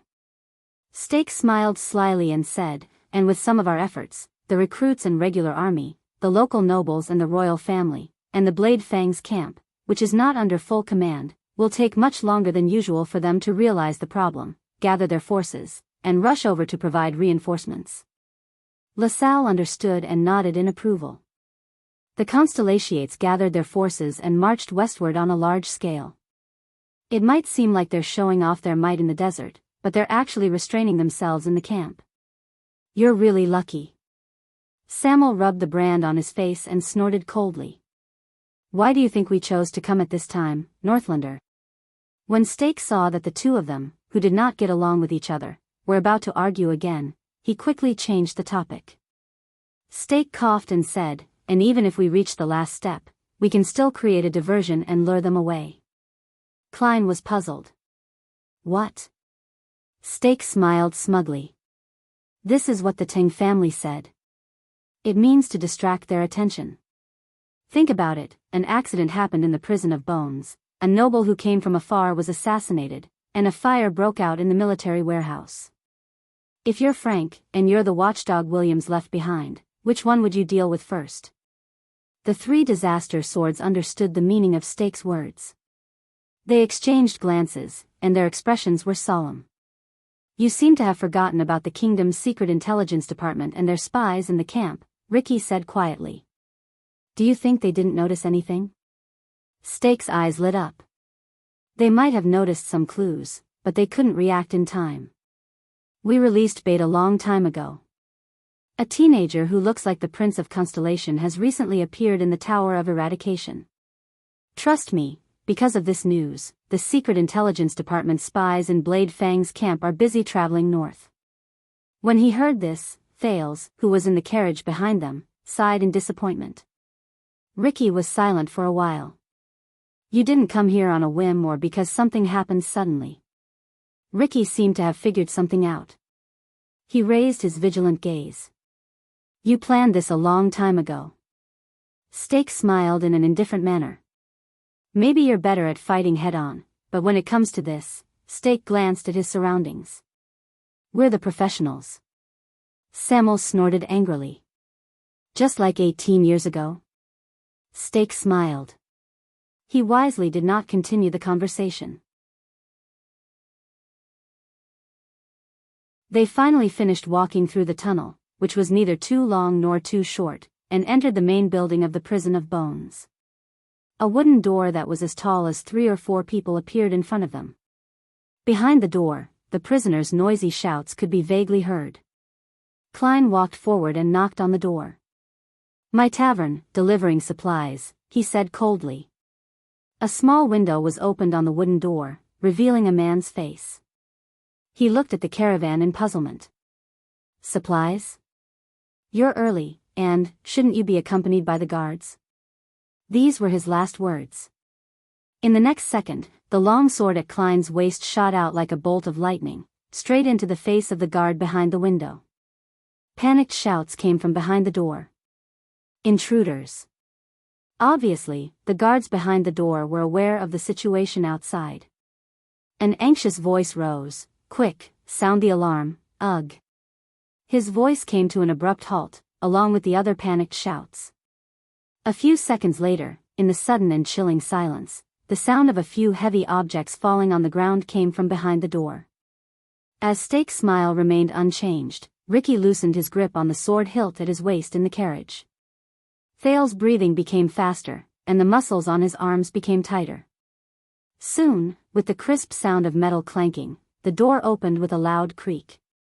Two assassins dressed in guard uniforms walked out from the darkness behind the door. They nodded at Steak expressionlessly. As Thale sighed, the disaster swords jumped down from the caravan and entered in a single file with torches in their hands. In the darkness, the sounds of intense fighting rose one after another. Soon, the short fight ended. Thales took a deep breath, and under Marina's urging, he entered the prison of bones. Without the illumination of the moon, in the darkness where there was only the light from the torches, noises unique to prison cells could be heard: knocking, moaning, crying, cursing, and the noises of the prisoners. "Yo, come and watch, there's a good show." "Ha ha ha, who's so daring? What's going on, what's going on?" F***CK, I think I saw the guards fall all over the floor. "Hey, those who live outside, tell me, what's going on at the entrance? It seems like the guards are fighting. I bet 10 gold coins that Lear is big, he'll definitely win. 20 gold coins, I bet all my money on Morpheus. He trained in the Tower of Eradication. You two smugglers, you don't have any gold coins." Thales moved his gaze away from the dead guard on the floor and sized up the place before him. Even though the prison of bones looked like a rough, circular coliseum from the outside, the layout of the buildings inside was rather complicated. Clearly, they had only entered one of the floors. The first thing that entered Thales' eyes was the ground made of hard stone. It was hard and rough, and there were a few torches stuck in the walls made of huge rocks for illumination. The low ceiling, the darkness in the passageways on both sides, and the incessant buzzing of the prisoners' shouts made Thales feel depressed and uncomfortable. The chaotic noises came from the arc-shaped passageways on the left and right sides where the torches could not illuminate. He could vaguely see many arms stretching out of the bars and shaking desperately. "Damn it, I can't see clearly. Prison break. Someone must be trying to break the prison. Come on, there are people shouting about a prison break every week, can't you change the story? Prison break, help me out, can't you open a lock for me while you're at it?" The disaster swords paid no attention to these voices. Under their command, they spread out in a well-trained manner and entered the darkness on both sides. Steak stopped moving and turned to Ricky. "We're in. Of course, there are bound to be some who slipped through the net. After all, the guards also have to patrol, but this is the only exit to the outside world. According to the information, there are quite a number of people locked up in each floor." Steak took out a torch and gestured to the left and right sides. "The first floor we saw had the most prisoners. If we go up one floor," but Ricky raised his hand gently and interrupted him. "That's our problem." Steak was not annoyed even though he was rebuffed. Instead, his smile faded, and he still bowed in a friendly manner. A few minutes passed. The sounds of fighting came from the darkness, along with the fanatical shouts of the prisoners. After a while, as the sounds of fighting grew louder and louder, many disaster swords returned from the passageway on the right, one after another. The sharp-eyed Thales noticed that there were many newcomers in ragged clothes among them. They seemed to be prisoners of the prison of bones. Among them, a strong-built prisoner came to Ricky, and with a calm expression, he took the weapon and clothes shone through to him. "Looks like you're quite used to prison food." Klein sneered. Joseph. Extet, and Lenzo, Columbia, Constellation. The places are different, but the prison cells all look the same. The prisoner named Joseph changed his clothes, looked around, and chuckled. "Other than the fact that they locked me up with a disgusting male prostitute in women's clothing, there's no big deal." That was fast. "I thought you guys would make a big ruckus." "Fortunately, we received some unexpected help," Ricky answered with a smile. Steak winked in a friendly manner. LaSalle observed the prisoners who were released from the prison and frowned. "You broke the prison because you wanted to let these people go?" LaSalle did not seem to think much of it. "Honestly, as long as we use some money," Ricky chuckled and shook his head. "This is your first time in the prison of bones, right, Baron LaSalle?" LaSalle was slightly startled. He narrowed his eyes and looked at Steak, who was beside him. The latter only smiled in resignation. "In fact, the prison of bones has two parts." Ricky patted Joseph, who had just escaped from prison. He turned around and said to LaSalle, "Baron, what you saw was only one of them, the so-called white prison. And the place we are going to." He looked at Joseph. "Tell me, you found it." Joseph shrugged. He put away the weapon he had just obtained, took a torch, and walked into the darkness. "Of course."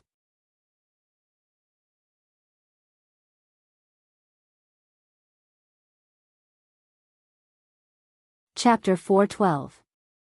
In the dim environment, the disaster swords followed behind Joseph. They walked forward, and the echoes of their footsteps could be heard faintly.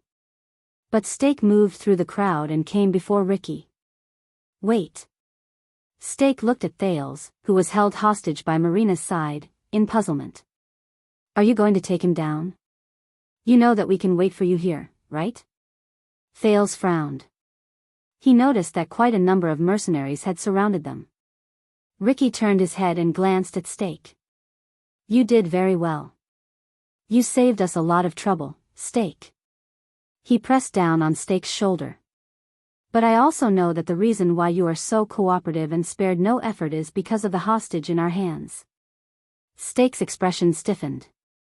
"That might not be the case in a different situation. Now, you can choose to go down with us, or stay here and wait for me." Ricky ignored Steak, who had an unpleasant expression on his face. He waved his hand and continued forward. Samuel walked past Steak and snorted in disdain. Thales, who was watching from the side, hoped that Steak would be firmer. But unfortunately, Steak still did not say anything. He only made a gesture and followed Ricky with a few assassins from Shadow Shield who were dressed inconspicuously. Just like that, Thales was escorted by a group of disaster swords and continued forward. As they went further and further away, the disaster swords spread out further. Quite a number of prisoners noticed this group of intruders. From time to time, patrolling guards ran into the invading disaster swords. Unfortunately, they were often outnumbered and died in battle after a fierce fight. The prison of bones gradually became restless. The chaos was beyond Thales' imagination. "Young guard over there." "Yes, it's you. Let me tell you, I've made a lot of money selling weapons over the past few years. Most of the money is what they didn't manage to find. As long as you let me out, I promise I'll give you." "Hey, you're not guards." "Damn it. What are you doing now?" "Wow, there's really someone trying to break out of the prison. This is great. Last time, the people who sneaked in to break out of the prison didn't even last 5 minutes before they were surrounded by the freaks. Williams chopped them up like firewood. This time, you have to work harder, you must last for 10 minutes. Let me out. I am a devout Dark Knight Temple priest. They can't lock me up here just because of my artistic works, with this group. Hey, my good friend, let's make a deal. I've been locked up here for 4 years and I'm going crazy. I'm not begging you to let me out. I'll be satisfied as long as you can transfer me to the female prison. Okay? Murder, la la la la. That's awesome. F***ck your father. Damn it, there are so many people soliciting customers on the street, why did you lock me in?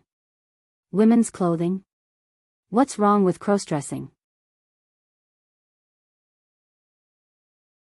I like soliciting customers in cross-dressing, so what? If you don't believe me, feel my breasts. F***ck, brat, come back. What does a prison break have to do with you? Believe it or not, I will beat you up again. Hold it in your mouth properly, don't turn your head and move around. Right, ouch, be good, use more strength. Ah, that's more like it. Don't worry, as long as I'm satisfied, I won't beat you up tomorrow. I beg you, marijuana. Give me some more marijuana, I beg you, ah. If you don't give me the F***king marijuana, I'll bang my head against the wall and die here. I'm going to bang my head against the wall, I'm going to bang my head against the wall, look, I'm really going to bang my head against the wall. Damn it, look at me. What if I really bang my head against the wall and die? F***ck the Baron. F***ck the Stardust Unit. F***ck the Blade Fangs Camp. Believe it or not, when I get out, I will definitely tie up that B***tch Williams and force him to wear women's clothing. Then, I will find 100 men and take turns to press him on the bed for 3 days and 3 nights, just like this. Oh no, I used too much strength, I'm bleeding. Hey, you over there, help me pass a message to my wife. She wrote a letter 3 years ago saying that she will bail me out of prison, but she still hasn't come. I will give you a reward. What the F***ck, what kind of place is this? The prince, who did not even dare to breathe loudly, followed beside Ricky. He cast a worried glance behind him. Quick Rope was still tied up. He was traumatized by this place, and he stared at the notorious prison cell with a terrified expression. Finally, under Joseph's lead, after they walked down a few flights of stairs, they arrived at an empty room without a cell. The room was very big, so big that it could accommodate 100 people. It was almost comparable to the banquet hall of the nobles. Even the noises of the prisoners seemed to have been shut behind them, and they could no longer be heard. But at the same time, Thales was acutely aware that the floor was paved with meticulously baked rock bricks, and the walls were also quite old. It was a stark contrast to the crude and dirty prison cells on the other floors. The design of the room was also very unique. There were 8 walls, which looked like an octagon. What was even stranger was that there were 4 narrow holes on the ground that looked like wells. It was dark inside. For some reason, when Thales stared at those deep wells, he suddenly felt a chill run down his spine. Strange. That's, Steak and LaSalle also noticed this. They sized up the place with some surprise. Even the disaster swords, including Klein and Samuel, seemed to have come here for the first time. Ricky glanced at his surroundings and stood in front of one of the mottled and dilapidated walls. Is this the place? Joseph nodded and pointed at something that looked like a well. Yes, we have observed that the guards regularly bring extra supplies here. They must have placed their supplies here. Ricky crouched down and knocked on the well. Then, he picked up a stone and threw it in. He listened carefully. For a few dozen seconds, no sound came from the depths of the well. It was still dead silent. Thales understood something. That's right. Ricky patted the dust off his hands, nodded, and stood up. This is the place. As for the entrance. He raised his head and looked at Joseph. But Joseph only shook his head, troubled. Ricky snorted softly, as if he felt a little helpless. If I were like Williams, I would definitely not look for trouble. Ricky started pacing and looked down at the ground. He muttered to himself, there's no ladder here, which means that it must be somewhere that can be reached by standing. Stake's expression changed. Wait, Honorable Crassus, Stake said with a frown. Does he mean that you want to enter Black Prison, but you can't even find the entrance? Ricky ignored him. Under everyone's gazes, he took a torch from Klein, walked to the wall, and continued to size up the empty room. Black prison is, after all, a legend, Klein said coldly. Aside from the people who go in, no one knows how to get in, and the people who go in, no one has ever come out, Samuel said with a light snort. LaSalle walked forward. You know that our time is limited, and we don't have time to play treasure hunting games, right? LaSalle said in dissatisfaction. Once the camp realizes. Shut up, Samuel interrupted him. The brand on his face looked even more ferocious under the firelight. Northlanders. But LaSalle did not restrain himself. He seemed to be angered by the former Stardust unit. You know what kind of risk we are taking, at this moment, aha. Ricky suddenly spoke, and it attracted everyone's attention. Thales looked curiously at the leader of the Disaster Swords. The latter raised his torch, faced a wall, extended his left hand, and gently patted off the dust and cobwebs on it. The people in the past probably didn't think about hiding, Ricky said with a smile. As for the Constellatiates, they probably didn't expect that someone would be able to sneak in here. Everyone looked at the wall in surprise and bewilderment. As the dust fell, a strange and incomplete pattern appeared on the mottled wall. Under Ricky's wiping, the first thing that appeared was a triangle. One of its corners pointed to the left, and the corresponding side was concave toward the center of the triangle. Soon, Ricky wiped out a circle on the right side of the triangle. At the center of the circle was a circular hole that was concave into the wall. Ricky smiled. He continued wiping.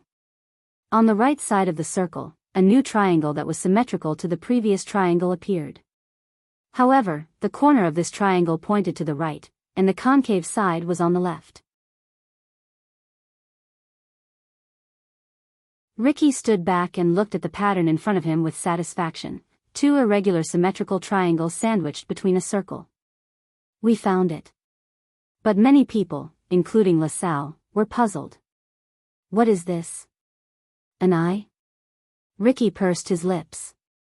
Thales stared at the pattern in a daze while he stood among the puzzled crowd. No one knew that the moment this pattern was wiped out, Thales' entire body froze. At that moment, he even forgot that he was in danger. That's, Stake also stared at the pattern in puzzlement, but with his outstanding eyesight, he saw something else. Below this. Stake walked forward, extended his hand, and brushed away a line of dust at the bottom of the circle. It seems to be a sentence. Sure enough, under his palm, a line of strange words engraved on the wall appeared. But whether it was Stake, LaSalle, Klein, or Joseph, all of them looked at this line of words in confusion. I don't understand this sentence. LaSalle frowned. This emblem is strange enough. I've read about the coats of arms of the nobles in Constellation, but none of them match. And the words below are not even in the lingua franca.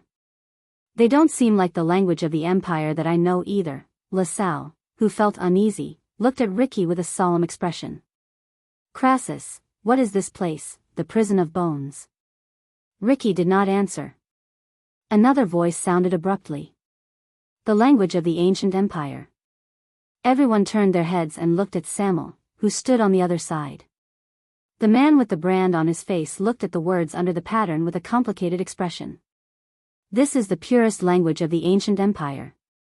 It is a language passed down from the ancient chauvinistic kingdom, not the modern language of the empire mixed with the lingua franca.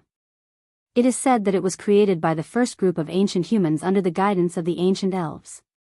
The grammar is complicated and difficult to understand. Samuel walked forward slowly. The disaster swords beside him made way for him.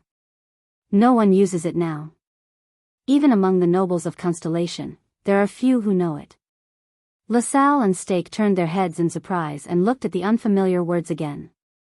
Samuel extended his hand with a dazed expression, as if he was reminiscing about something. Aside from the elves of all races, only a few archaeologists and historians in Dragon Kiss Academy understand it. I don't know these words, but I remember the root of the word. He touched one of the words with his finger. When I was young, my father asked the old scholar to introduce me to some of the words so that I could enter Renaissance Palace and be selected as the royal guards. Samuel's expression became gloomy. The root of the word is probably in total or all. Everyone listened quietly to the words of the former flag bearer of the royal guards. Except for one person. Omniscient. A teenager's voice rose faintly in the crowd. Stake turned his head in surprise. Together with the unhappy LaSalle, they looked at the person who surprised them the most. Klein and Joseph cast their leader a questioning look, but Ricky also raised his eyebrows. Even Quick Rope, who was tied up, widened his eyes. Omniscient, or omniscient? Thale sighed and walked past Marina, who was staring at him with a frown. He walked forward slowly and stared at the words in a daze. This is the meaning of the word. At that moment, Samuel looked at Thales with an incredibly complicated gaze.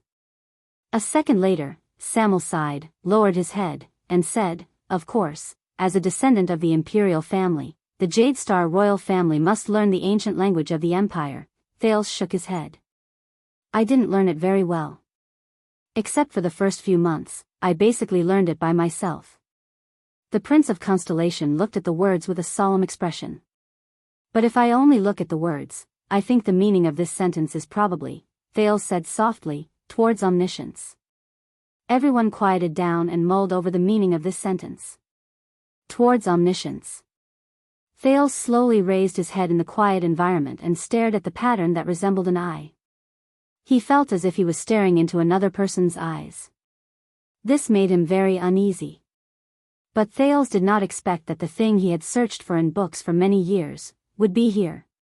Prison of bones. This eye. This is, very well, if that's the case, Ricky said with a smile, interrupting everyone's thoughts. Then let us. Towards omniscience. As he spoke, he took out a long, angular, dark green stone from his bosom. What is this? Stake narrowed his eyes and sized up the stone that was only the length of a palm and as thick as 2 fingers. He seemed to feel that something was off. And this time, Ricky did not intend to hide it. To open Black Prison, we need a key that can open locks. Ricky stared at the thing in his hand. His gaze was complicated. And the only key in the camp hung on the Baron of Blade Fang's camp all year round. Ricky gently raised the long, dark green strip in his hand. Until we discovered the second key outside the camp. LaSalle asked in puzzlement, "Key?" Ricky did not speak anymore. He turned around without hesitation and pressed the key in his hand into the small circle at the center of the eye, which resembled a pupil. Asterisk thud. Asterisk a muffled sound rose. Thales was startled. Under everyone's nervous gazes, the pupil, together with the key in the middle, suddenly protruded into a cylinder. Duh. Ricky smiled. Bull-eye. He faced everyone. Black Prison must be underground. Perhaps you want to move back a little and leave an empty space? In the empty room, everyone quickly moved back until they were against the wall behind them. In the next second, Ricky tentatively grabbed the protruding cylinder and slowly twisted it. Then, they heard the clicking sound of a machine. Everyone held their breaths and looked around curiously. The first person to feel that something was wrong was Thales. With hell senses, he saw that the 4 wells on the ground were sucking air. No, it's the air that's moving inside. This is, while Thales was still in shock and bewilderment, a barely discernible sound came from underground. Asterisk rumble, asterisk it trembled slightly. Everyone was shocked. They stared at the floor tiles in the room. Asterisk rumble, asterisk but they were wrong. It was not the ground that changed. It was the wall. Asterisk rumble, asterisk no. Samuel turned around and shouted angrily, "The wall. The wall is moving back." Thales subconsciously took a step forward and looked behind him anxiously like the others.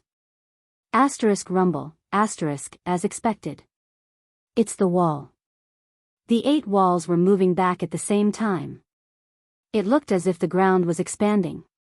Asterisk rumble, asterisk under everyone's dumbfounded expressions, the walls in the room were moving back at the same time. Gaps were exposed between different walls, and they kept growing. Fortunately, the unusual movement only lasted for about 10 seconds before it quieted down. The walls were no longer moving back. Thales looked at the walls moving back inexplicably in shock. He looked at the hollow gaps that were several meters long on the ground where they moved. Looking down from above, it looked as if the octagonal room had suddenly been pulled outwards. And the part that was pulled apart, Thales saw it. Those were not gaps, but layers of spiral stone stairs. With the center of the room as the center, they went downwards. He did not know where they led. When he thought of this, Thales subconsciously glanced at the sentence under the picture again. My God, LaSalle stared at the spiral stairs that suddenly appeared under his feet, dumbfounded. I might have heard that Constellation and Steel City are on good terms, and that their forging skills are excellent, but this is still. Stake stared at the sudden change in disbelief. He warily sized up the room that had become much larger. What is this place? Ricky smiled. Do you know why the prison of bones only has such a small number of guards to maintain basic operations, even though it is a prison for serious criminals? Ricky switched to another torch and said faintly, that's because the real guards of this prison are not living people. They are the dead from hundreds and thousands of years ago. He took the lead, stepped into the gap, and walked down the spiral stone stairs. The prison of bones is not just a prison cell. It does not only lock up criminals. As he moved forward, Ricky's voice came from underground. What it really locks up is the past. He strode down the spiral stairs that led to an unknown place. The disaster swords behind him followed. LaSalle was stunned. The dead? The former Baron of Extet immediately frowned and turned to Stake. Lock up the past. What does he mean? But the assassin of Shadow Shield had a solemn expression. In my long career, I have seen many strange things. Stake stared at the strange room and exhaled. But the most unsettling one was the legend that the knowledgeable Ting told me one night. LaSalle was stunned. Ting? Legend? Stake nodded and became more uneasy. Legend has it that before the Battle of Eradication, even before the age of the Empire, such people existed in the world. They despised taboos and authority, but they were knowledgeable, skilled, and unbelievable. Stake gritted his teeth and looked up at the strange emblem on the wall. They were once the most dazzling existences in the world. Until the merciless course of history turned them all into dust. Only their words were heard, and not a single piece of paper was left. LaSalle's eyebrows rose and fell. The most dazzling existences? Are you talking about? Stake shook his head. He saw that Thales was also being escorted down the stairs, so he quickly followed. Thales followed behind Samuel and walked nervously down the stairs. It was obvious that no one had been here for a long time, because with every step he took, he would stir up a lot of dust. The prince, who was not tall, had to cover his mouth and nose to prevent himself from coughing. This place gave him a very bad feeling. In the darkness, even hell's senses could not help him. Only the torches illuminated the stone stairs under his feet. Deeper and deeper. Lower and lower. Darker and darker.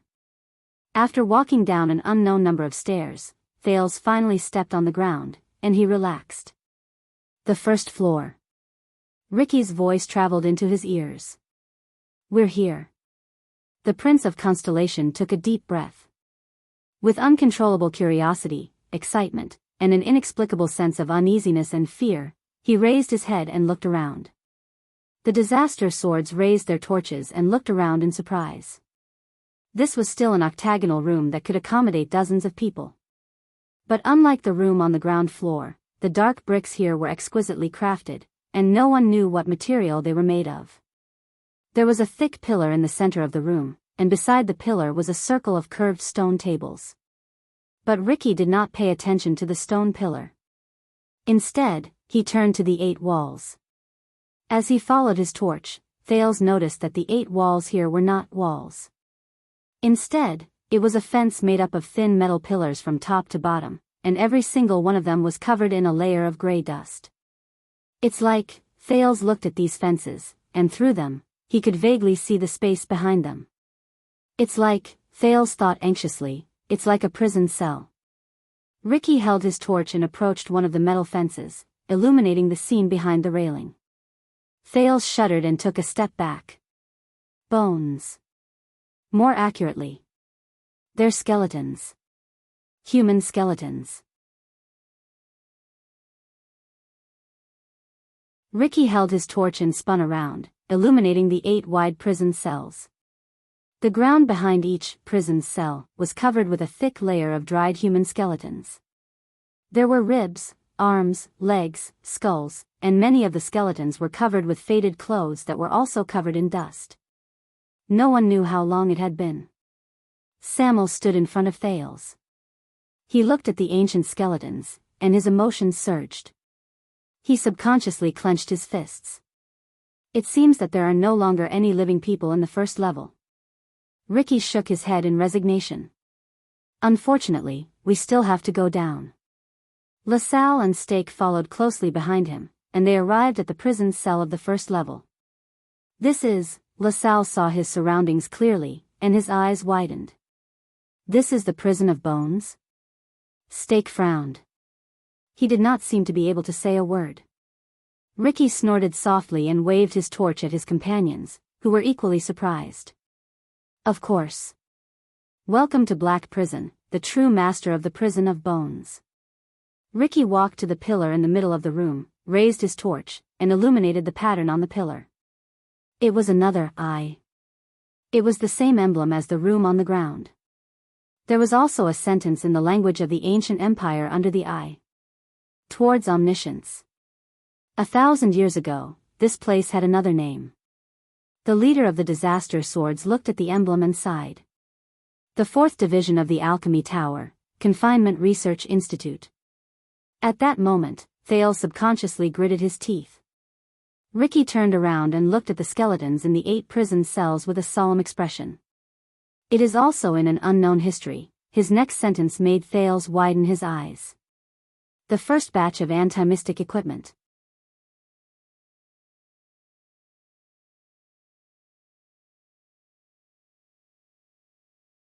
Chapter 413. Alchemy Tower. The prince muttered the name silently.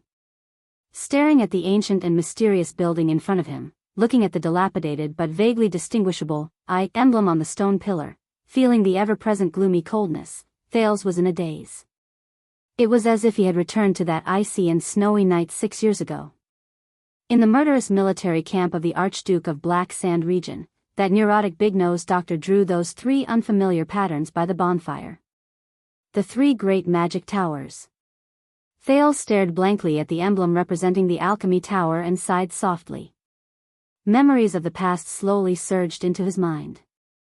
Since the night of Dragon's Blood 6 years ago, the former Brotherhood's unscrupulous doctor, Ramon, died tragically in the hands of the blood mystic. When he thought of this, Thales could not help but recall the carefree expression of the seamstress, Kurtz Ramon, when she mentioned her long-lost father. Thales lost an important channel to investigate the legendary magic and wizards.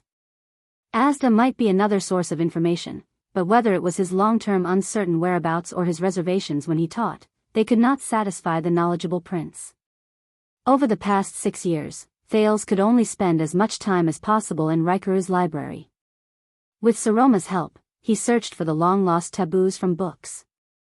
At the same time, he had to do everything he could to avoid Nicholas, Leespan, and the others spying and surveillance to avoid attracting trouble.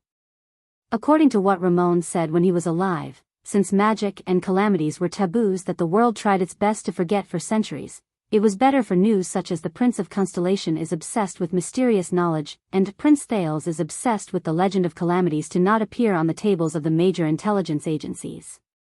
Alchemy Tower? Just as Thales was immersed in his own memories in a daze, LaSalle could not help but ask, alchemy? What is that?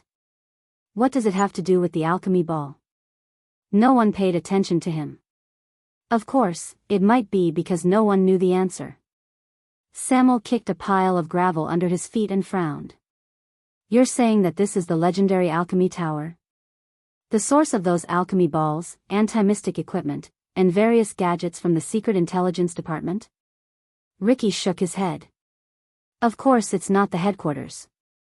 Ricky raised his torch and looked around. Looking at the barren floor, he seemed to sigh. Legend has it that there are more than 100 magic towers in the headquarters of the alchemy tower. They occupy a vast area and are incomparably magnificent. How can this simple and crude underground building compare? More than 100 towers. Thales looked around, deep in thought. Simple. Samuel snorted softly.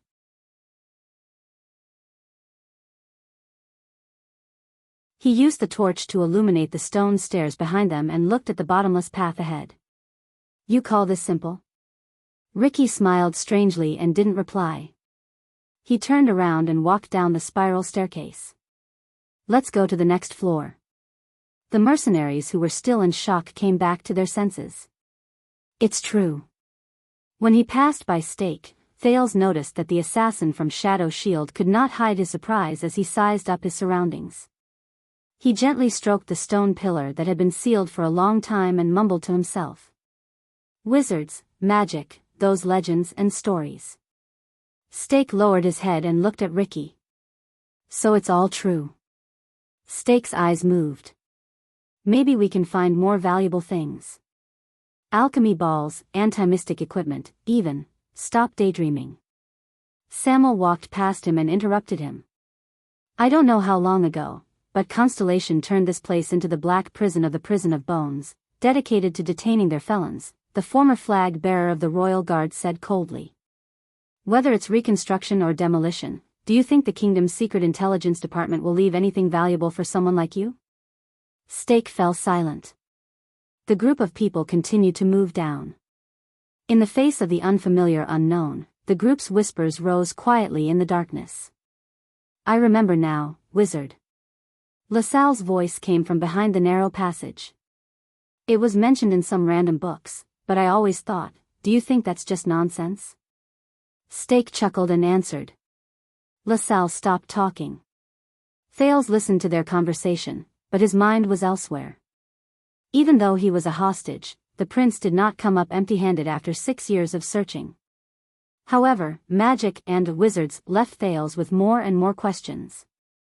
Obviously, all the books that existed before the Battle of Eradication would more or less mention magic and wizards. For example, the biography of Knight Joseph Needham from the Age of Kings mentioned that the wise wizard Laven blocked the path of 6 knights and prevented them from robbing the execution field. He gave them advice in a barn. The Martyrs of Northland mentioned that, in the face of a grim situation, the wizard's consultant suggested that they retreat, but King Anzac sternly refused. He decided to lead his troops to stay at the 6th outpost and use the terrain to stop the main force of the Ashbone clan. The Union of Kings mentioned that the temple guards, the priests of the bright god, and the wizard's representatives tried their best to mediate so that the irascible King Nalji and the arrogant King Peren, who had feuded with each other for generations, could sit in the seats furthest away from each other. The long bardic poem, Talega, mentioned that even the wizards in the court were helpless when faced with the princess' illness.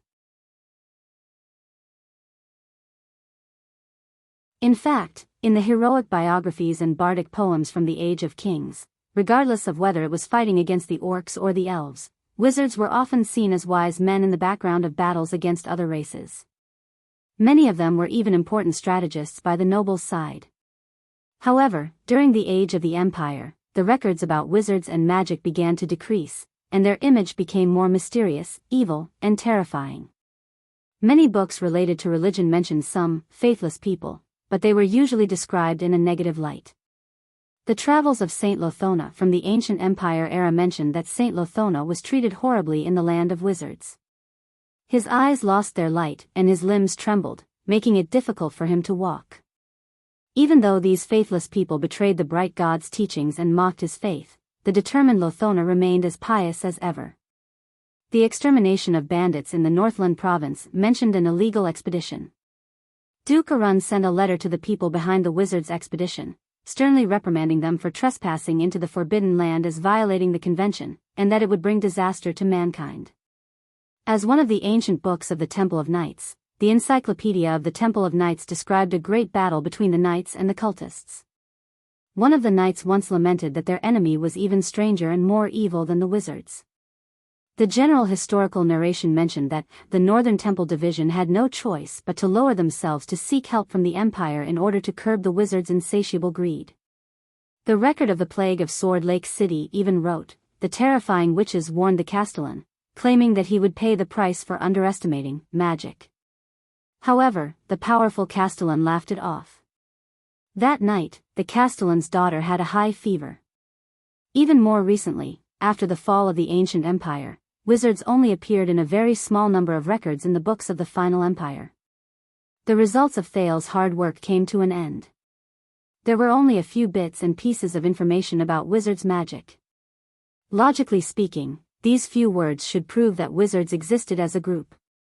However, even after the Battle of Eradication, King Rikuru of Extet gathered the resources of the entire kingdom to search for a large number of ancient books in order to win the favor of the Queen of the Sky. Thales could not find any positive records about magic and wizards.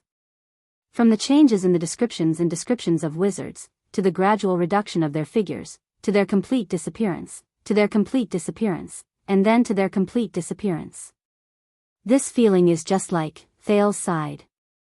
He stroked the dusty wall and followed the person in front of him down the stone staircase. It's like having a person everywhere in your life. His footprints, the things he used, the records he wrote, the information he saved, and the pictures he took.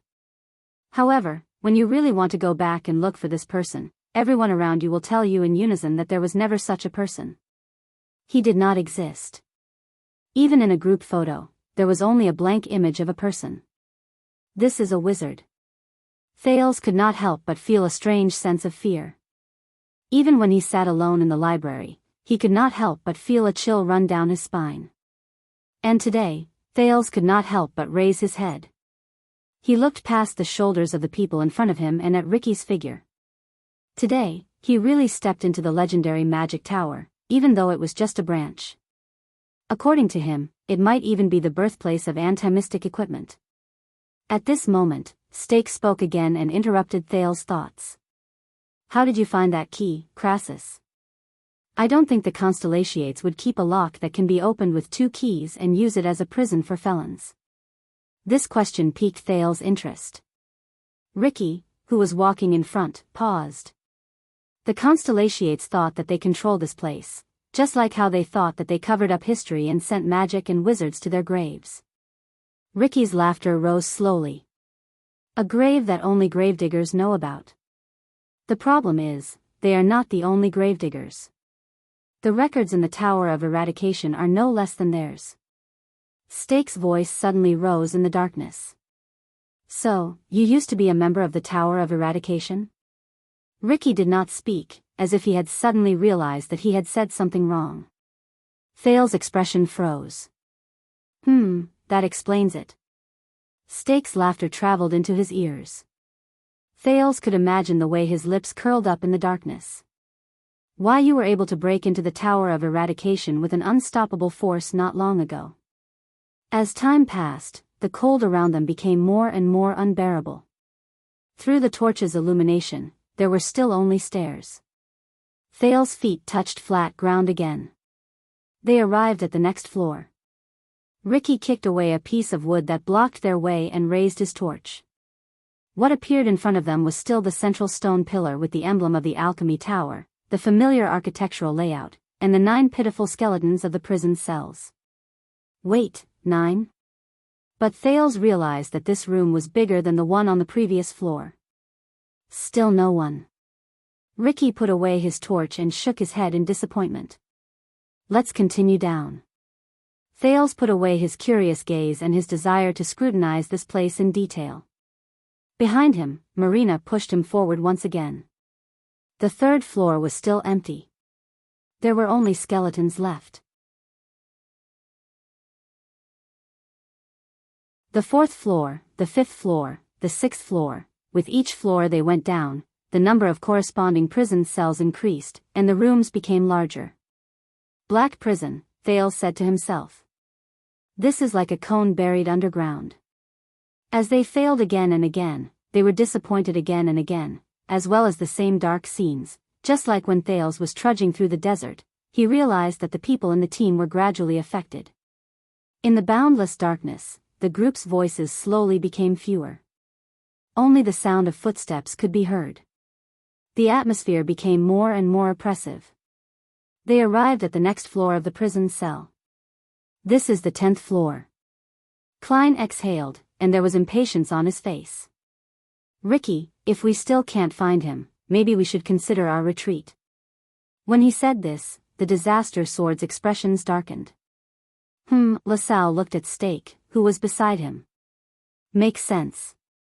Stake did not answer. He only glanced at Ricky. Ricky frowned slightly. He first shone the light around him, and was disappointed to find that there were still skeletons. He then turned to Samuel and said, maybe he's further down, maybe. Are you sure he's still alive? Samuel walked to the prison cells, held a torch, bent down, and carefully examined the skeletons in front of him. I'm sure. His voice was slightly stiff. Yes. He must be alive. Him? Thales saw Klein shrug and cast a disapproving glance at Joseph. Joseph understood what he meant. You may believe that he's still alive. But do you know how much damage imprisonment can do to a person? Joseph crossed his arms, and his voice rang out in everyone's ears.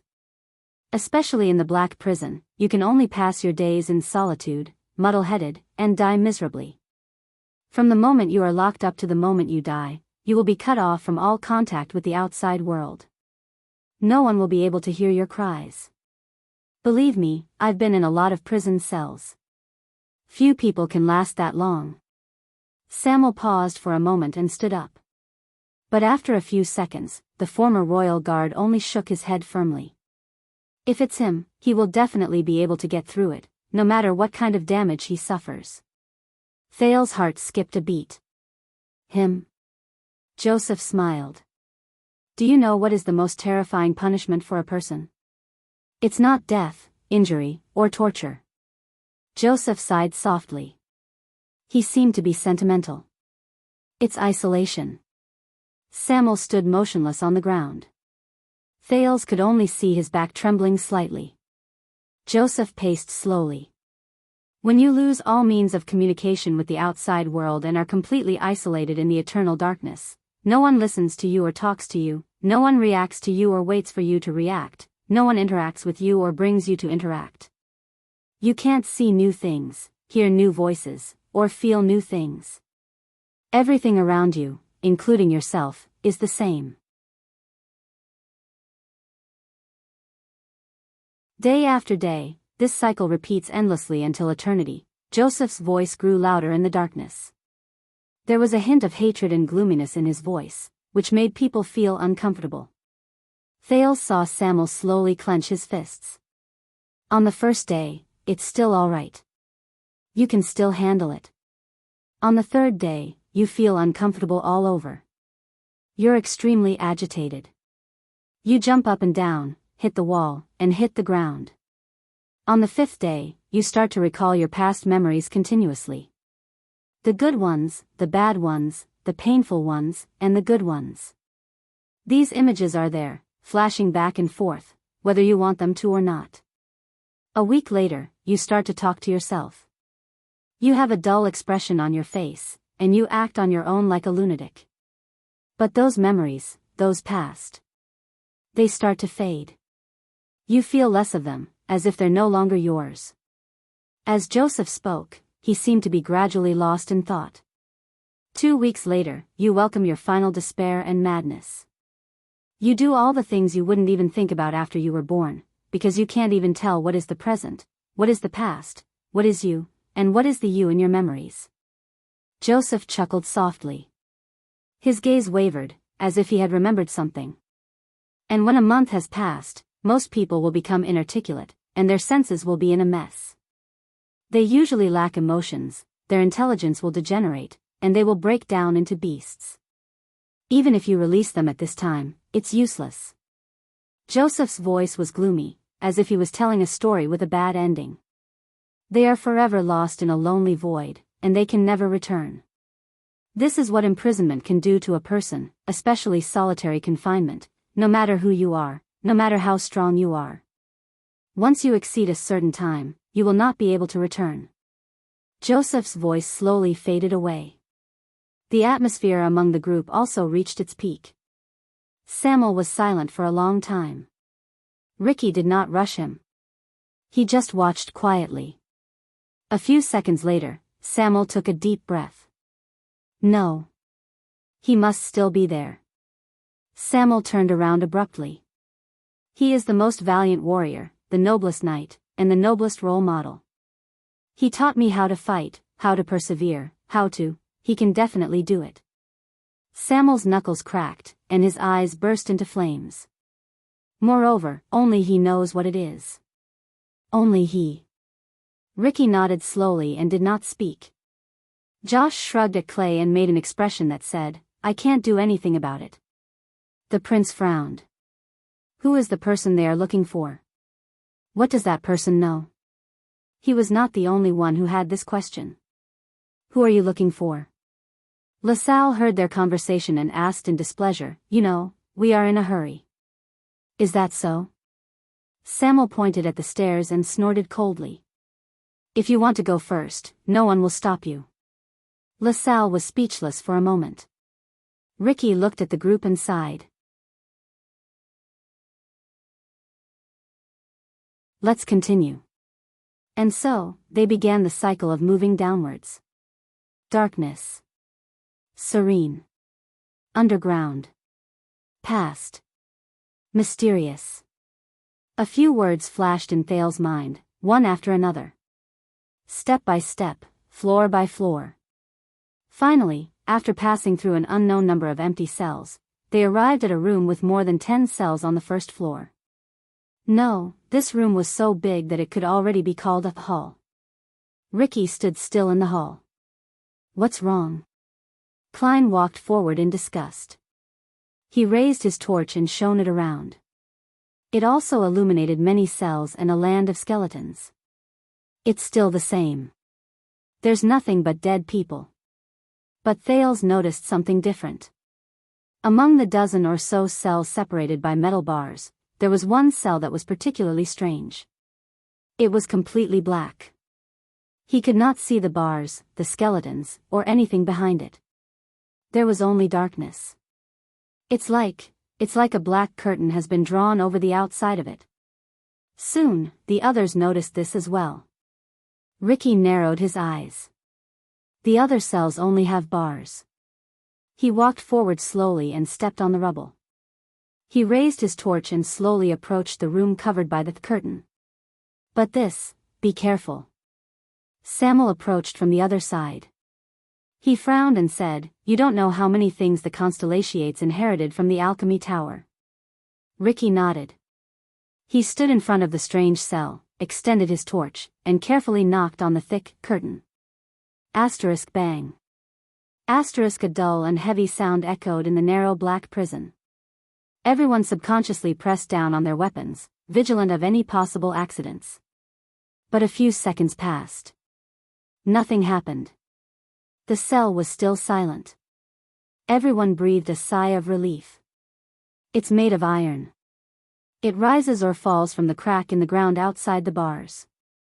Ricky squatted down and carefully observed the point of contact between the iron curtain and the ground. It's at least some kind of metal. I think this thing separates this cell from the hall outside. He raised his head and asked Samuel, who was on the other side. Is it this one? Samuel was standing next to the iron curtain, looking at an iron plate made of an unknown material hanging on the wall. No. Samuel scrutinized the words on it and said calmly, It's written on this plate. The person locked here is a lone bandit who roamed the south of the kingdom more than 20 years ago.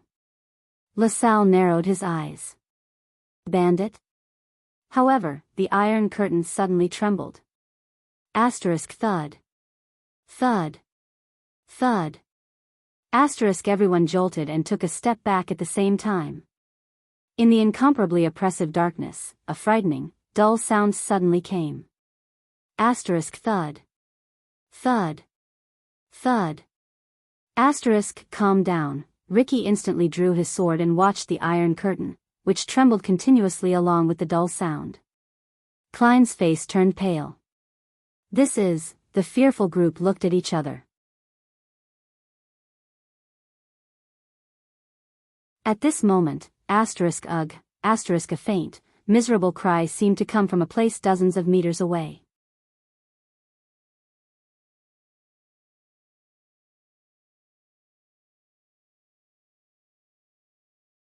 Chapter 4:14. Ayaha. The strange wails lasted for 5 to 6 seconds before they slowly weakened under the pale faces of the group. Only the echoes were left. They floated in the dark and empty hall. They were faintly discernible and sent chills down their spines. What's wrong? Ricky frowned and shouted softly, report. The disaster swords turned their heads in unison and searched for the source of the wails with tense nerves. More than 10 torches were raised high to illuminate the area. The group of people were like adventurers exploring a wasteland. They were nervous and wary of the unfamiliar unknown. Thales withdrew his hell senses while still in shock. He saw nothing but dust in the darkness, an old stone table, and a cell full of skeletons. The order was passed down layer by layer, from the great hall to the heavily guarded stone steps. No. After a while, Sean the mercenary's panting voice came from behind them. It's not one of us. The report later said that everything is normal. The doubt on Ricky's face grew deeper. On the other side, Stake whispered a few words to a subordinate who had appeared at some point in time. He watched the latter retreat into the darkness again before he raised his head solemnly. It's not us either. It's something else.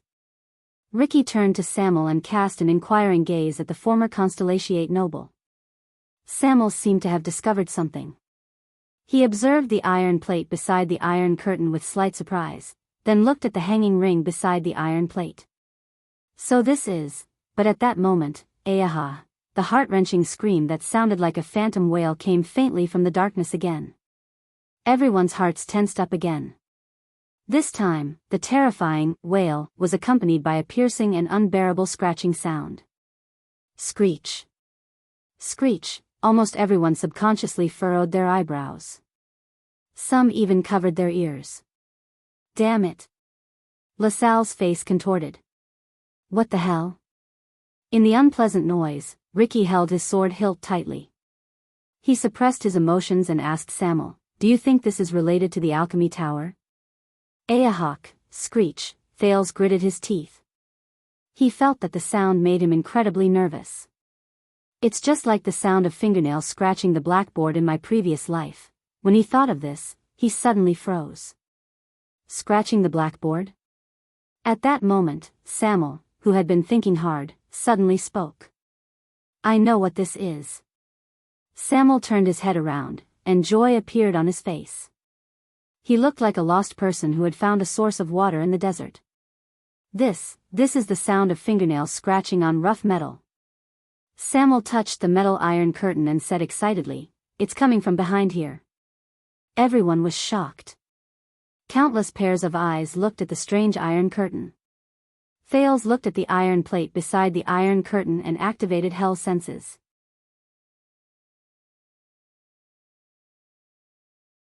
Angelo, male, born in Walla Hill in 622.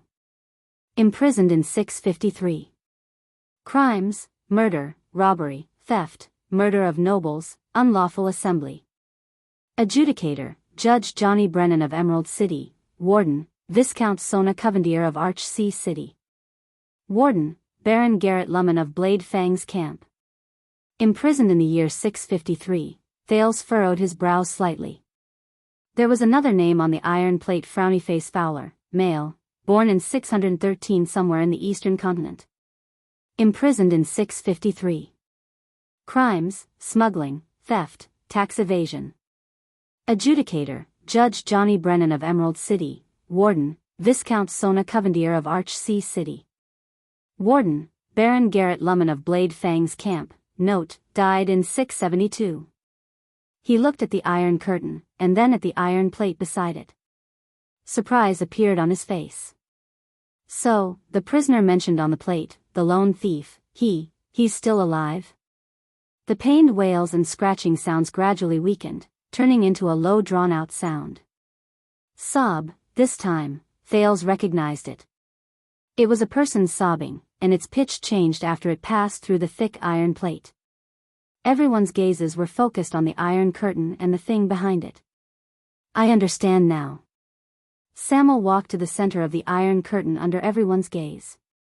He sized up the special room shrouded by the iron curtain under the firelight. This is the mechanism of Black Prison. I don't know if it was originally in the Alchemy Tower, or if it was modified by the Constellations later on. The cells we saw earlier were filled with skeletons, but those were actually empty cells.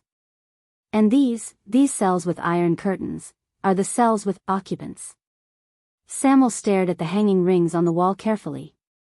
His voice was slightly grave. This hanging ring is the switch that controls this iron curtain.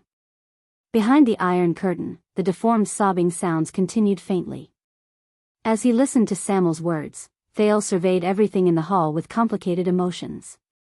His gaze swept past the thick layer of dust, and the seemingly inconspicuous but unique workmanship that might have been made 1,000 years ago.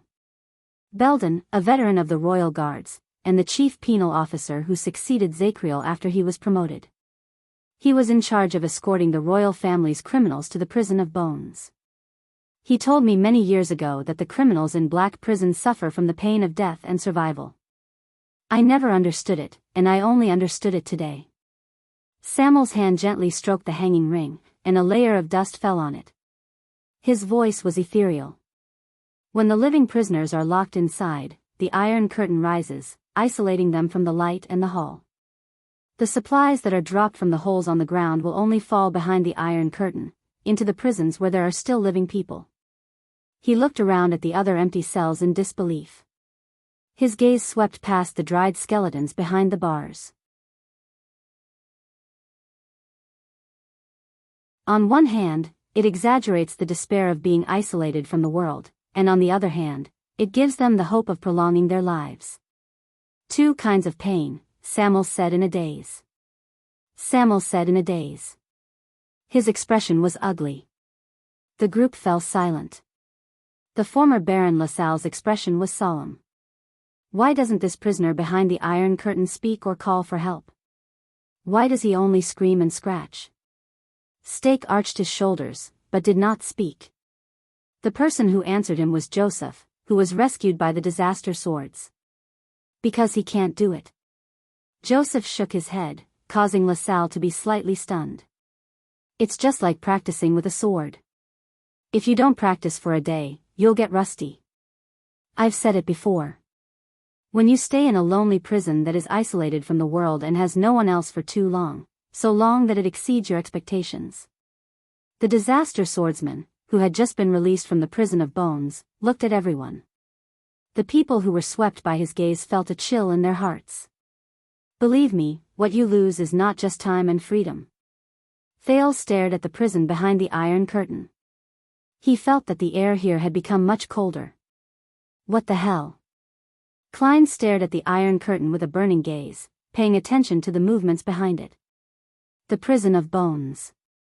Does this place want people to die or live? No one answered. There was only the faint sound of sobbing. Does it want people to die or live? Thales stared at the heavy iron curtain with a heavy heart.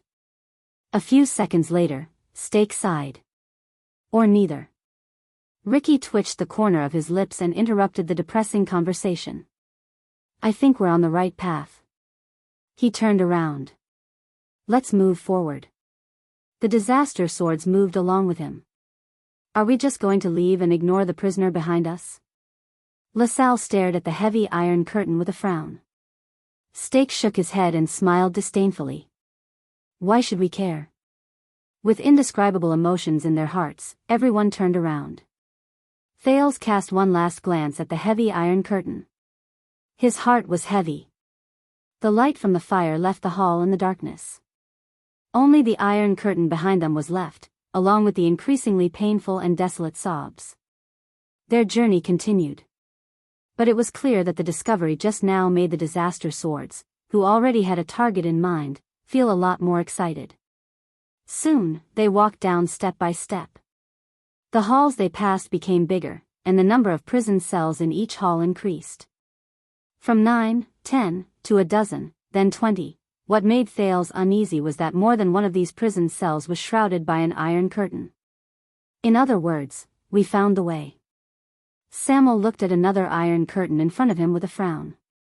He looked at the sign on it and said, "The real black prison is all below the 10th level. The real black prison is all below the 10th level." Klein nodded and ignored the crazy slapping sounds behind the black curtain. "Looks like that's the case." Ricky straightened his back from the other iron sign with the prisoner's profile written on it. Tucker Peng, male, born in Zodra in the year 630. Imprisoned in year 661. Crime, robbery, rebellion. Adjudicator, Supreme King Kessel Jade Star. Warden, Honorary Baron, Claus Chatham.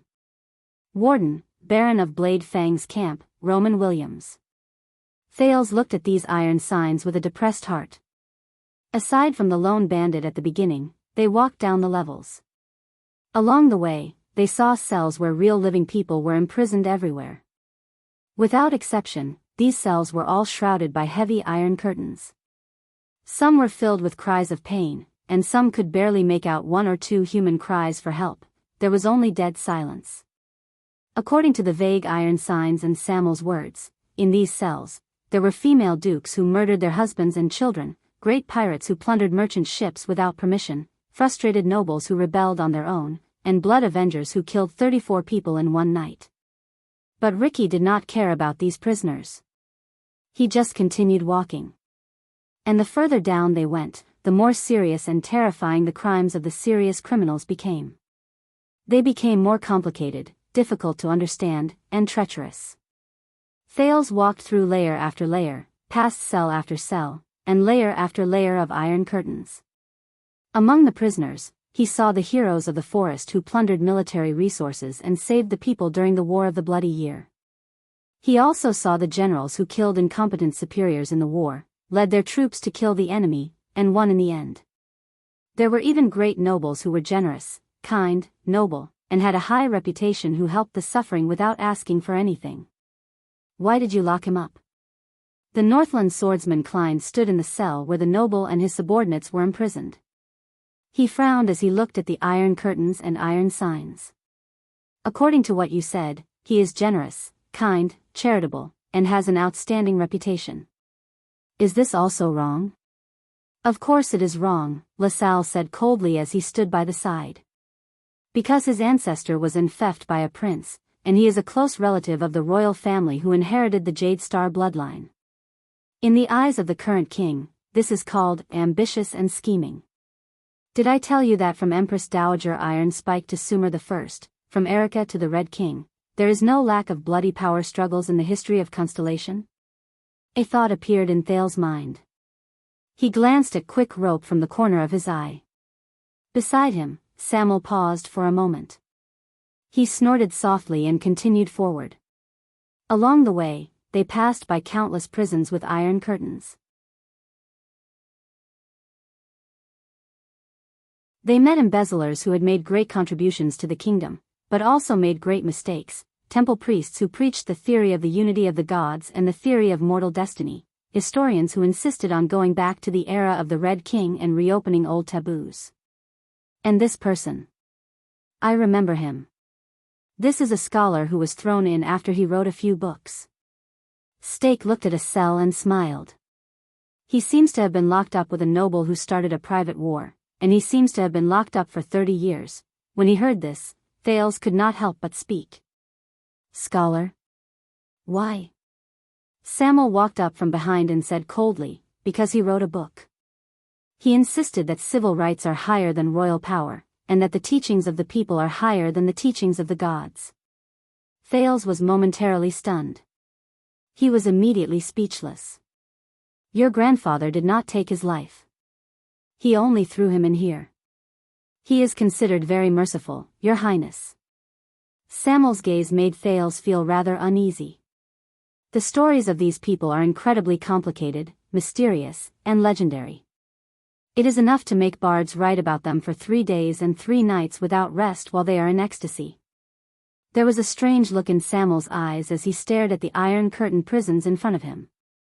There was an underlying meaning in his words. Most of the time, the kingdom cannot determine their life and death based on the existing laws and crimes alone. Thales frowned quietly. So, you mean, the prison of bones is... But Samuel only interrupted him and said quietly, now, they are sealed behind these iron curtains, waiting for time to kill them.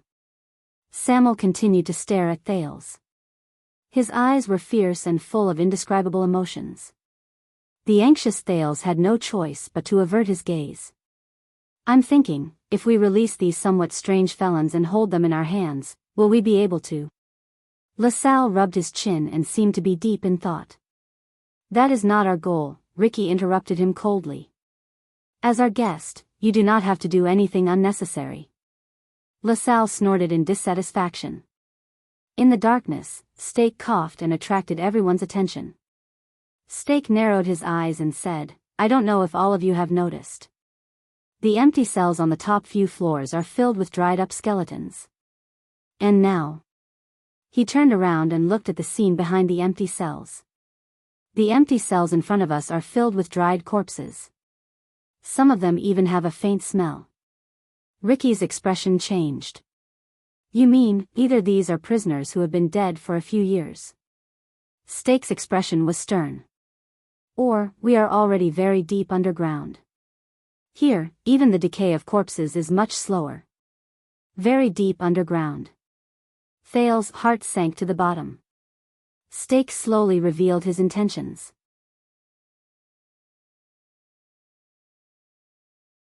Honorable Crassus, if we continue to search aimlessly, are you sure we can return to the surface and safely evacuate within the time limit? Ricky's expression did not change. He raised the torch. How long have we been walking? Klein answered quietly by the side, more than half an hour. We went down 18 floors. Ricky did not speak and looked at Samuel. Samuel shook his head. The determination in his eyes remained. It should be soon. We must find him to have an answer. Ricky was silent for a while, then nodded solemnly. So the group turned around again to search for an unknown target. Stake smiled helplessly. He found that his reminder did not work. This place is too big. They won't be able to find us. LaSalle snorted coldly and followed them. Yes, it's too big. But what surprised me the most is that even though the air is a little stuffy and the smell is a little unpleasant, Stake said to LaSalle, who was beside him. But I don't find it difficult to breathe. Look at this building. It's the Confinement Research Institute, right? Stake looked around and sighed at LaSalle, who was gradually becoming impatient. The people at that time, the so-called wizards, they must have been very powerful. Thales thought of something. He saw Ricky and Samuel discussing something while walking in front of him. Yes. Thales walked to Stake's side as if nothing had happened. He sighed with sincerity. I think so too. Such a large building is buried deep underground. The preservation, layout, and ventilation are all done meticulously. Stake glanced at Thales in surprise. This was the first time the prince took the initiative to speak to him. Thales smiled and said, My father told me about the prison of bones. According to him, wizards are really amazing existences. They can surprise you at all times. Surprise. Sure enough, in the next second, Thales saw Stake's expression change. Their search did not last for long. Soon, they went down one floor and arrived at a hall they had never seen before. It was the same dust-covered floor, the same ruins, and the same thick stone pillars. Thales looked around and saw nearly 30 prison cells. 5 of them were wrapped in thick iron curtains. The bars and the prisoners behind them could not be seen. Samuel stood in front of one of the cells and raised his torch. At that moment, Thales clearly heard Samuel's sharp intake of breath in the quiet darkness. The torch in his hand flickered. "That's right." Samuel's voice trembled slightly. "This is our target." The group, who had been mentally exhausted, instantly became alert. Ricky even walked forward quickly and looked at the iron plates with a serious expression. Thales used Hell's senses and tried to see the iron plate clearly. Quill Barney Jr., male, born in Eternal Star City in year 631. Imprisoned in year 661. Crime, colluding with the enemy. Adjudicator, Supreme King Kessel Jade Star. Warden, City Master of the Ruins, Guardian Duke of Western Desert, Cyril Fakenhaz. Warden, City Master of Splendid Port City, Guardian Duke of Eastern Sea, Bob Cullen. Warden, City Master of Jade City, Guardian Duke of South Coast, Leinster Covendier. Warden, City Master of Cold Castle, Guardian Duke of Northern Territory, Val Arund. Warden, Suzerain of Brave Souls Fort, appointed Count Louis Bosdorf. Warden, Suzerain of Wing Fort, appointed Count Devon Chroma. Warden, Chief of Intelligence, Honorary Lord Murat Hansen. Warden, Honorary Lord Araka Murch. Warden, Honorary Lord Roman Williams. Warden, Sonia Cecere. Quill Barney Jr., who is this? When he saw the iron plate, the time he was imprisoned, and the unusual names of the adjudicator and the warden on it, Thales became even more puzzled.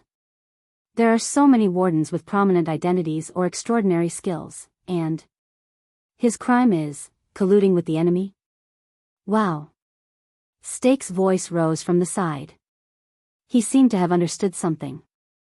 This is that Barney Jr., Samuel took a deep breath.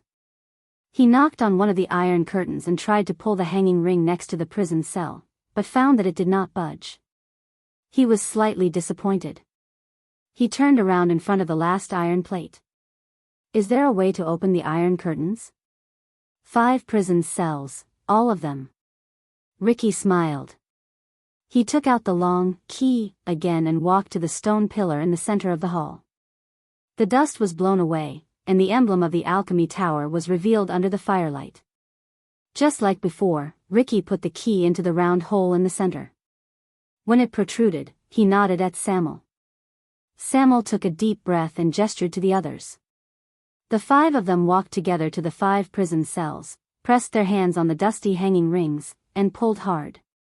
Asterisk clack. Asterisk 5 unpleasant mechanical sounds rang out.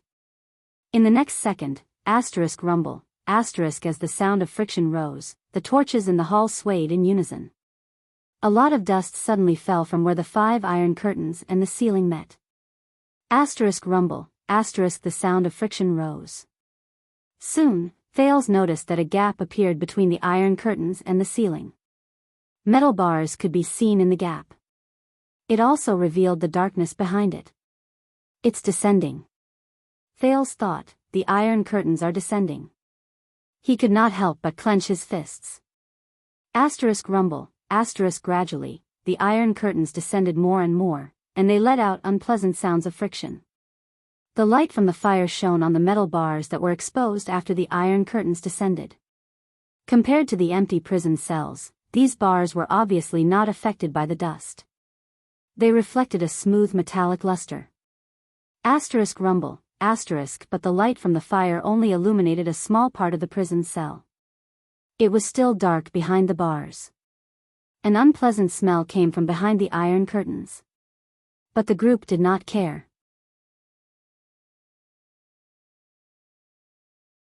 They focused their attention and stared at the 5 prison cells under the iron curtains with great anticipation. Asterisk rumble, asterisk finally, the iron curtains descended lower and lower. In the end, they completely sank into the ground and could hardly be seen. Asterisk thud. Asterisk as a muffled sound rose, Thales knew that the iron curtains had been completely opened. You're tuning into the Biyao's Wuxia Chronicles YouTube channel. Don't forget to subscribe and join us on this journey to catch the most captivating stories.